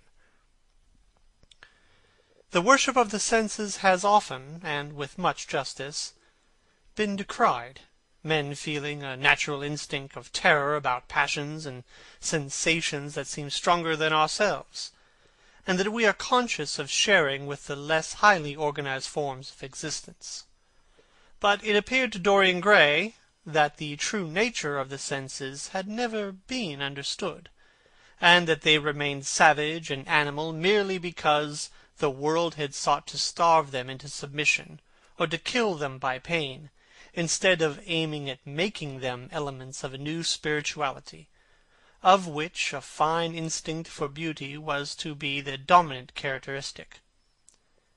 As he looked back upon man moving through history, he was haunted by a feeling of loss. So much had been surrendered, and to such little purpose. There had been mad, wilful rejections, monstrous forms of self-torture and self-denial, whose origin was fear, and whose result was a degradation infinitely more terrible than the fancied degradation from which, in their ignorance, they had sought to escape, Nature in her wonderful irony driving the anchorite out to herd with the wild animals of the desert, and giving to the hermit the beasts of the field as his companions.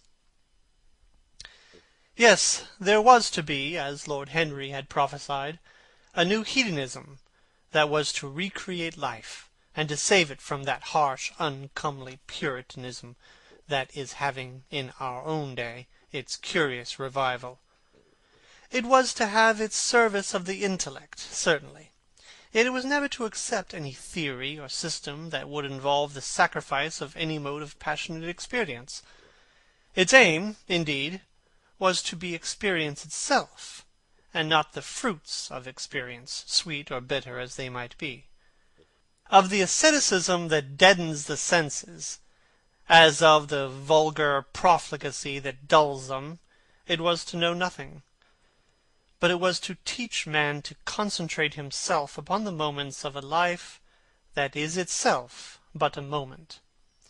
There are few of us who have not sometimes wakened before dawn, either after one of those dreamless nights that make one almost enamored of death, or one of those nights of horror and misshapen joy, when through the chambers of the brain sweep phantoms more terrible than reality itself, and instinct with that vivid life that lurks in our grotesques, and that lends to Gothic art its enduring vitality, this art being, one might fancy, especially the art of those whose minds have been troubled with the malady of reverie.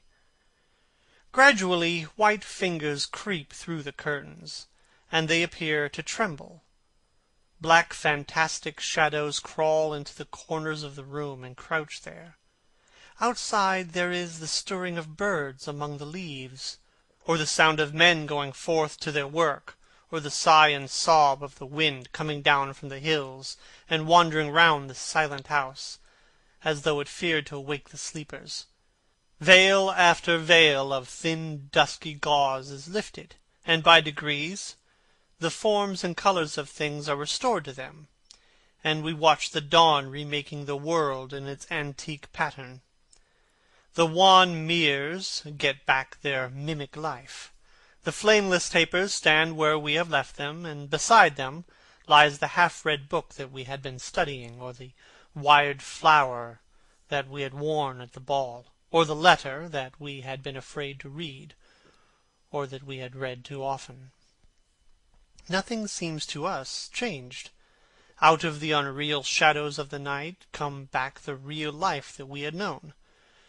We have to resume it where we had left off, and there steals over us a terrible sense of the necessity for the continuance of energy in the same wearisome round of stereotyped habits, or a wild longing, it may be, that our eyelids might open some morning upon a world that had been refashioned anew from our pleasure in the darkness, a world in which things would have fresh shapes and colours, and be changed, or have other secrets, a world in which the past would have little or no place, or survive, at any rate, in no conscious form of obligation or regret, the remembrance even of joy having its bitterness, and the memories of pleasure their pain. It was the creation of such worlds as these that seemed to Dorian Gray to be the true object, or among the true objects, of life. And in his search for sensations that would be at once new and delightful, and possess that element of strangeness that is so essential to romance, he would often adopt certain modes of thought that he knew to be really alien to his nature, abandon himself to their subtle influences, and then, having, as it were, caught their colour and satisfied his intellectual curiosity, leave them with that curious indifference that is not incompatible with a real ardour of temperament, and that indeed, according to certain modern psychologists, is often a condition of it. It was rumoured of him once that he was about to join the Roman Catholic communion, and certainly the Roman ritual had always a great attraction for him, the daily sacrifice, more awful really than all the sacrifices of the antique world, stirred him as much as its superb rejection of the evidence of the senses, as by the primitive simplicity of its elements and the eternal pathos of the human tragedy that it sought to symbolize. He loved to kneel down on the cold marble pavement, and with the priest, in his stiff flowered cope, slowly and with white hands moving aside the veil of the tabernacle, and raising aloft the jewelled lantern-shaped monstrance with that pallid wafer that at times, one would fain think, is indeed the panis celestis, the bread of angels, or, robed in the garments of the Passion of Christ, breaking the host into the chalice and smiting his breast for his sins, the fuming censers that the grave boys in their lace and scarlet tossed into the air like great gilt flowers had their subtle fascination for him. As he passed out, he used to look with wonder at the black confessionals, and long to sit in the dim shadow of them and listen to men and women whispering through the tarnished grating the true story of their lives. But he never fell into the error of arresting his intellectual development by any formal acceptance of creed or system, or of mistaking, for a house in which to live, an inn that is but suitable for the sojourn of a night, or for a few hours of a night in which there are no stars and the moon is in travail. Mysticism, with its marvellous power of making common things strange to us, and the subtle antinomianism that always seems to accompany it, moved him for a season. And for a season he inclined to the materialistic doctrines of the Darwinismus movement in Germany, and found a curious pleasure in tracing the thoughts and passions of men to some pearly cell in the brain or some white nerve in the body, delighting in the conception of the absolute dependence of the spirit on certain physical conditions, morbid or healthy, normal or diseased. Yet, as has been said of him before, no theory of life seemed to him to be of any importance compared with life itself. He felt keenly conscious of how barren all intellectual speculation is when separated from action and experiment. He knew that the senses, no less than the soul, have their mysteries to reveal. And so he would now study perfumes, and the secrets of their manufacture, distilling heavily scented oils, and burning odorous gums from the East. He saw that there was no mood of the mind which had not its counterpart in the sensuous life, and set himself to discover their true relations, wondering what there was in frankincense that made one mystical, and in ambergris that stirred one's passions, and in violets that woke the memory of dead romances, and in musk that troubled the brain, and in champak that stained the imagination, and seeking often to elaborate a real psychology of perfumes, and to estimate the several influences of sweet-smelling roots, and scented, pollen-laden flowers, of aromatic balms, and of dark and fragrant woods, of spikenard that sickens, of hovenia that makes men mad, and of aloes that are said to be able to expel melancholy from the soul.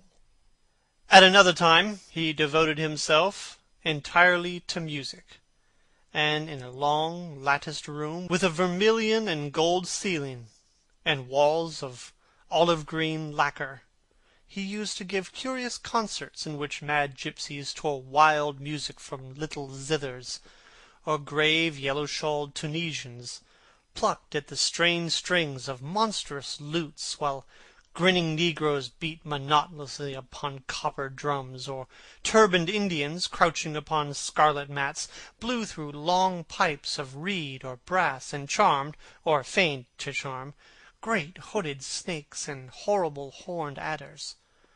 The harsh intervals and shrill discords of barbaric music stirred him at times when Schubert's Grace, or Chopin's Beautiful Sorrows, and the mighty harmonies of Beethoven himself fell unheeded on his ear. He collected together from all parts of the world the strangest instruments that could be found, either in the tombs of dead nations, or among the few savage tribes that had survived contact with Western civilizations, and loved to touch and try them.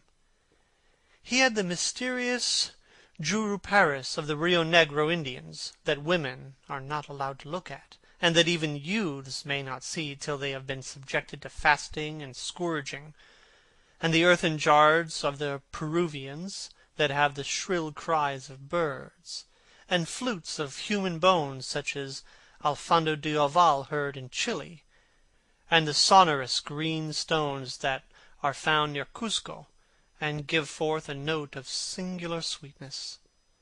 He had painted gourds filled with pebbles that rattled when they were shaken, the long clarion of the Mexicans, into which the performer does not blow, but through which he inhales the air, the harsh ture of the Amazon tribes, that is sounded by the sentinels who sit all day long in trees, and that can be heard, it is said, at a distance of 3 leagues.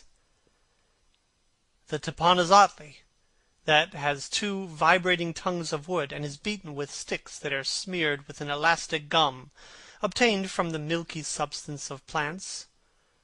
The yotl bells of the Aztecs, that are hung in clusters like grapes, and a huge cylindrical drum, covered with the skins of great serpents, like the one that Bernal Diaz saw when he went with Cortez into the Mexican temple, and of whose doleful sound he has left us so vivid a description. The fantastic character of these instruments fascinated him, and he had a curious delight in the thought that art, like nature, has her monsters, things of bestial shape and with hideous voices. Yet after some time he wearied of them, and would sit in his box at the opera, either alone or with Lord Henry, listening in rapt pleasure to Tannhauser, and seeing in that great work of art a presentation of the tragedy of his own soul. On another occasion he took up the study of jewels, and appeared at a costume ball as Anne de Joyeuse, Admiral of France, in a dress covered with 560 pearls. He would often spend a whole day settling and resettling in their cases the various stones that he had collected, such as the olive-green chrysoberyl that turns red by lamplight, the chymophane with its wire-like line of silver, the pistachio-colored peridot, rose-pink and wine-yellow topazes, carbuncles of fiery scarlet with tremulous four-rayed stars, flame-red cinema-stones, orange and violet spinels, and amethysts with their alternate layers of ruby and sapphire. He loved the red gold of the sunstone, and the moonstone's pearly whiteness, and the broken rainbow of the milky opal. He procured from Amsterdam 3 emeralds of extraordinary size and richness of colour, and had a turquoise de la vieille roche that was the envy of all the connoisseurs. He discovered wonderful stories also about jewels. In Alfonso's Clericales Disciplina, a serpent was mentioned with the eyes of real jacinth, and in the romantic history of Alexander he was said to have found snakes in the Vale of Jordan with collars of real emeralds growing on their backs. There was a gem in the brain of the dragon, Philostratus told us, and by the exhibition of gold letters and a scarlet robe the monster could be thrown into a magical sleep and slain. According to the great alchemist Pierre de Boniface, the diamond rendered a man invisible, and the agate of India made him eloquent.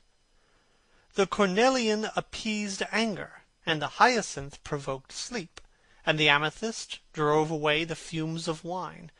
The garnet cast out demons, and the hydropicus deprived the moon of her colour. The selenite waxed and waned with the moon, and the meloceus that discovers thieves could be affected only by the blood of kids. Leonardus Camillus had seen a white stone taken from the brain of a newly killed toad that was a certain antidote against poison. The bezoar that was found in the heart of the Arabian deer was a charm that could cure the plague. In the nests of Arabian birds was the aspilates that, according to Democritus, kept the wearer from any danger of fire. The king of Ceylon rode through his city with a large ruby in his hand, as the ceremony of his coronation.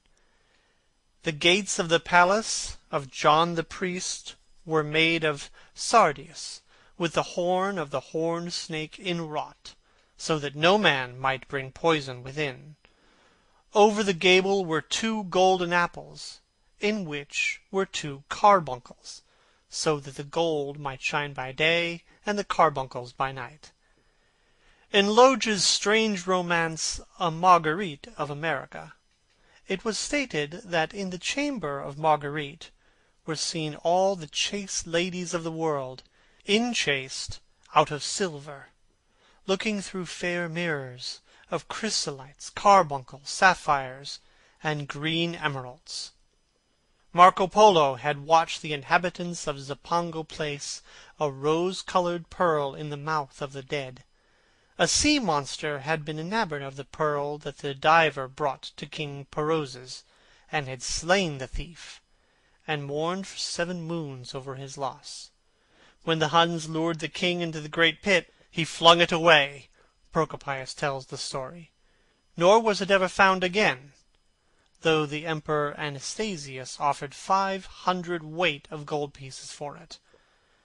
The king of Malabar had shown a Venetian a rosary of 104 pearls, one for every god that he worshipped. When the Duc de Valentinois, son of Alexander VI, visited Louis XII of France, his horse was loaded with gold leaves, according to Brantome, and his cap had double rows of rubies that threw out a great light. Charles of England had ridden in stirrups hung with 321 diamonds. Richard II had a coat, valued at 30,000 marks, which was covered with balas rubies. Hall described Henry VIII, on his way to the Tower previous to his coronation, as wearing a jacket of raised gold, the placard embroidered with diamonds and other rich stones, and a great baldric about his neck of large balases. The favourites of James I wore earrings of emeralds set in gold filigrane. Edward II gave to Piers Gaveston a suit of red gold armour studded with jacksons, and a collar of gold roses set with turquoise stones, and a skull-cap parsemé with pearls. Henry II wore jewelled gloves reaching to the elbow, and had a hawk glove set with 12 rubies and 52 great pearls. The ducal hat of Charles the Rash, the last Duke of Burgundy of his race, was studded with sapphires and hung with pear-shaped pearls. How exquisite life had once been! How gorgeous in its pomp and decoration! Even to read of the luxury of the dead was wonderful. Then he turned his attention to embroideries, and to the tapestries that performed the office of frescoes in the chill rooms of the northern nations of Europe. As he investigated the subject, and he always had an extraordinary faculty of becoming absolutely absorbed for the moment in whatever he took up, he was almost saddened by the reflection of the ruin that time brought on beautiful and wonderful things. He, at any rate, had escaped that. Summer followed summer, and the yellow jonquils bloomed and died many times, and nights of horror repeated the story of their shame. But he was unchanged. No winter marred his face or stained his flower-like bloom. How different it was with material things! Where had they gone to? Where was the great crocus-coloured robe on which the gods fought against the giants, that had been worked for Athena? Where the huge velarium that Nero had stretched across the Colosseum at Rome, on which were represented the starry sky, and Apollo driving a chariot drawn by white gilt-reined steeds? He longed to see the curious table napkins wrought by Elagabalus, on which were displayed all the dainties and viands that could be wanted for a feast, the mortuary cloth of King Chilperic, with its 300 gold beads, the fantastic robes that excited with indignation of the Bishop of Pontus, and were figured with lions, panthers, bears, dogs, forests, rocks, hunters, all, in fact, that a painter can copy from nature, and the coat that Charles of Orleans once wore, on the sleeves of which were embroidered the verses of a song beginning, Madame, je suis tout joie, the musical accompaniment of the words being wrought in gold thread, and each note a square shape in those days, formed with 4 pearls. He read of the poem that was prepared at the palace at Rheims for the use of Queen Joan of Burgundy, and was decorated with 1,321 parrots, made in broidery, and blazoned with the king's arms, and 561 butterflies, whose wings were similarly ornamented with the arms of the queen, the whole worked in gold. Catherine de Medicis had a mourning bed made for her of black velvet powdered with crescents and suns.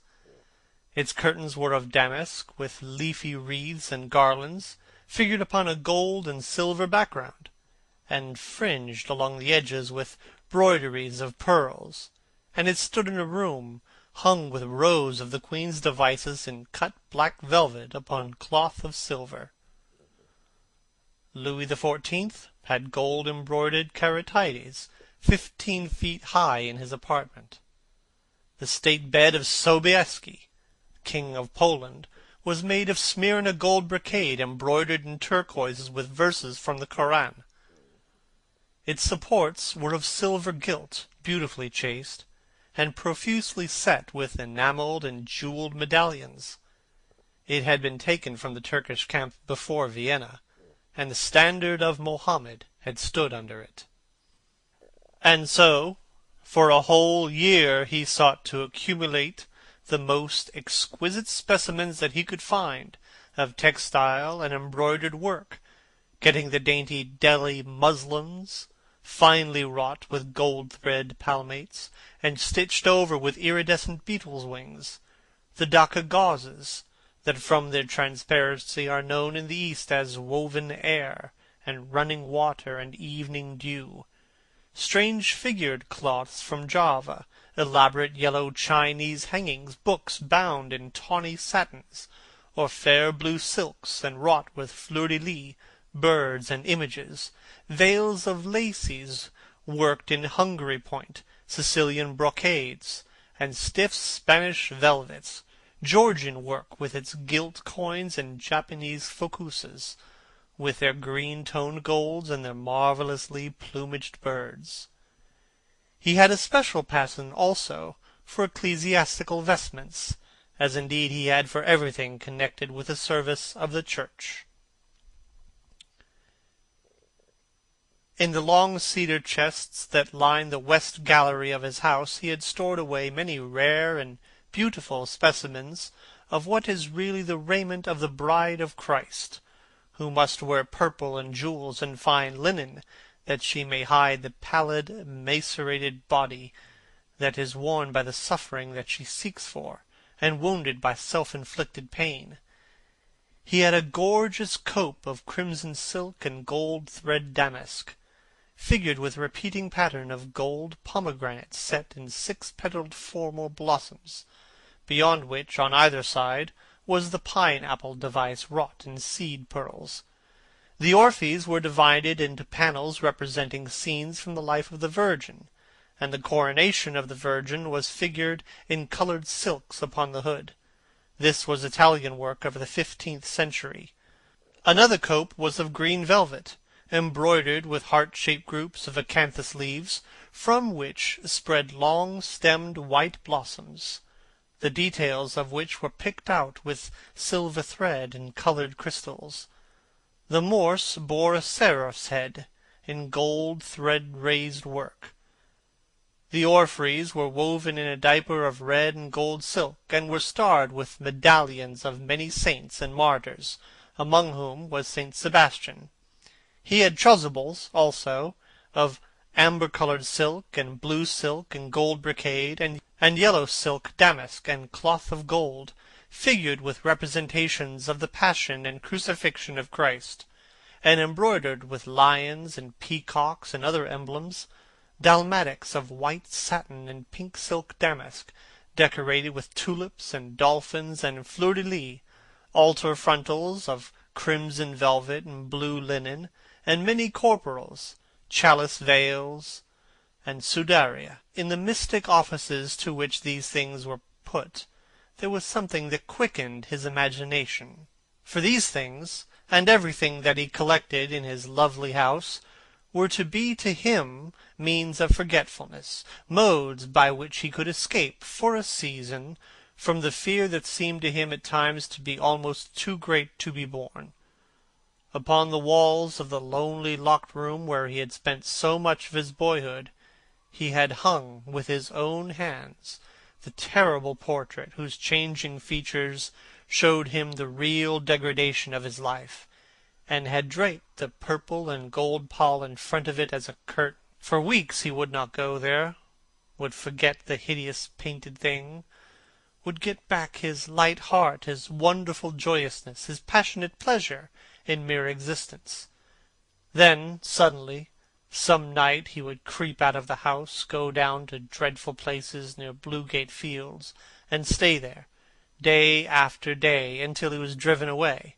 On his return, he would sit in front of the picture, sometimes loathing it and himself, but filled, at other times, with that pride of rebellion that is half the fascination of sin, and smiling with secret pleasure at the misshapen shadow that had to bear the burden that should have been his own. After a few years he could not endure to be long out of England, and gave up the villa that he had shared at Trouville with Lord Henry, as well as the little white walled-in house at Algiers, where he had more than once spent his winter. He hated to be separated from the picture that was such a part of his life, and he was also afraid that during his absence someone might gain access to the room, in spite of the elaborate bolts and bars that he had caused to be placed upon the door. He was quite conscious that this would tell them nothing. It was true that the portrait still preserved, under all the foulness and ugliness of the face, its marked likeness to himself, but what could they learn from that? He would laugh at anyone who tried to taunt him. He had not painted it. What was it to him how vile and full of shame it looked? Even if he told them, would they believe it? Yet he was afraid.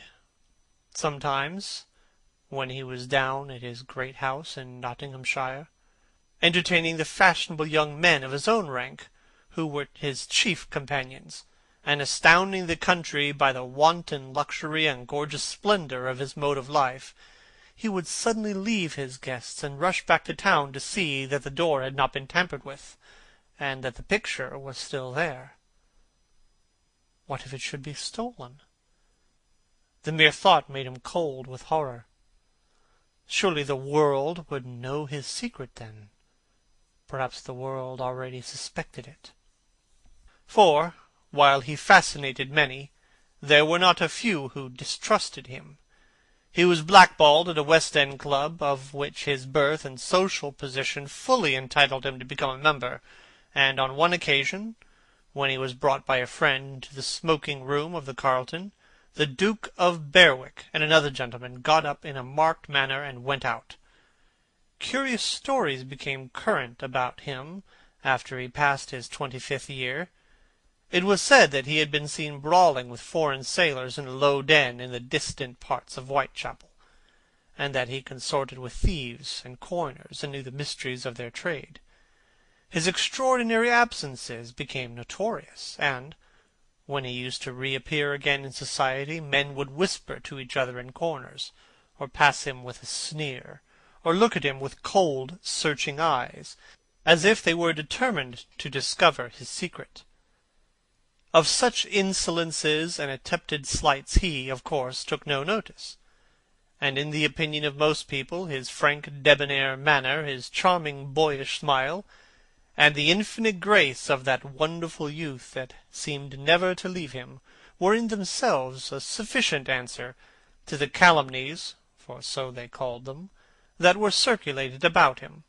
It was remarked, however, that those who had been most intimate with him appeared, after a time, to shun him. Of all his friends, or so-called friends, Lord Henry Wotton was the only one who remained loyal to him. Women who had wildly adored him, and for his sake had braved all social censure and set convention at defiance, were seen to grow pallid with shame or horror if Dorian Gray entered the room. Yet these whispered scandals only lent him, in the eyes of many, his strange and dangerous charm. His great wealth was a certain element of security. Society, civilized society at least, is never very ready to believe anything to the detriment of those who are both rich and charming. It feels instinctively that manners are of more importance than morals, and the highest respectability is of less value in its opinion than the possession of a good chef. And, after all, it is a very poor consolation to be told that the man who has given one a bad dinner or poor wine is irreproachable in his private life. Even the cardinal virtues cannot atone for cold entrees, as Lord Henry remarked once, in a discussion on the subject. And there is possibly a good deal to be said for his view. For the canons of good society are, or should be, the same as the canons of art. Form is absolutely essential to it.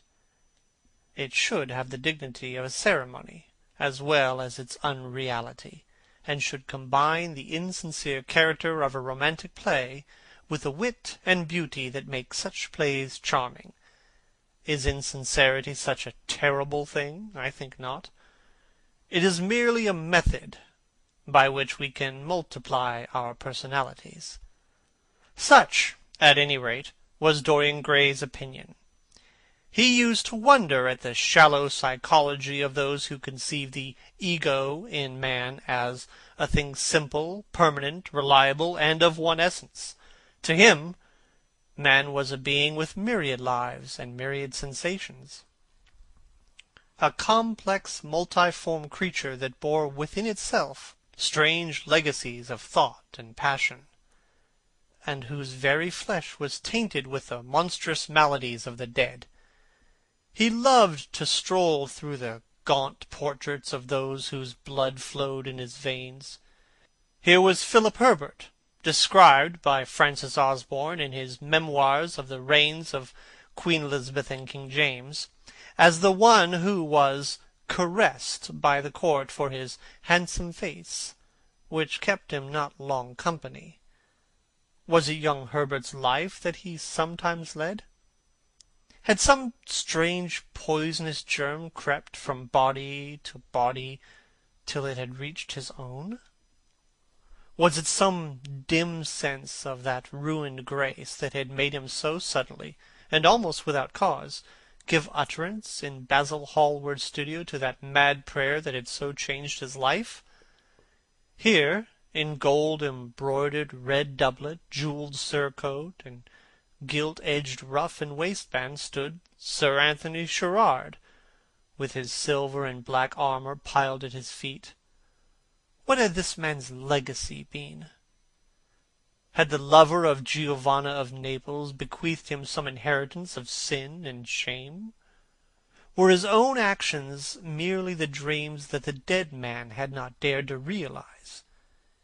Here, from the fading canvas, smiled Lady Elizabeth Devereux, in her gauze hood, pearl stomacher, and pink-slashed sleeves. A flower was in her right hand, and her left clasped an enamelled collar of white and damask roses. On a table by her side lay a mandolin and an apple. There were large green rosettes upon her little pointed shoes. He knew her life, and the strange stories that were told about her lovers. Had he something of her temperament in him? Those oval, heavy-lidded eyes that seemed to look curiously at him. What of George Willoughby, with his powdered hair and fantastic patches? How evil he looked! The face was saturnine and swarthy, and the sensual lips seemed to be twisted with disdain. Delicate lace ruffles fell over the lean yellow hands that were so overladen with rings. He had been a macaroni of the 18th century, and the friend, in his youth, of Lord Ferrars. What of the second Lord Sherard, the companion of the Prince Regent in his wildest days, and one of the witnesses at the secret marriage of Mrs. Fitzherbert? How proud and handsome he was, with his chestnut curls and insolent pose! What passions had he bequeathed? The world had looked upon him as infamous. He had led the orgies at Carlton House. The star of the Garter glittered upon his breast. Beside him hung the portrait of his wife, a pallid, thin-lipped woman in black. Her blood also stirred within him. How curious it all seemed! Yet one had ancestors in literature, as well as in one's own race, near perhaps in type and temperament, many of them, and certainly with an influence of which one was more absolutely conscious. There were times when it seemed to Dorian Gray that the whole of history was merely the record of his own life, not as he lived it in act and circumstance, but as his imagination had created it for him, as it had been in his brain and in his passions. He felt that he had known them all, those strange, terrible figures that had passed across the stage of the world, and made sin so marvellous and evil so full of wonder. It seemed to him that in some mysterious way their lives had been his own. The hero of a dangerous novel that had so influenced his life had himself had this curious fancy. In a chapter of the book he tells how, crowned with laurel, lest lightning might strike him, he had sat, as Tiberius, in a garden at Capri, reading the shameful books of Elephantis, while dwarfs and peacocks strutted around him, and the flute-player mocked the swinger of the censer, and, as Caligula, had caroused with the green-shirted jockeys in their stables, and supped in an ivory manger with a jewel-frontleted horse, and, as Domitian, had wandered through a corridor lined with marble mirrors, looking round with haggard eyes for the reflection of the dagger that was to end his days, and sick with that ennui, that tedium vitae, that comes on those to whom life denies nothing, and had peered through a clear emerald at the red shambles of the circus, and then, in a litter of pearl and purple drawn by silver-shod mules, had carried through the streets of pomegranate to a house of gold, and heard men cry on Nero Caesar as he passed by, and, as Elagabalus, had painted his face with colours, and plied the distaff among the women, and brought the moon from Carthage, and given her in a mystic marriage to the sun.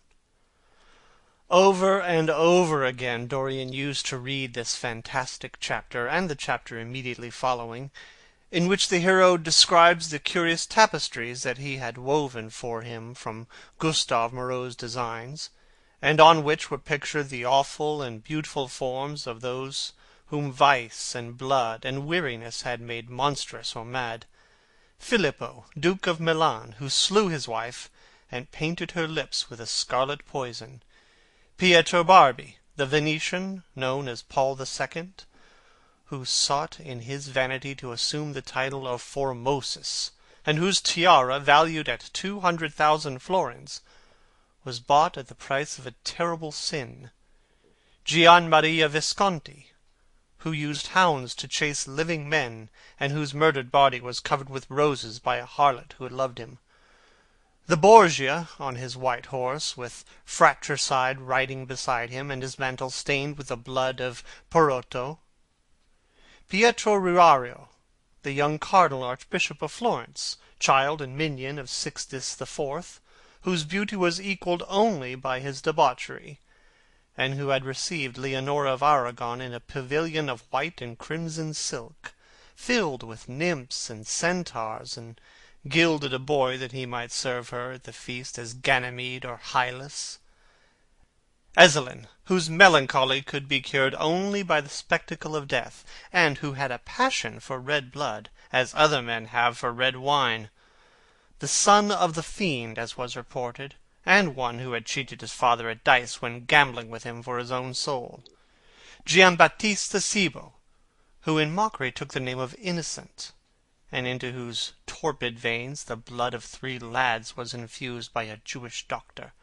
Sigismondo Malatesta, the lover of Isotta, and the lord of Rimini, whose effigy was burned at Rome as the enemy of God and man, who strangled Polissena with a napkin, and gave poison to Ginevra d'Este in a cup of emerald, and in honor of a shameful passion built a pagan church for Christian worship.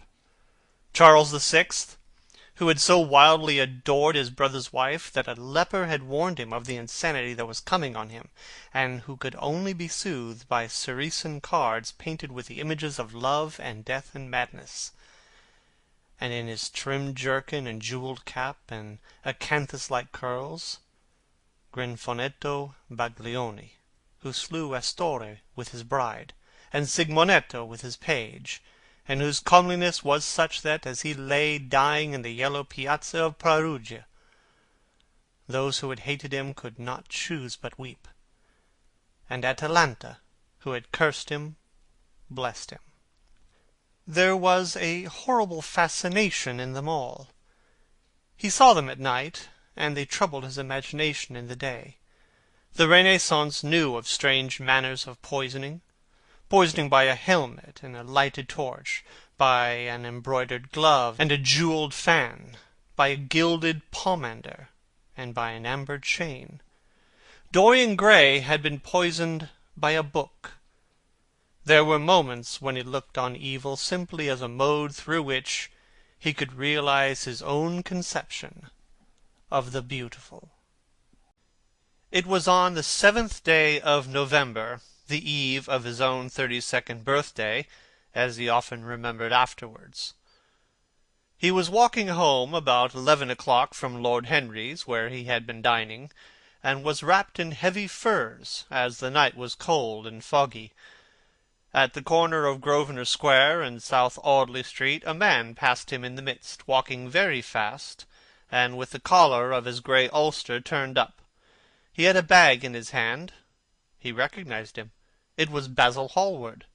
A strange sense of fear, for which he could not account, came over him. He made no sign of recognition, and went on slowly in the direction of his own house. But Hallward had seen him. Dorian had heard him first stopping, and then hurrying after him. In a few moments his hand was on his arm. "Dorian, what an extraordinary piece of luck! I have been waiting for you ever since 9 o'clock in your library. Finally I took pity on your tired servant and told him to go to bed, as he let me out. I am off to Paris by midnight train, and I wanted particularly to see you before I left. I thought it was you, or rather your fur coat, as you passed me, but I wasn't quite sure. Didn't you recognize me?" "In this fog, my dear Basil?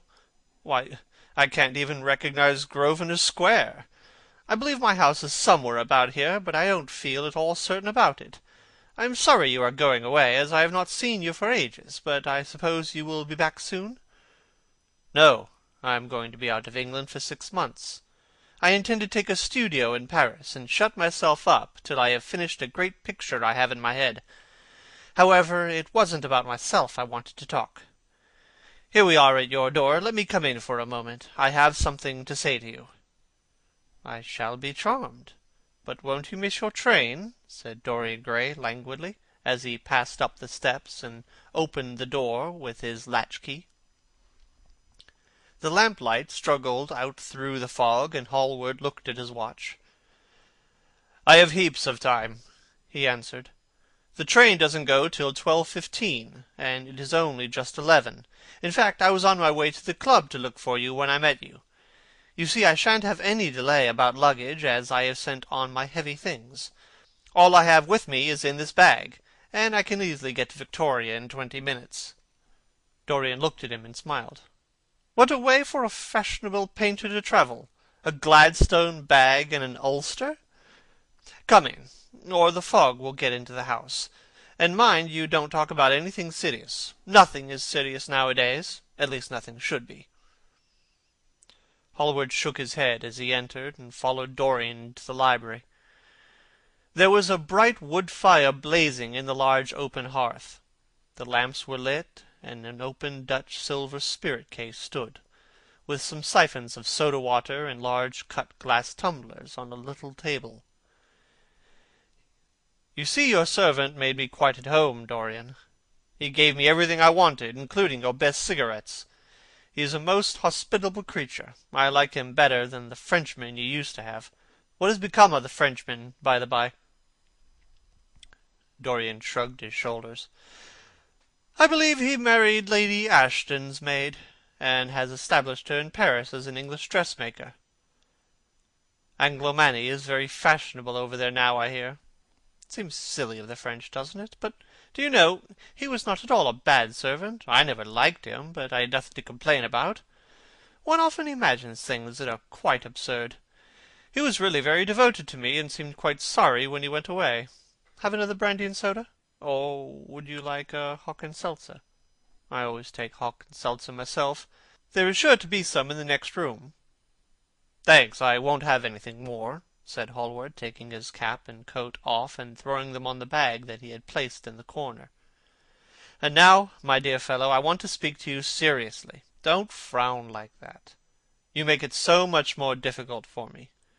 What is it all about? cried Dorian, in his petulant way, flinging himself down on the sofa. "I hope it is not about myself. I'm tired of myself tonight. I should like to be somebody else." "It is about yourself," answered Hallward in his grave, deep voice, "and I must say it to you. I shall only keep you half an hour." Dorian sighed and lit a cigarette. "Half an hour?" he murmured. "It is not much to ask of you, Dorian, and it is entirely for your own sake that I am speaking. I think it right that you should know that the most dreadful things are being said about you in London, things that I could hardly repeat to you. I don't wish to know anything about them. I love scandals about other people, but scandals about myself don't interest me. They have not got the charm of novelty. They must interest you, Dorian. Every gentleman is interested in his good name. You don't want people to talk of you as something vile and degraded. Of course you have your position and your wealth, and all that kind of thing, but position and wealth are not everything. Mind you, I don't believe these rumours at all. At least I can't believe them when I see you. Sin is a thing that writes itself across a man's face. It cannot be concealed. People talk of secret vices. There are no such things as secret vices.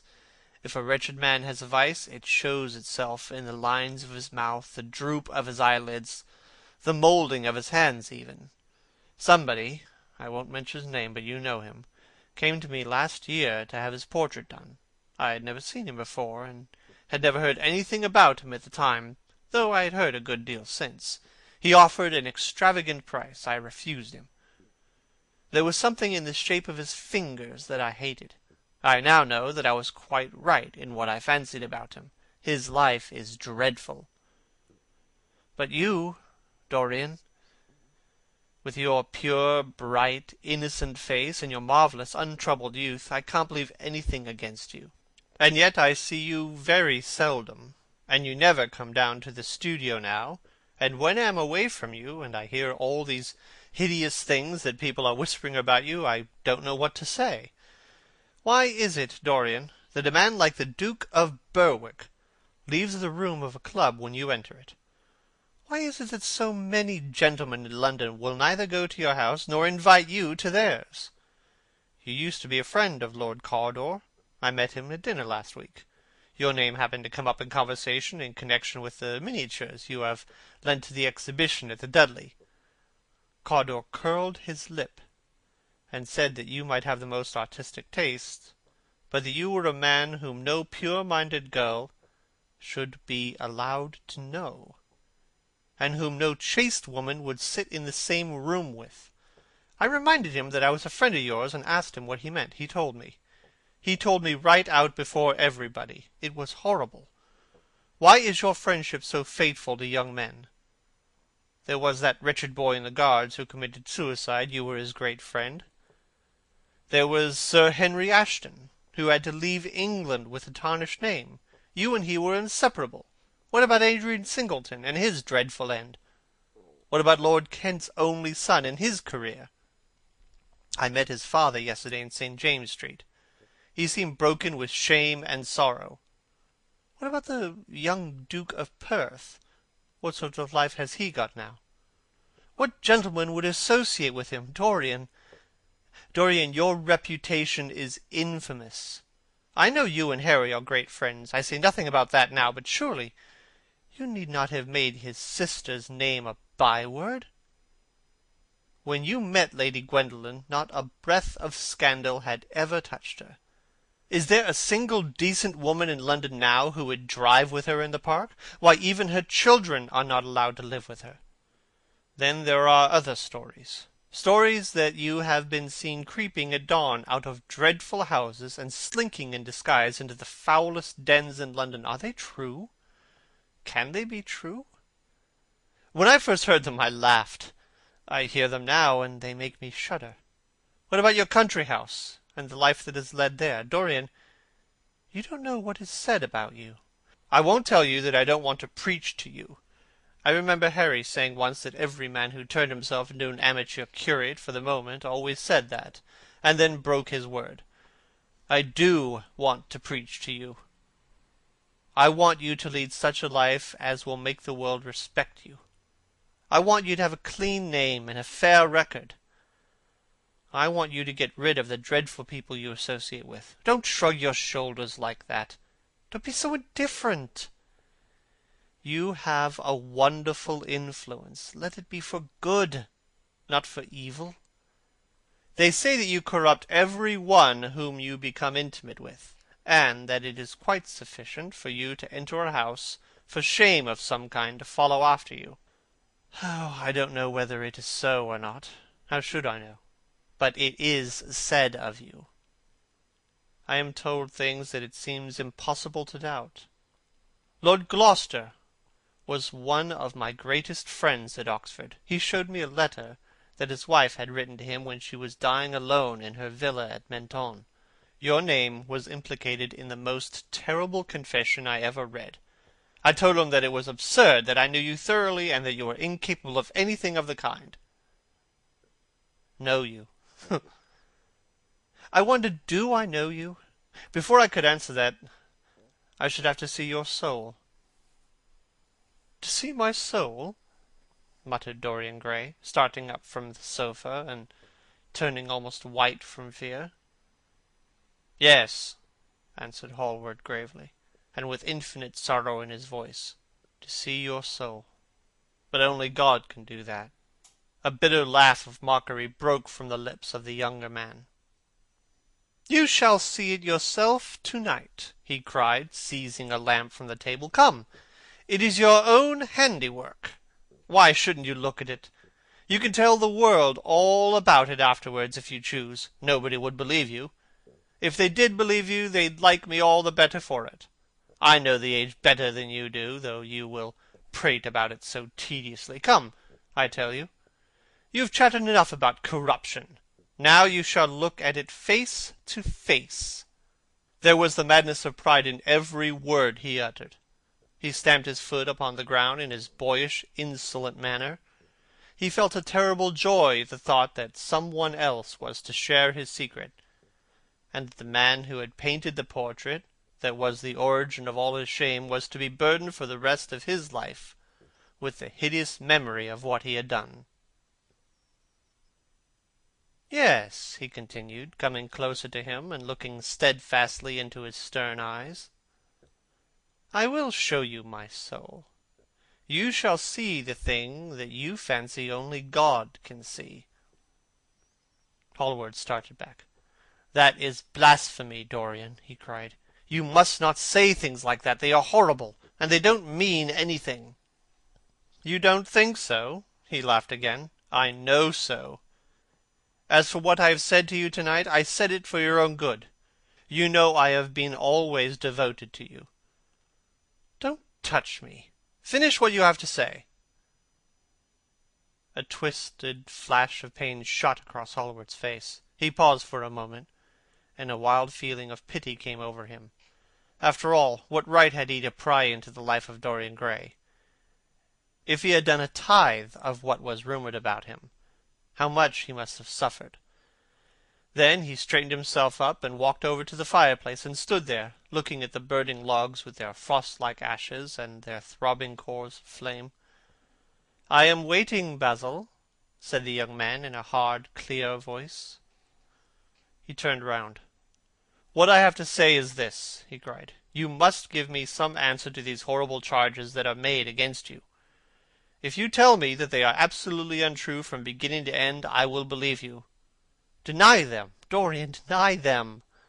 Can't you see what I am going through? My God, don't tell me that you are infamous. Dorian Gray smiled. There was a curl of contempt in his lips. Come upstairs, Basil, he said quietly. I keep a diary of my life from day to day, and it never leaves the room in which it is written. I will show it to you, if you come with me. I will come with you, Dorian, if you wish it. I see I have missed my train. That makes no matter. I can go tomorrow. But don't ask me to read anything tonight. All I want is a plain answer to my question. That will be given to you upstairs. I could not give it here. You won't have to read long. Don't keep me waiting." He passed out of the room and began the ascent, Basil Hallward following close behind. They walked softly, as men instinctively do at night. The lamp cast fantastic shadows on the wall and staircase. A rising wind made some of the windows rattle. When they reached the top landing, Dorian set the lamp down on the floor, and, taking out the key, turned it in the lock. "You insist on knowing, Basil?" he asked in a low voice. "Yes." "I am delighted," he murmured, smiling. Then he added, somewhat bitterly, "You are the one man in the world who is entitled to know everything about me. You have had more to do with my life than you think." And, taking up the lamp, he opened the door and went in. A cold current of air passed them, and the light shot up for a moment in a flame of murky orange. He shuddered. "Shut the door behind you," he said, as he placed the lamp on the table. Hallward glanced around him with a puzzled expression. The room looked as if it had not been lived in for years. A faded Flemish tapestry, a curtained picture, an old Italian cassone, and an almost empty bookcase. That was all that it seemed to contain, besides a chair and table. As Dorian Gray was lighting a half-burned candle that was standing on the mantel-shelf, he saw that the whole place was covered with dust, and that the carpet was in holes. A mouse ran scuffling behind the wainscoting. There was a damp odour of mildew. "So you think that it is only God who sees the soul, Basil? Draw that curtain back, and you will see mine."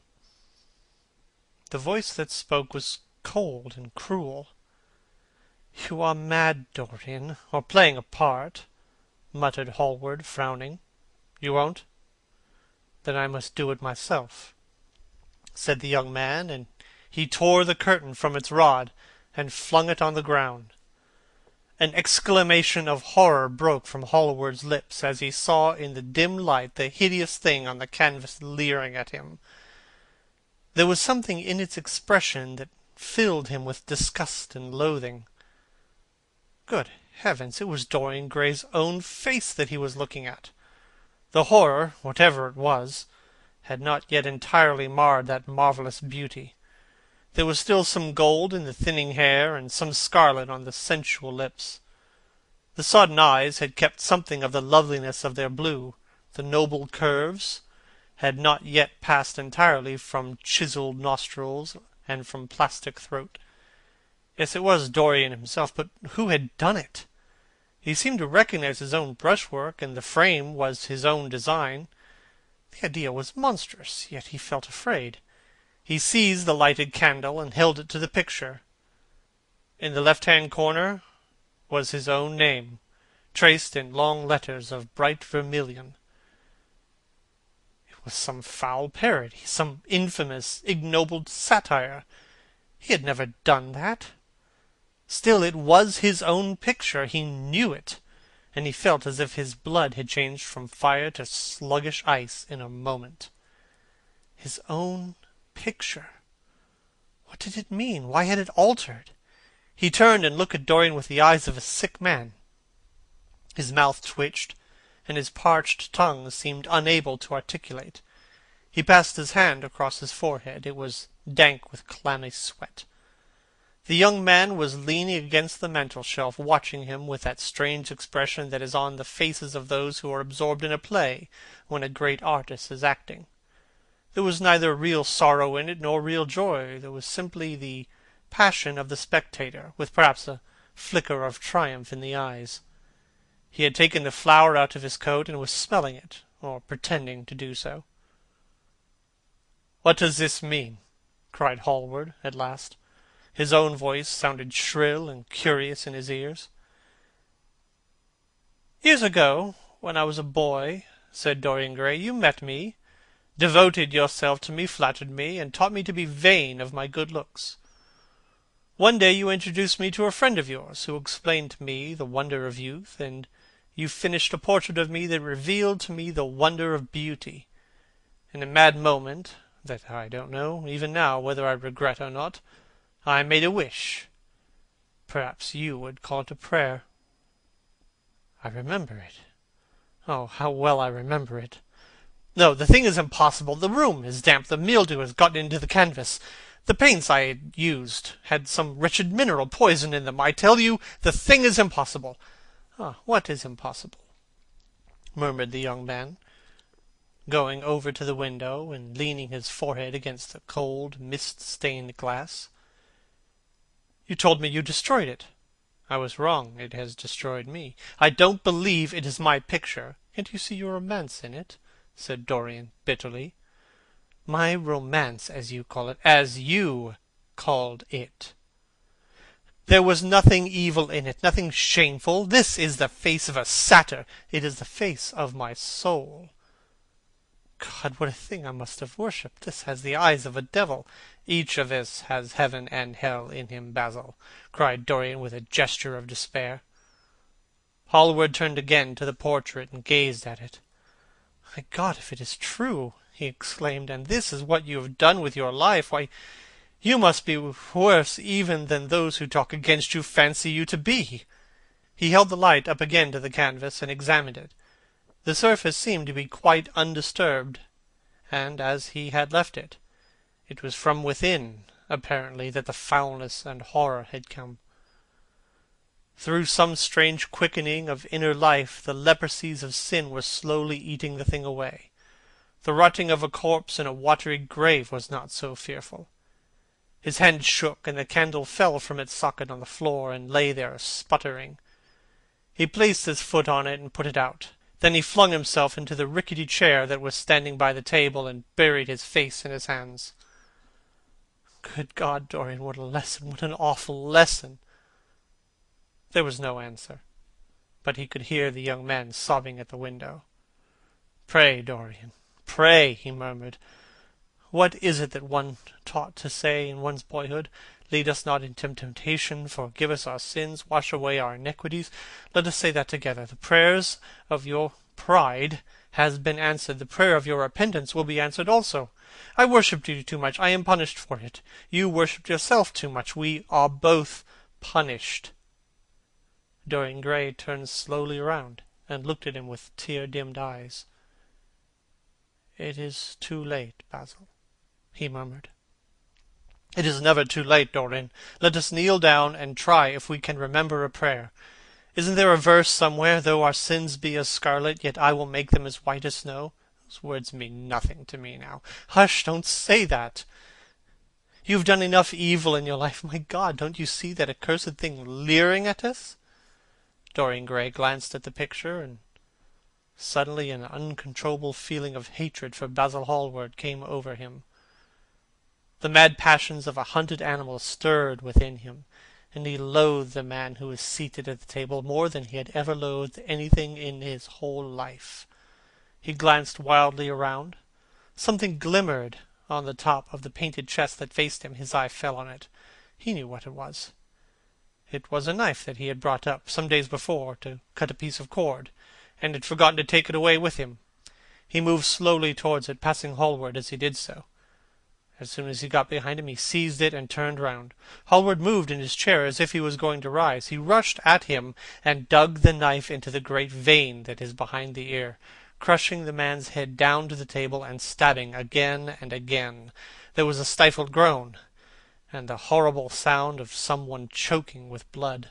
The outstretched arm shot up convulsively 3 times, waving grotesque, stiff-fingered hands in the air. He stabbed him once more, but the man did not move. Something began to trickle on the floor. He waited for a moment, still pressing the head down. Then he threw the knife on the table and listened.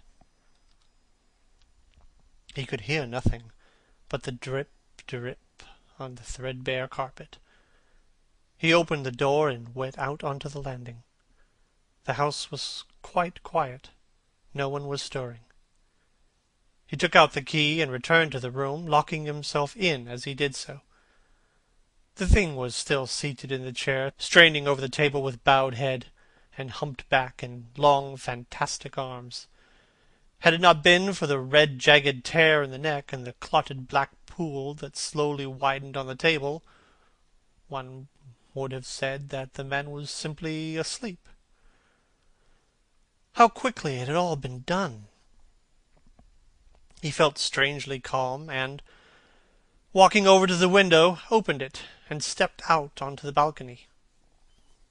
The wind had blown the fog away, and the sky was like a monstrous peacock's tail, starred with myriads of golden eyes. He looked down and saw the policeman going his rounds and flashing a bull's-eye lantern on the doors of the silent houses. The crimson spot of a prowling hansom gleamed at the corner, and then vanished. A woman in a ragged shawl was creeping around by the railings, staggering as she went.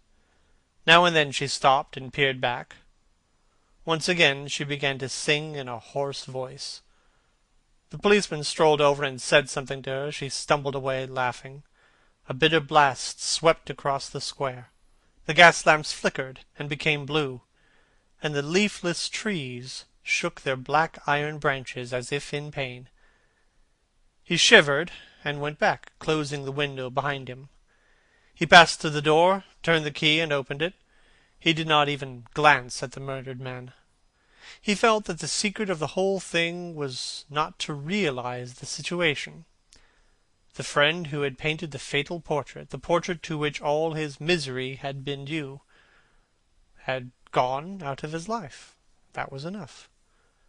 Then he remembered the lamp. It was a rather curious one of Moorish workmanship, made of dull silver inlaid with arabesques of burnished steel. Perhaps it might be missed by his servant, and questions would be asked. He turned back and took it from the table. How still the man was! How horribly white the long hands looked! He was like a dreadful wax image.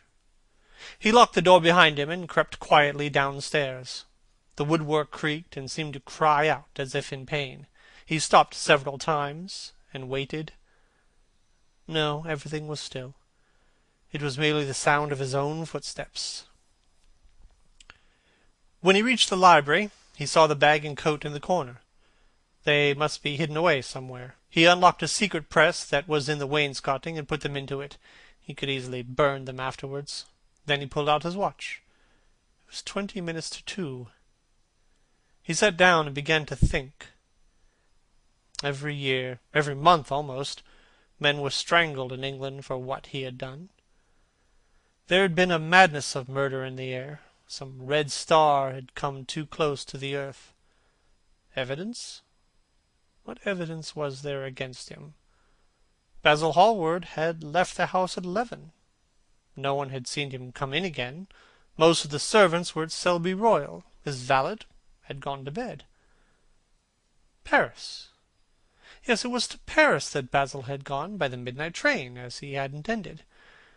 With his curious reserved habits, it would be months before any suspicions would be aroused. Months. Everything could be destroyed long before then. A sudden thought struck him. He put on his fur coat and hat and went out into the hall. There he paused, hearing the slow, heavy tread of the policeman outside on the pavement, and seeing the flash of the lantern reflected in the window. He waited, holding his breath. After a few moments he opened the front door and slipped out, shutting it very gently behind him. Then he began ringing the bell. It was about 10 minutes his valet appeared, half-dressed and looking very drowsy. "I am sorry to have had to wake you up, Francis," he said, stepping in, "but I had forgotten my latchkey. What time is it?" 5 minutes past 2, sir," answered the man, looking at the clock and yawning.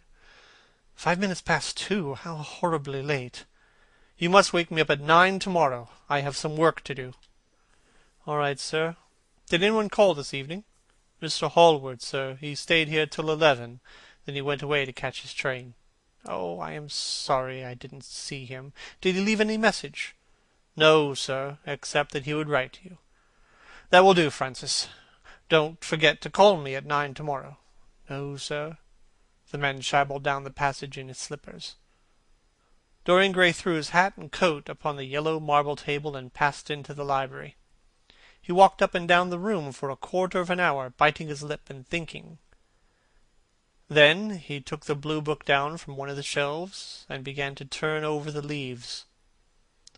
Alan Campbell, 152 Hertford Street, Mayfair. Yes, that was the man he wanted. At 9 o'clock the next morning his servant came in with a cup of chocolate on a tray, and opened the shutters. Dorian was sleeping quite peacefully, lying on his right side, with one hand underneath his cheek. He looked like a boy who had been tired out with play or study. The man had to touch him twice on the shoulder before he awoke, and as he opened his eyes a faint smile passed across his lips, as though he had been having some delightful dream. Yet he had not dreamed at all. His night had been untroubled by any images of pleasure or of pain. But youth smiles without any reason. It is one of its chiefest charms. He turned round, and leaning on his elbow, began to drink his chocolate. The mellow November sun was streaming into the room. The sky was bright blue, and there was a genial warmth in the air. It was almost like a morning in May. Gradually the events of the preceding night crept with a silent, blood-stained feet into his brain, and reconstructed themselves there with terrible distinctness. He winced at the memory of all that he had suffered, and for a moment the same curious feeling of loathing for Basil Hallward, that had made him kill him as he sat in the chair, came back to him, and he grew cold with passion. The dead man was still sitting there, too, and in the sunlight now. How horrible that was! Such hideous things were for the darkness, not for the day. He felt that if he brooded on what he had gone through, he would sicken or grow mad. There were sins whose fascination was more in the memory than in the doing of them, strange triumphs that gratified the pride more than the passions, and gave to the intellect a quickened sense of joy, greater than any joy they brought, or could ever bring to the senses. But this was not one of them. It was a thing to be driven out of the mind, to be drugged with poppies, to be strangled, lest it might strangle one itself. He passed his hand across his forehead, and then got up hastily, and dressed himself with even more than his usual attention, giving a good deal of care to the selection of his necktie and scarf-pin, and had changed his rings more than once.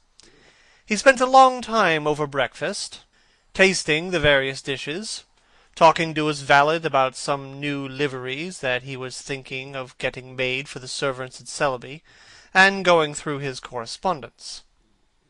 Over some of the letters he smiled. 3 of them bored him. One he read several times over, and then tore it up with a slight look of annoyance in his face. That awful thing, a woman's memory, as Lord Henry had once said. When he drank his coffee, he sat down at the table, and wrote 2 letters.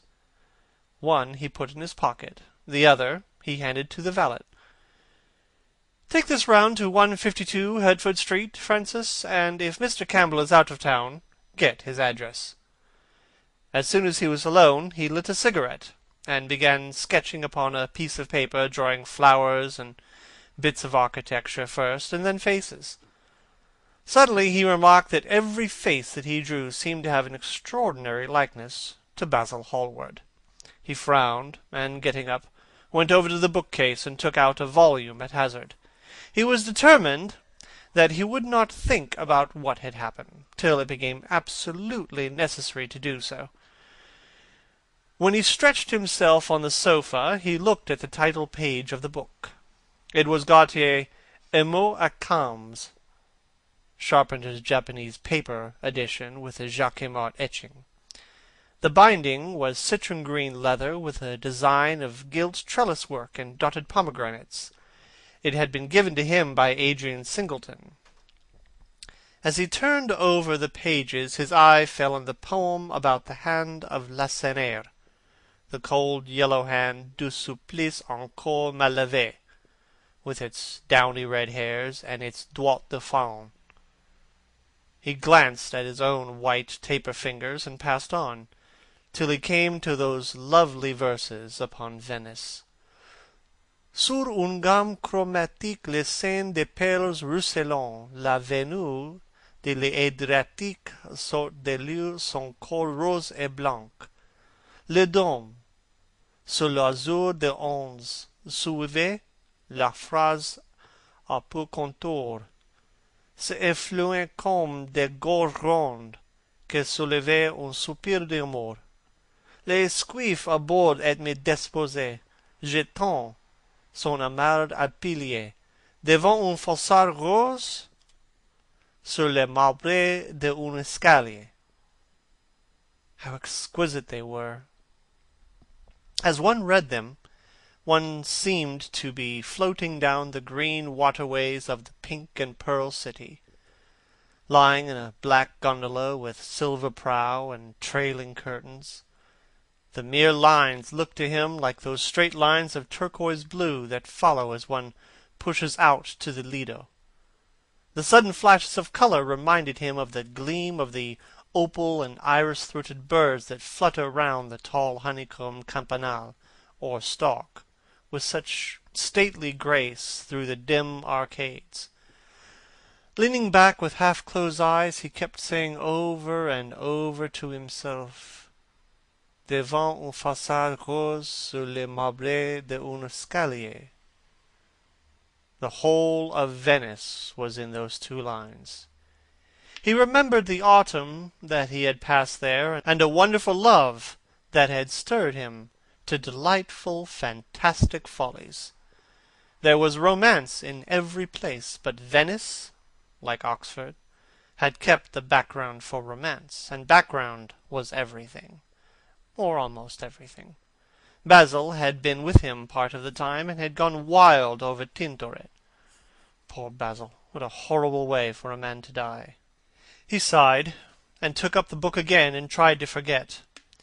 He read of the swallows that fly in and out of the little cafe at Smyrna, where the Hadjis sit counting their amber beans, and their turbaned merchants smoke their long tasselled pipes, and talk gravely to each other, of the obelisk in the Place de la Concorde, that weeps tears of granite in its lonely, sunless exile, and longs to be back by the hot, lotus-covered Nile, where there are sphinxes, and rose-red ibises, and white vultures with gilded claws, and crocodiles with small beryl eyes that crawl over the green, steaming mud, and of that curious statue that Gautier compares to a contralto voice, the Monstre Charmant that couches in the Porphyry room at the Louvre.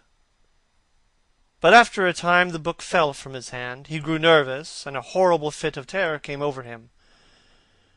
What if Alan Campbell should be out of England? Days would elapse before he could come back. Perhaps he might refuse to come. What could he do then? Every moment was of vital importance. They had been great friends once, 5 years before, almost inseparable indeed. Then the intimacy had come suddenly to an end.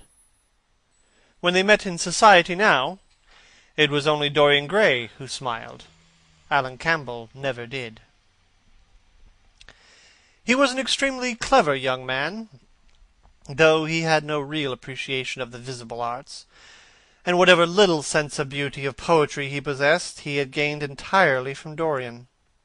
His dominant intellectual passion was for science. At Cambridge he had spent a great deal of time working in the laboratory, and had taken a good class in the natural science tripos of his year. Indeed, he was still devoted to the study of chemistry, and had a laboratory of his own, in which he used to shut himself up all day long, greatly to the annoyance of his mother, who had set her heart on his standing for Parliament, and had a vague idea that a chemist was a person who made up prescriptions. He was an excellent musician, however, as well, and played both the violin and the piano better than most amateurs. In fact, it was music that had first brought him and Dorian Gray together, music and the indefinable attraction that Dorian seemed to be able to exercise whenever he wished, and indeed exercised often without being conscious of it. They had met at Lady Berkshire's the night Rubinstein had played there, and after that used to be always seen together at the opera, and wherever good music was going on. For 18 months their intimacy lasted. Campbell was always either at Selby Royal or in Grosvenor Square. To him, as to many others, Dorian Gray was the type of everything that is wonderful and fascinating in life. Whether or not a quarrel had taken place between them, no one ever knew, but suddenly people remarked that they scarcely spoke when they met, and that Campbell seemed always to go away early from any party at which Dorian Gray was present. He had changed, too, was strangely melancholy at times, appeared almost to dislike hearing music of any passionate character, and would never himself play, giving as an excuse, when he was called upon, that he was so absorbed in science that he had no time left to practice. And this was certainly true. Every day he seemed to become more interested in biology, and his name appeared once or twice in some of the scientific reviews in connection with certain curious experiments. This was the man that Dorian Gray was waiting for, pacing up and down the room, glancing every moment at the clock, and becoming horribly agitated as the minutes went by. At last the door opened, and his servant entered. "Mr. Alan Campbell, sir." A sigh of relief broke from his parched lips, and the colour came back to his cheeks. "Ask him to come in at once, Francis." The man bowed and retired. In a few moments Alan Campbell walked in, looking very stern and rather pale, his pallor being intensified by his coal black hair and dark eyebrows. "Alan, this is good of you. I thank you for coming." "I had intended never to enter your house again, Gray. But you said it was a matter of life and death." His voice was hard and cold. He spoke with slow deliberation. There was a look of contempt in the steady, searching gaze that he turned upon Dorian. He kept his hands in the pockets of his astrakhan coat, and appeared not to have noticed the gesture with which he had been greeted. "It is a matter of life and death, Alan, and to more than one person. Sit down." Campbell took a chair by the table, and Dorian sat opposite to him. The two men's eyes met. In Dorian there was infinite pity. He knew that what he was going to do was dreadful. After a strained moment of silence, he leaned across and said very quietly, but watching the effect of each word upon the face of the man he had sent for, "Alan, in a locked room at the top of this house, a room to which nobody but myself has access, a dead man is seated at a table. He has been dead 10 hours now. Don't stir. And don't look at me like that. Who the man is, why he died, how he died, are matters that do not concern you. What you have to do is this. Stop, Gray. I don't want to know anything further. Whether what you have told me is true or not true doesn't concern me. I entirely decline to be mixed up in your life. Keep your horrible secrets to yourself. They don't interest me any more. No, Alan, they will have to interest you. This one will have to interest you. I am awfully sorry for you, Alan, but I can't help myself. You are the one man who is able to save me. I am forced to bring you into the matter. I have no option. Alan, you are a scientist. You know about chemistry and things of that kind. You have made experiments. What you've got to do is destroy the thing that is upstairs, to destroy it so that not a vestige will be left of it. Nobody saw this person come into the house. Indeed, at the present moment he is supposed to be in Paris. He will not be missed for months. When he is missed, there must be no trace of him found here. You, Alan, you must change him, and everything that belongs to him, into a handful of ashes, that I may scatter in the air. You are mad, Dorian. I was waiting for you to call me Dorian. You are mad, I tell you. Mad to imagine that I would raise a finger to help you. Mad to make this monstrous confession. I will have nothing to do with this matter, whatever it is. Do you think I'm going to peril my reputation for you? What is it to me what devil's work you are up to? It was a suicide, Alan. I am glad of that. But who drove him to it? You, I should fancy. Do you still refuse to do this for me? Of course I refuse. I will have absolutely nothing to do with it. I don't care what shame comes upon you. You deserve it all. I should not be sorry to see you disgraced, publicly disgraced. How dare you ask me, of all men in the world, to mix myself up in this horror? I should have thought you knew more about people's characters. Your friend Lord Henry Wotton can't have taught you much about psychology, whatever else he has taught you. Nothing will induce me to stir a step to help you. You have come to the wrong man. Go to some of your friends. Don't come to me. Alan, it was murder. I killed him. You don't know what he made me suffer. Whatever my life is, he had more to do with the making or the marring of it than poor Harry has had. He may have not intended it, but the result is the same. Murder. Good God, Dorian. Is that what you have come to? I shall not inform upon you. It is not my business. Besides, you are certain to be arrested, without my stirring in the matter. Nobody ever commits a murder without doing something stupid. But I will have nothing to do with it. All I ask of you is to perform a certain scientific experiment. You go to hospitals and dead houses, and the horrors that you do there don't affect you. If in some hideous dissecting room or fetid laboratory you found this man lying on a leaden table with red gutters scooped out in it, you would simply look upon him as an admirable subject. You would not turn a hair. You would not believe that you were doing anything wrong.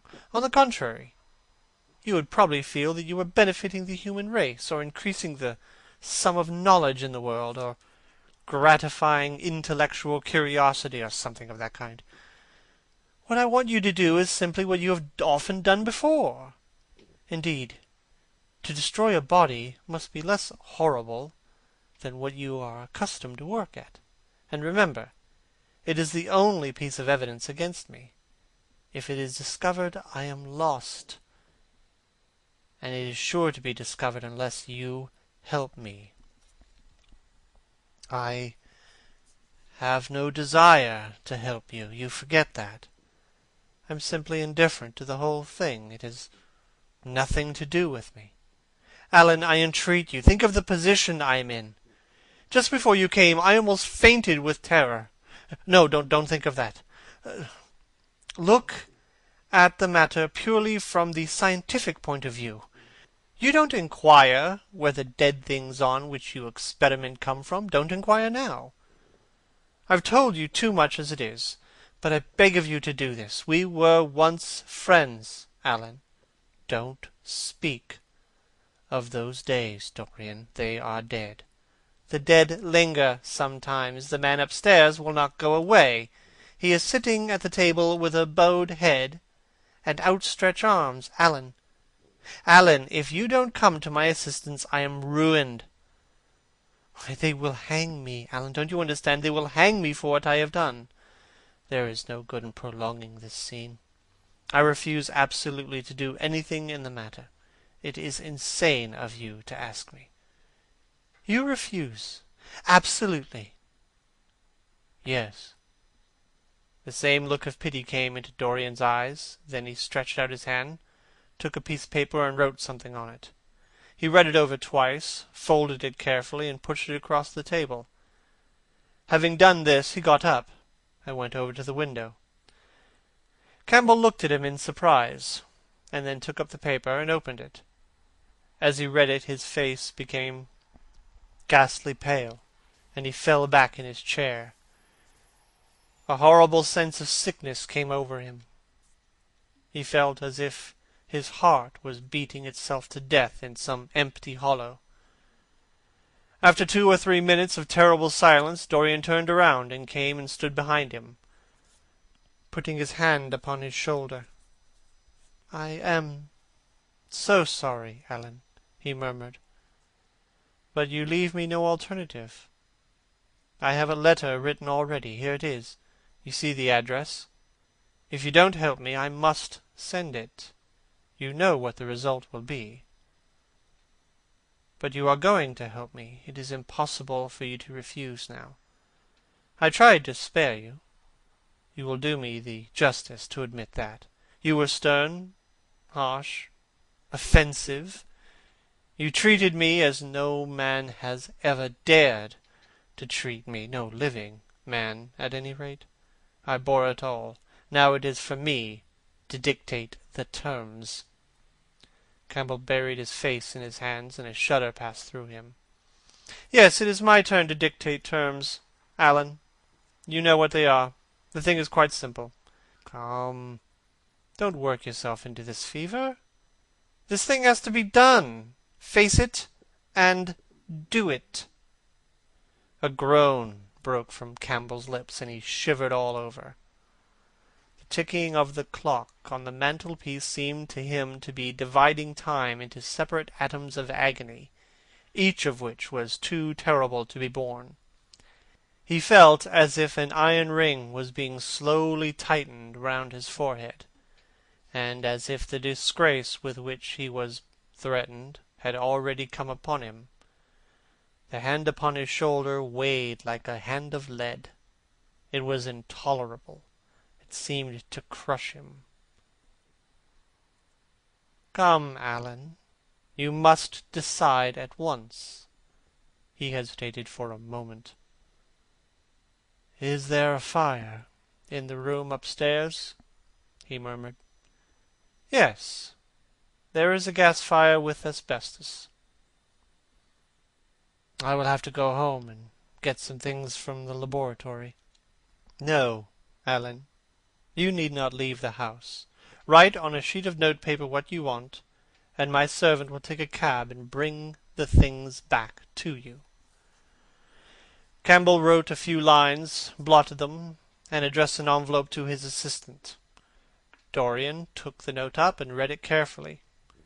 Then he rang the bell, and gave it to his valet with orders to return as soon as possible, and to bring the things with him. When the hall door shut, Campbell started, and having got up from the chair, went over to the chimney-piece. He was shivering with a sort of ague. For nearly 20 minutes neither of the men spoke.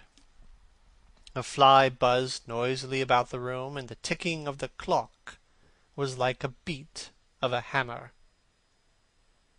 As the chime struck 1, Campbell turned around, and, looking at Dorian Gray, saw that his eyes were filled with tears.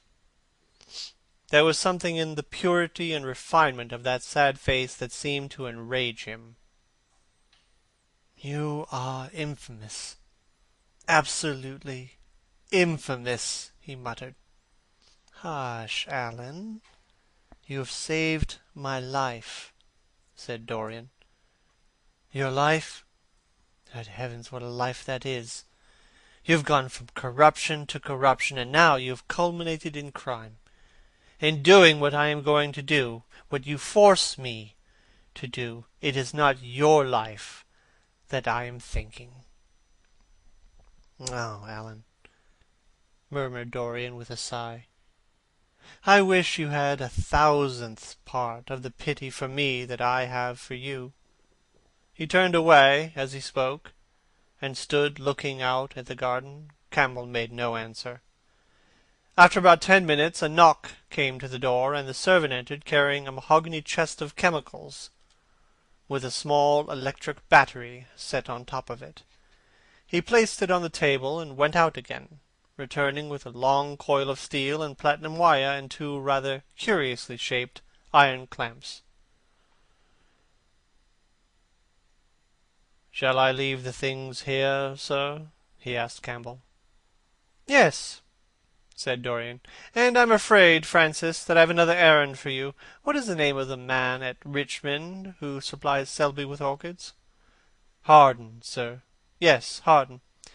You must go down to Richmond at once, see Harden personally, and tell him to send twice as many orchids as I ordered, and to have as few white ones as possible. In fact, I don't want any white ones. "It is a lovely day, Francis, and Richmond is a very pretty place. Otherwise I wouldn't bother you about it." "No trouble, sir. And what time shall I be back?" Dorian looked at Campbell. "How long will your experiment take, Alan?"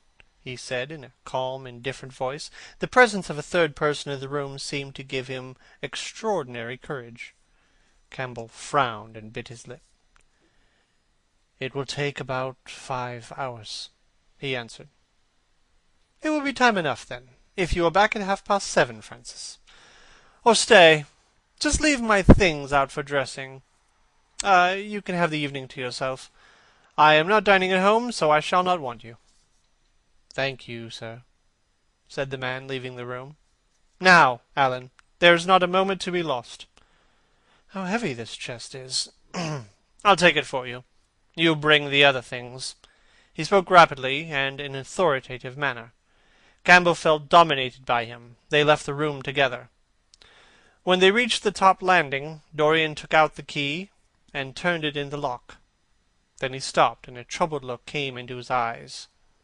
He shuddered. "I don't think I can go in, Alan," he murmured. "It is nothing to me. I don't require you," said Campbell coldly. Dorian half opened the door. As he did so, he saw the face of the portrait grinning in the sunlight. On the floor in front of it, the torn curtain was lying. He remembered that the night before, for the first time in his life, he had forgotten to hide it when he crept out of the room. But what was that loathsome red dew that gleamed, wet and glistening, on one of the hands, as though the canvas had sweated blood? How horrible it was! More horrible, it seemed to him for the moment, than the silent thing that he knew was stretched across the table, the thing whose grotesque misshapen shadow on the spotted carpet showed him that it had not stirred, but was still there as he left it. He opened the door a little wider and walked quickly in, with half-closed eyes and averted head, determined that he would not look even once upon the dead man. Then, stooping down, and taking up the gold and purple hanging, he flung it over the picture. He stopped, feeling afraid to turn round, and his eyes fixed themselves on the intricacies of the pattern before him. He heard Campbell bringing in the heavy chest, and the irons, and the other things that he had required for his dreadful work. He began to wonder if he and Basil Hallward had ever met, and, if so, what they had thought of each other. "Leave me now," said Campbell. He turned and hurried out, just as conscious that the dead man had been thrust back into the chair and was sitting in it, with Campbell gazing into the glistening yellow face. As he was going downstairs, he heard the key being turned in the lock. It was long after 7 o'clock when Campbell came back into the library. He was pale, but absolutely calm. "I have done what you asked me to do," he muttered, "and now good-bye. Let us never see each other again." "You have saved me from ruin, Alan. I cannot forget that," said Dorian simply. As soon as Campbell had left, he went upstairs. There was a horrible smell of chemicals in the room, but the thing that had been sitting at the table was gone. "There is no good way telling me you are going to be good, Dorian," cried Lord Henry, dipping his white fingers into the red copper bowl filled with rose-water. "You are quite perfect. Pray don't change." Dorian shook his head. "No, Harry. I have done too many dreadful things in my life. I am not going to do any more. I began my good actions yesterday. Where were you yesterday?" "In the country, Harry. I was staying at a little inn by myself." "My dear boy," said Lord Henry, smiling, "anybody can do good in the country. There are no temptations there. That is the reason why people who live out of town are so uncivilized. There are only two ways, as you know, of becoming civilized. One is by being cultured. The other is by being corrupt. Country people have no opportunity of being either. so they stagnate. Culture and corruption, murmured Dorian. I have known something of both. It seems to me curious now that they should ever be found together. For I have a new ideal, Harry. I am going to alter. I think I have altered. You have not told me what your good action was, or did you say you had done more than one? I can tell you, Harry. It is not a story I could tell to anyone else. I spared somebody. It sounds vain, but you understand what I mean. She was quite beautiful, and wonderfully like Sybil Vane. I think it was that which first attracted me to her. You remember Sybil, don't you? How long ago that seems. Well, Hetty was not one of our own class, of course. She was simply a girl in a village, but I really loved her. I am quite sure that I loved her. All during this wonderful May that we have been having, I used to run down and see her 2 or 3 times a week. Yesterday she met me in a little orchard. The apple blossoms kept tumbling down on her hair, and she was laughing. We were to have gone away together this morning at dawn. Suddenly I determined to leave her as flower-like as I had found her. I should think the novelty of the emotion must have given you a thrill of real pleasure, Dorian, interrupted Lord Henry. But I can finish your idyll for you. You gave her good advice and broke her heart. That was the beginning of your reformation. Harry, you're horrible. You mustn't say these dreadful things. Hetty's heart is not broken. Of course she cried and all that, but there is no disgrace upon her. She can live, like Perdita, in her garden, and weep over a faithless Florizel, said Lord Henry, laughing. My dear Dorian, you have the most curious boyish moods. Do you think this girl will ever be really contented now with anyone of her own rank? I suppose she will be married some day to a rough carter or a grinning ploughman. Well, having met you and loved you, will teach her to despise her husband, and she will be wretched.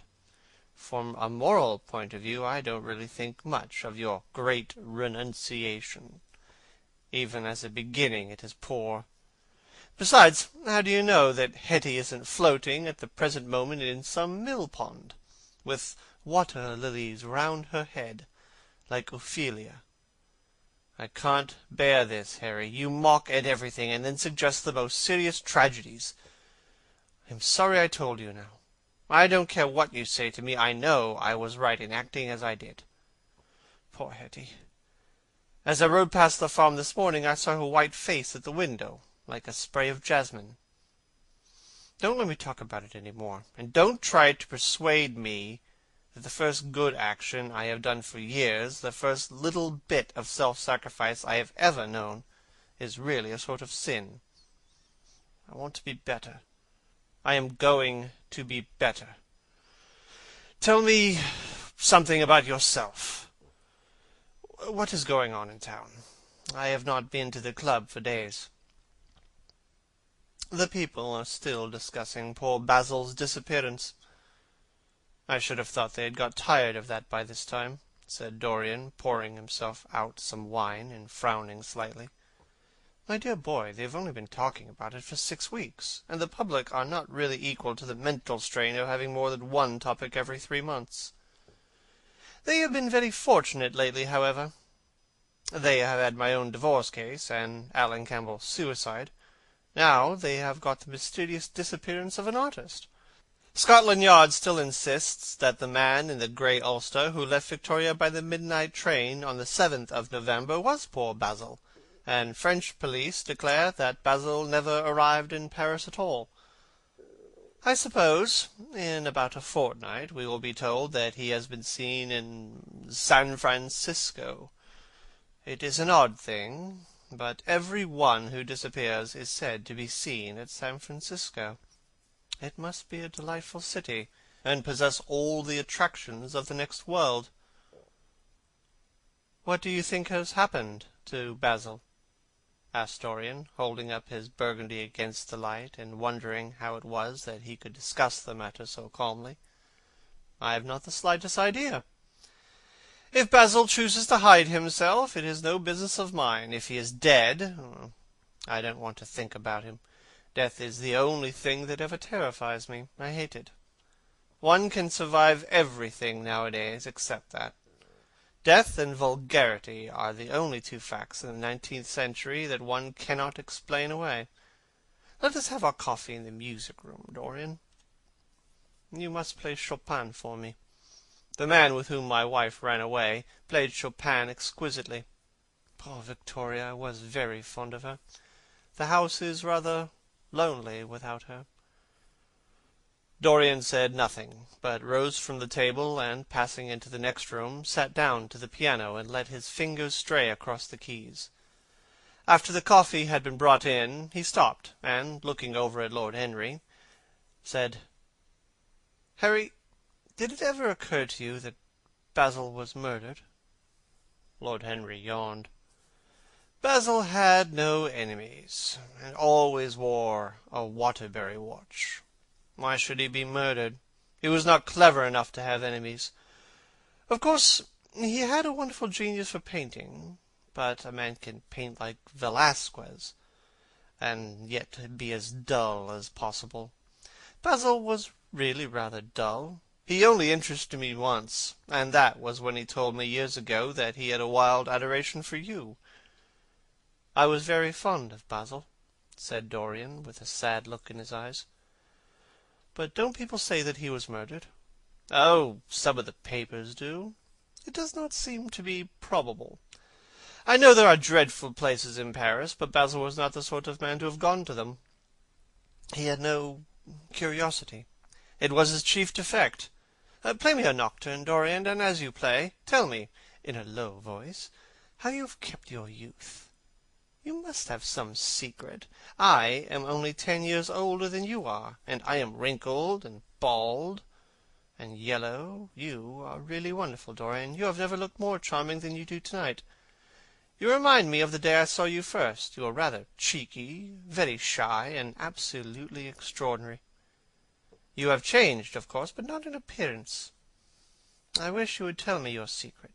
To get back my youth, I would do anything in the world, except take exercise, get up early, or be respectable. Youth, there is nothing like it. It's absurd to talk of the ignorance of youth. The only people whose opinions I listen to now with any respect are people much younger than myself. They seem in front of me.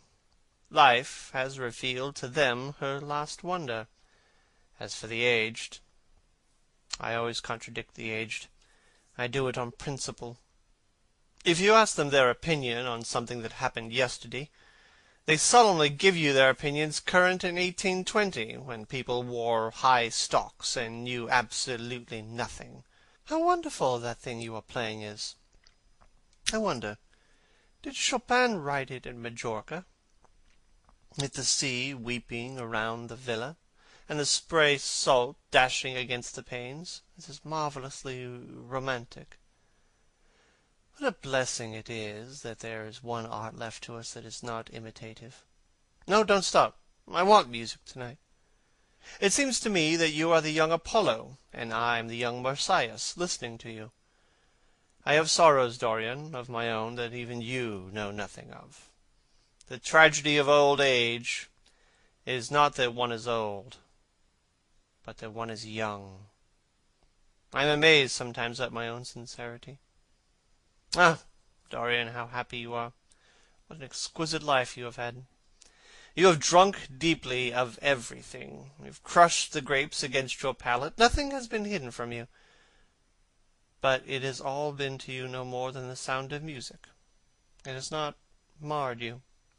You are still the same. I wonder what the rest of your life will be. Don't spoil it by renunciations.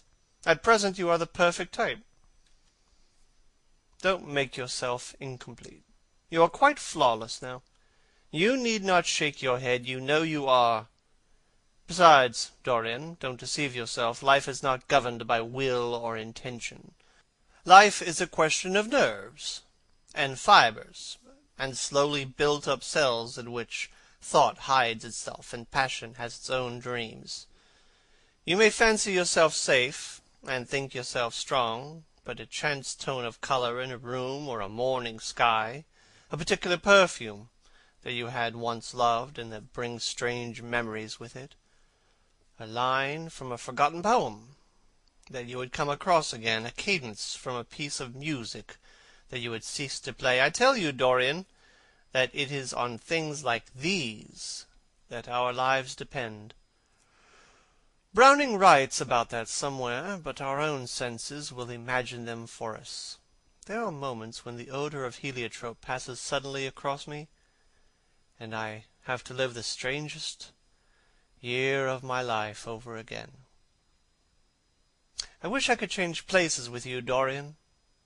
The world has cried out against us both, but it has always worshipped you. It always will worship you. You are the type of what the age is searching for, and what it is afraid it has found. I am so glad that you have never done anything, never carved a statue, or painted a picture, or produced anything outside of yourself. Life has been your art. You have set yourself to music. Your days have been your sonnets. Dorian rose from the piano and passed his hand through his hair. Yes, life has been exquisite, he murmured. But I'm not going to have the same life, Harry. And you must not say these extravagant things to me. You don't know everything about me. I think that if you did, even you would turn from me. Oh, you laugh. Don't laugh. Why have you stopped playing, Dorian? Go back and play the nocturne over again. Look at that great honey-coloured moon that hangs in the dusky air. She's waiting for you to charm her. And if you play, she will come closer to the earth. You won't? Let us go to the club, then. It has been a charming evening, and we must end it charmingly. There is someone who wants immensely to know you. Young Lord Poole, Bournemouth's eldest son. He has already copied your neckties, and has begged me to introduce him to you. He is quite delightful, and rather reminds me of you. I hope not, said Dorian, with a touch of pathos in his voice. But I am tired tonight, Harry. I won't go to the club. It is nearly 11, and I want to go to bed early. Do stay. You have never played so well as tonight. There was something in your touch that was wonderful. It had more expression than I have ever heard from it before. It is because I am going to be good, he answered, smiling. I am a little changed already. Don't change, Dorian. At any rate, don't change to me. We must always be friends. Yet you poisoned me with a book once. I should not forgive you that. Harry, promise me that you will never lend that book to anyone. It does harm. My dear boy, you are really beginning to moralize. You will soon be going about warning people against all the sins of which you have grown tired. You are much too delightful to do that. Besides, it is no use. You and I are what we are, and will be what we will be. Come round tomorrow. I am going to ride at 11, and we might go together. The park is quite lovely now. I don't think there have been such lilacs since the year I met you. Very well, I will be here at 11, said Dorian. Good night, Harry. As he reached the door, he hesitated for a moment, as if he had something more to say. Then he sighed and went out. It was a lovely night, so warm that he threw his coat over his arm, and did not even put his silk scarf round his throat. As he strolled home, smoking his cigarette, 2 young men in evening dress passed him. He heard one of them whisper to the other, "That is Dorian Gray." He remembered how pleased he used to be when he was pointed out, or stared at, or talked about. He was tired of hearing his own name now. Half the charm of the little village where he had been so often lately was that no one knew who he was. He had told the girl whom he had made love him that he was poor, and she had believed him. He had told her once that he was wicked, and she had laughed at him, and told him that wicked people were always very old and very ugly. What a laugh she had, just like a thrush singing. And how pretty she had been in her cotton dresses and her large hats. She knew nothing, and she had everything that he had lost. When he reached home, he found his servant waiting up for him. He sent him to bed, and threw himself down on the sofa in the library, and began to think over some of the things that Lord Henry had said to him. Was it really true that one could never change? He felt a wild longing for the unstained purity of his boyhood, his rose-white boyhood, as Lord Henry had once called it. He knew that he had tarnished himself, filled his mind with corruption, and given horror to his fancy, that he had been an evil influence to others, and had experienced a terrible joy in being so, and that of the lives that had crossed his own it had been the fairest and most full of promise that he had brought to shame. But was it all irretrievable? Was there no hope for him? It was better not to think of the past. Nothing could alter that. It was of himself and of his own future that he had to think. Alan Campbell had shot himself one night in his laboratory, and had not revealed the secret that he had been forced to know. The excitement, such as it was, over Basil Hallward's disappearance would soon pass away. It was already waning. He was perfectly safe there, nor, indeed, was it the death of Basil Hallward that weighed most upon his mind. It was the living death of his own soul that troubled him. Basil had painted the portrait that had marred his life. He could not forgive him that. It was the portrait that had done everything. Basil had said things to him that were unbearable, and that he had yet borne with patience. The murder had been simply the madness of a moment. As for Alan Campbell, his suicide had been his own act. He had chosen to do it. It was nothing to him. A new life. That was what he wanted. That was what he was waiting for. Surely he had begun it already. He had spared one innocent thing, at any rate. He would never again tempt innocence. He would be good. As he thought of Hetty Merton, he began to wonder if the portrait in the locked room had changed. Surely it was not still so horrible as it had been. Perhaps if his life became pure, he would be able to expel every sign of evil from the face. Perhaps the signs of evil had already gone away. He would go and look. He took the lamp from the table and crept upstairs. As he unlocked the door, a smile of joy flitted across his young face and lingered for a moment about his lips. Yes, he would be good, and the hideous thing that he had hidden away would no longer be a terror to him. He felt as if the load had been lifted from him already.